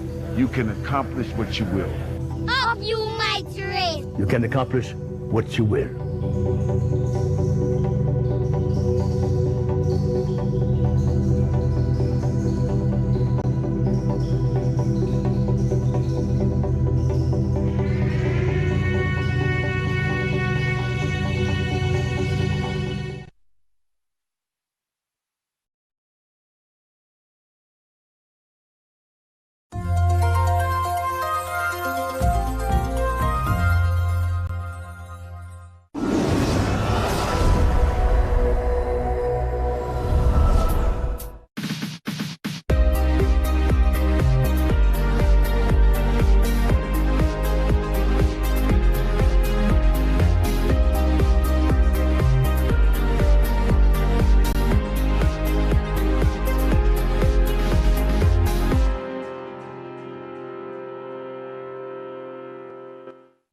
Happy Heritage Week. Between the pages, we delve into the country's rich legacy and honor our heroes. This is Jamaica Magazine, and I'm Adrian Atkinson. The show begins now.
Good day, I'm Lorraine Mendez, and this is your JIS News for Tuesday, October 12. The government is seeking to expand its investment in the agriculture sector with the establishment of a multi-million US dollar organic high-tech greenhouse and integrated supply chain operation. Dubbed Land We Love Organic Greenhouse, this $95 million US dollar farm will be in Goshen, St. Elizabeth. The project is a joint venture equity investment. Minister with responsibility for agriculture and fisheries, Audley Shaw, says the certified farm will be the largest by far in the region. He was addressing the opening day of the virtual Caribbean AgTech Investment Summit 2021 recently. The project will be undertaken on a 200-acre property over a 7-year period, will specialize in heritage and heirloom produce, TOV tomatoes, bell peppers, bush beans, garlic, strawberries, cucumbers, sweet corn, watermelon, and other assortments of fresh produce. Meanwhile, the establishment of the state-of-the-art fully integrated supply chain operation will be at a cost of $6 million US. The aim is to deliver fresh fruits and vegetables to satisfy the domestic demand as well as the tourism sector. The joint venture equity investment involves the production, warehousing, cold storage, and multi-channel distribution of fresh produce in the domestic market. JFVL's business model involves the engagement of contract farmers to farm a 600-acre property under the company's direct management. A feasibility study on the project is now completed. A new vaccination registration system has been put in place for the elderly, shut-ins, and persons with disabilities. This will allow for health departments to identify persons who have special circumstances and may not be able to visit a vaccination site. Chief Medical Officer Dr. Jacqueline Bisesa McKenzie says persons may go online to register at moh.gov.jm/elder vaccination. This online form is completed for each elderly disabled shut-in who is seeking to be vaccinated. The tool allows the person completing the form to indicate that the person being registered is in an institution or a private home.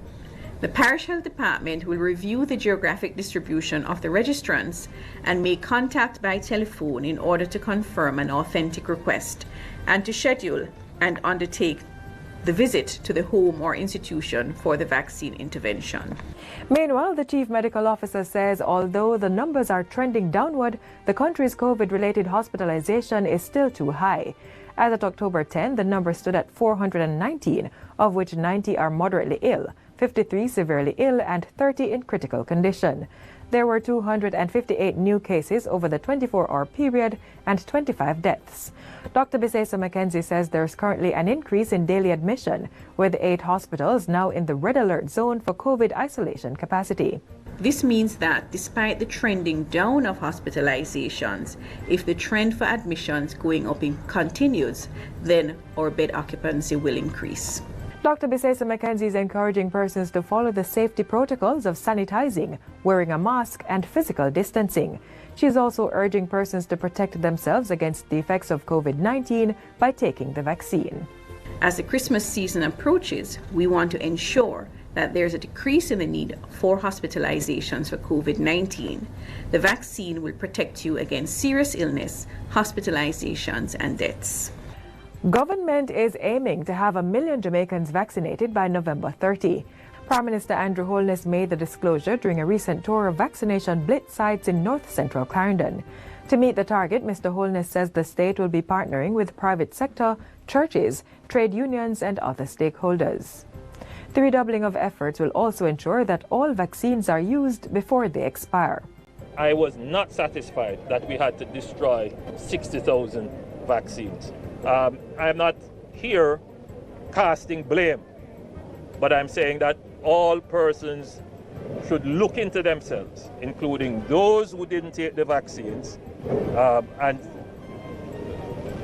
in a sense, reflect upon that and say, you know, Jamaica's reputation internationally could have been impacted by this, and our ability to come out of the pandemic in quick fashion would also have been impacted. The Senate has passed 2 bills that will give the right of appeal to the prosecution in criminal matters in the parish and Supreme Courts. The bills are the Judicature Appellate Jurisdiction Amendment Act 2021 and the Judicature Parish Courts Amendment Act 2021, which were passed without amendments.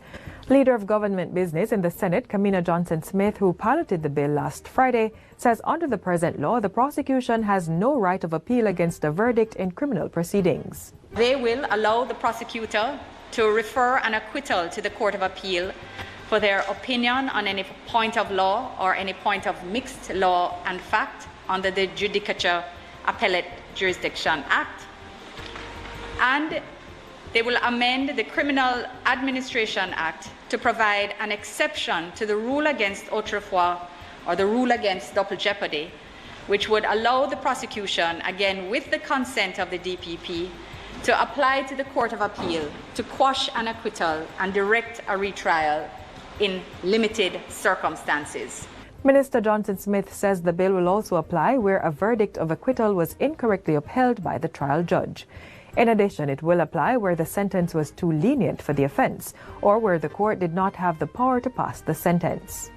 The bills will also amend the Legal Aid Act to allow legal aid to be available to a respondent in any criminal appeal. And finally, the United Kingdom government has lifted its travel advisory against all non-essential travel to Jamaica. The update, which was issued by the UK Foreign, Commonwealth and Development Office, removes the COVID-19 related restrictions against the country based on the current assessment of risks associated with the pandemic. Tourism Minister Edmund Bartlett says the announcement is a major boost for the island's tourism industry. He indicated that the Jamaican government is eagerly anticipating the welcoming of visitors from the UK to the country. The lifting of the ban by the UK government follows the announcement by the Foreign Affairs Ministry that Jamaica's COVID-19 vaccination card is now recognizable by British authorities. Previously, all residents traveling to the UK had to follow the 2-day and 8-day tests and a 10-day quarantine because the card was not accepted. However, fully vaccinated travelers to the UK will not be asked to quarantine but will be required to take a PCR test 2 days after arrival. And that's it for JIS News today. I'm Lorraine Mendez. Thanks for watching.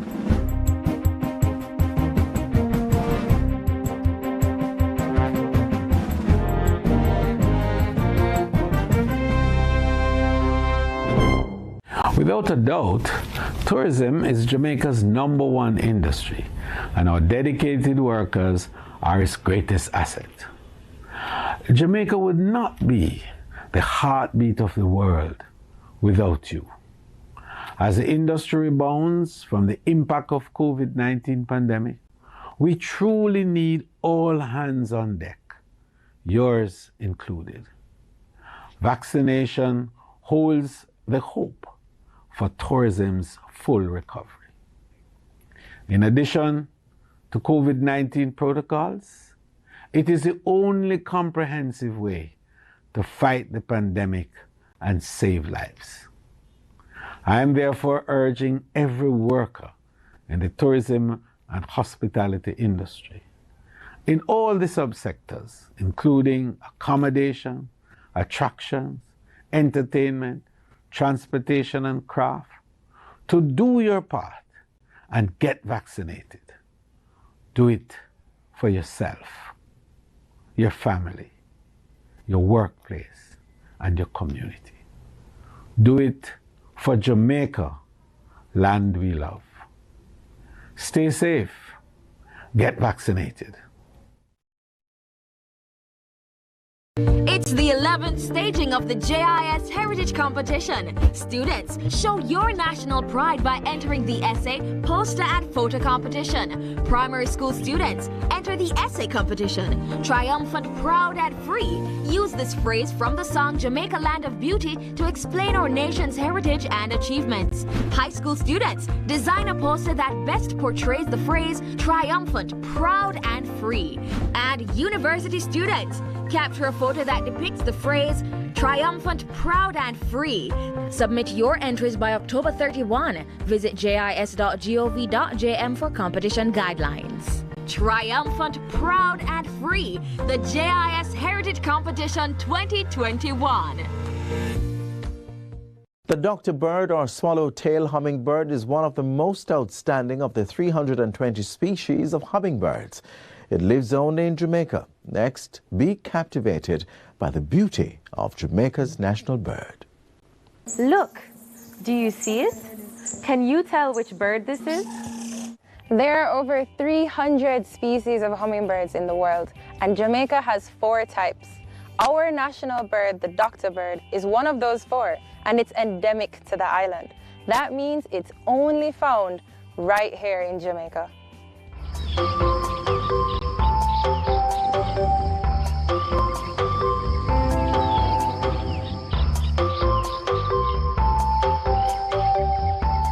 According to sources at the Institute of Jamaica, in 1962, a committee was established to consider the recommendations for the national emblems of the country. It was at that level that the red-billed streamer-tail hummingbird, or Dr. Bird, was chosen to be Jamaica's national bird. We actually have 2 species of streamer-tails. One is the red-billed streamer-tail, one is the black-billed streamer-tail. The red-billed streamer-tail and the black-billed streamer-tail is considered by some authorities as 2 separate species. Here in Jamaica, we still consider them to be 2 species. The red-billed streamer-tail can be found across most of the island except the eastern tip, where you'll find the black-billed streamer-tail. Hummingbirds' nests are made from small leafy materials woven together with cobwebs. There are about 2 eggs per clutch or grouping, usually 1 male and 1 female. Hummingbirds are actually sexually dimorphic. In other words, there are 2 different forms for male and females. The male is actually a lot more flashy. Jamaicans call the red-billed streamer-tail the Dr. Bird because of the appearance of the male, with its black crest and 2 iconic tail feathers, resembling the top hat and coat tails of doctors in the past. The male Dr. Bird also has shimmering green feathers on the chest and back, and a bright red bill with a black tip. The female looks very different because she has a short tail, white chest feathers, and slightly green feathers on the back. The female's bill is also dark brown with red at the base. You can actually find males without a tail, and there are several reasons for this. One, it could be a young male, right? Born earlier this year, for example, it's going to take a while before those tail feathers actually grow in. And sometimes you'll actually see some with very short tail, which means it's growing in. Another reason they might lack a tail is that they might have molted it. That is, they change their feathers. After the feathers get worn out, they actually drop them and a new set of feathers actually grows in. Sometimes you'll find a male with 1 tail feather. It lost it for one reason or the other. You know, it broke off. They could be fighting with each other and actually lost a tail feather.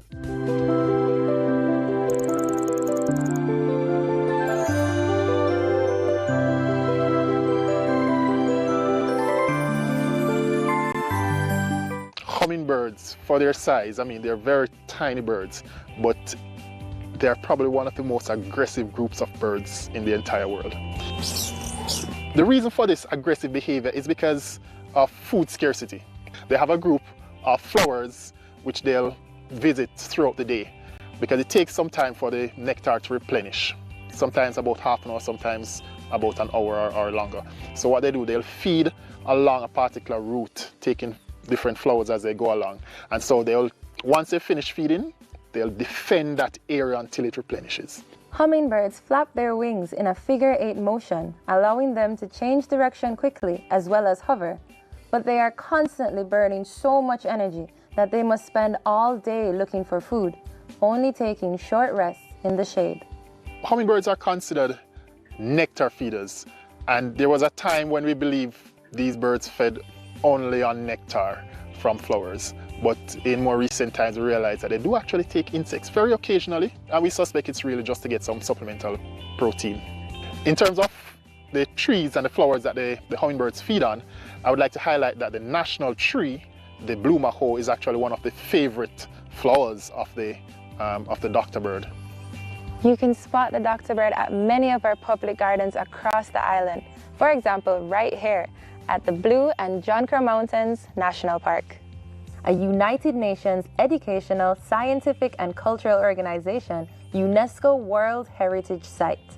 Look at that color, shimmering emerald green, and those two long tails. Our national bird is certainly a sight to behold.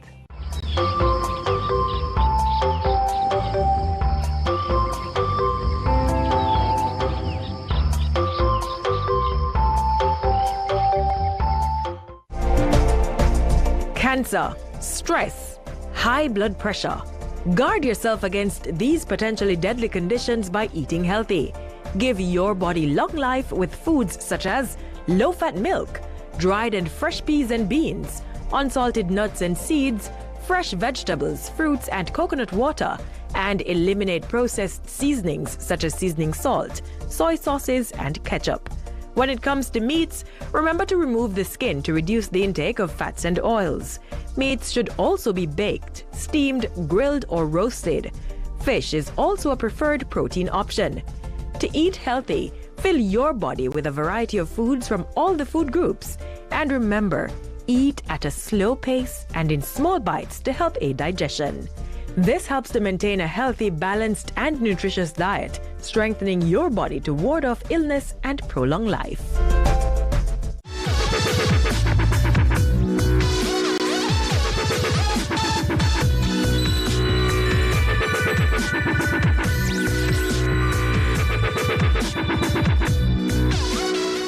Next, we journey to St. James to revisit the life of Daddy Sharp. Watch this.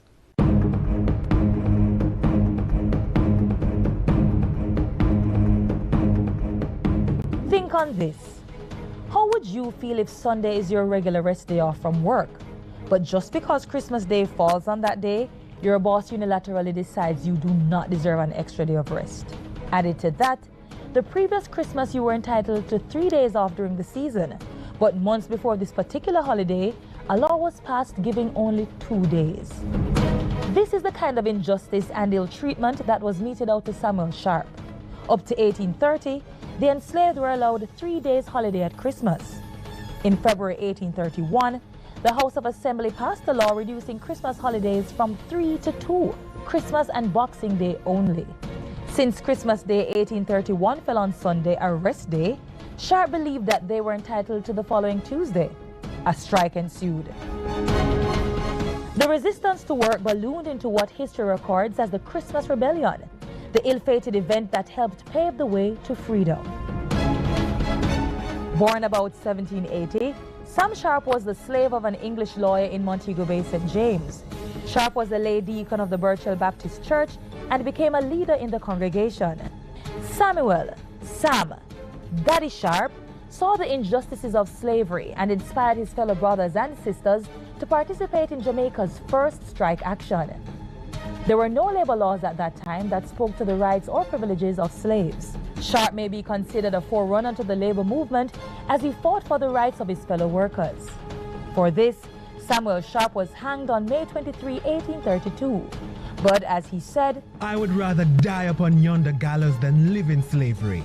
In 1834, the Abolition Bill was passed by the British Parliament, and in 1838, slavery was abolished.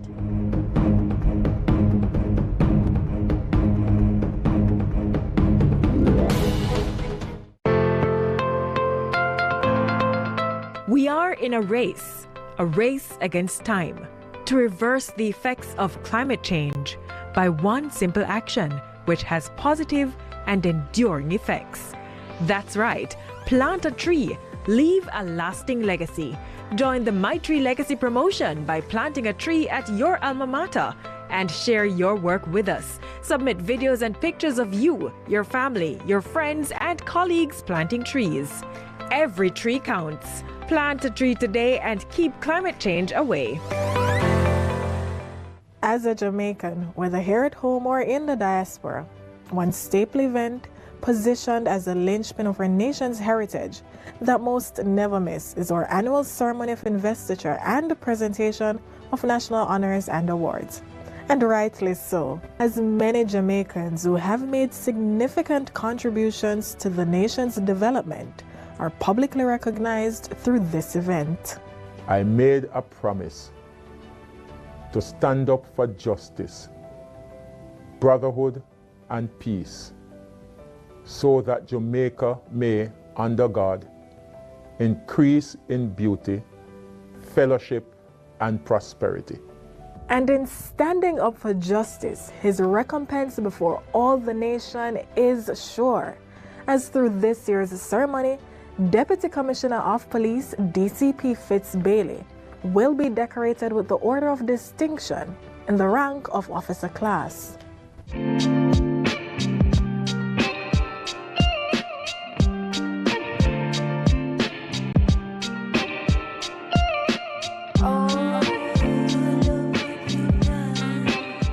Behind this nomination is a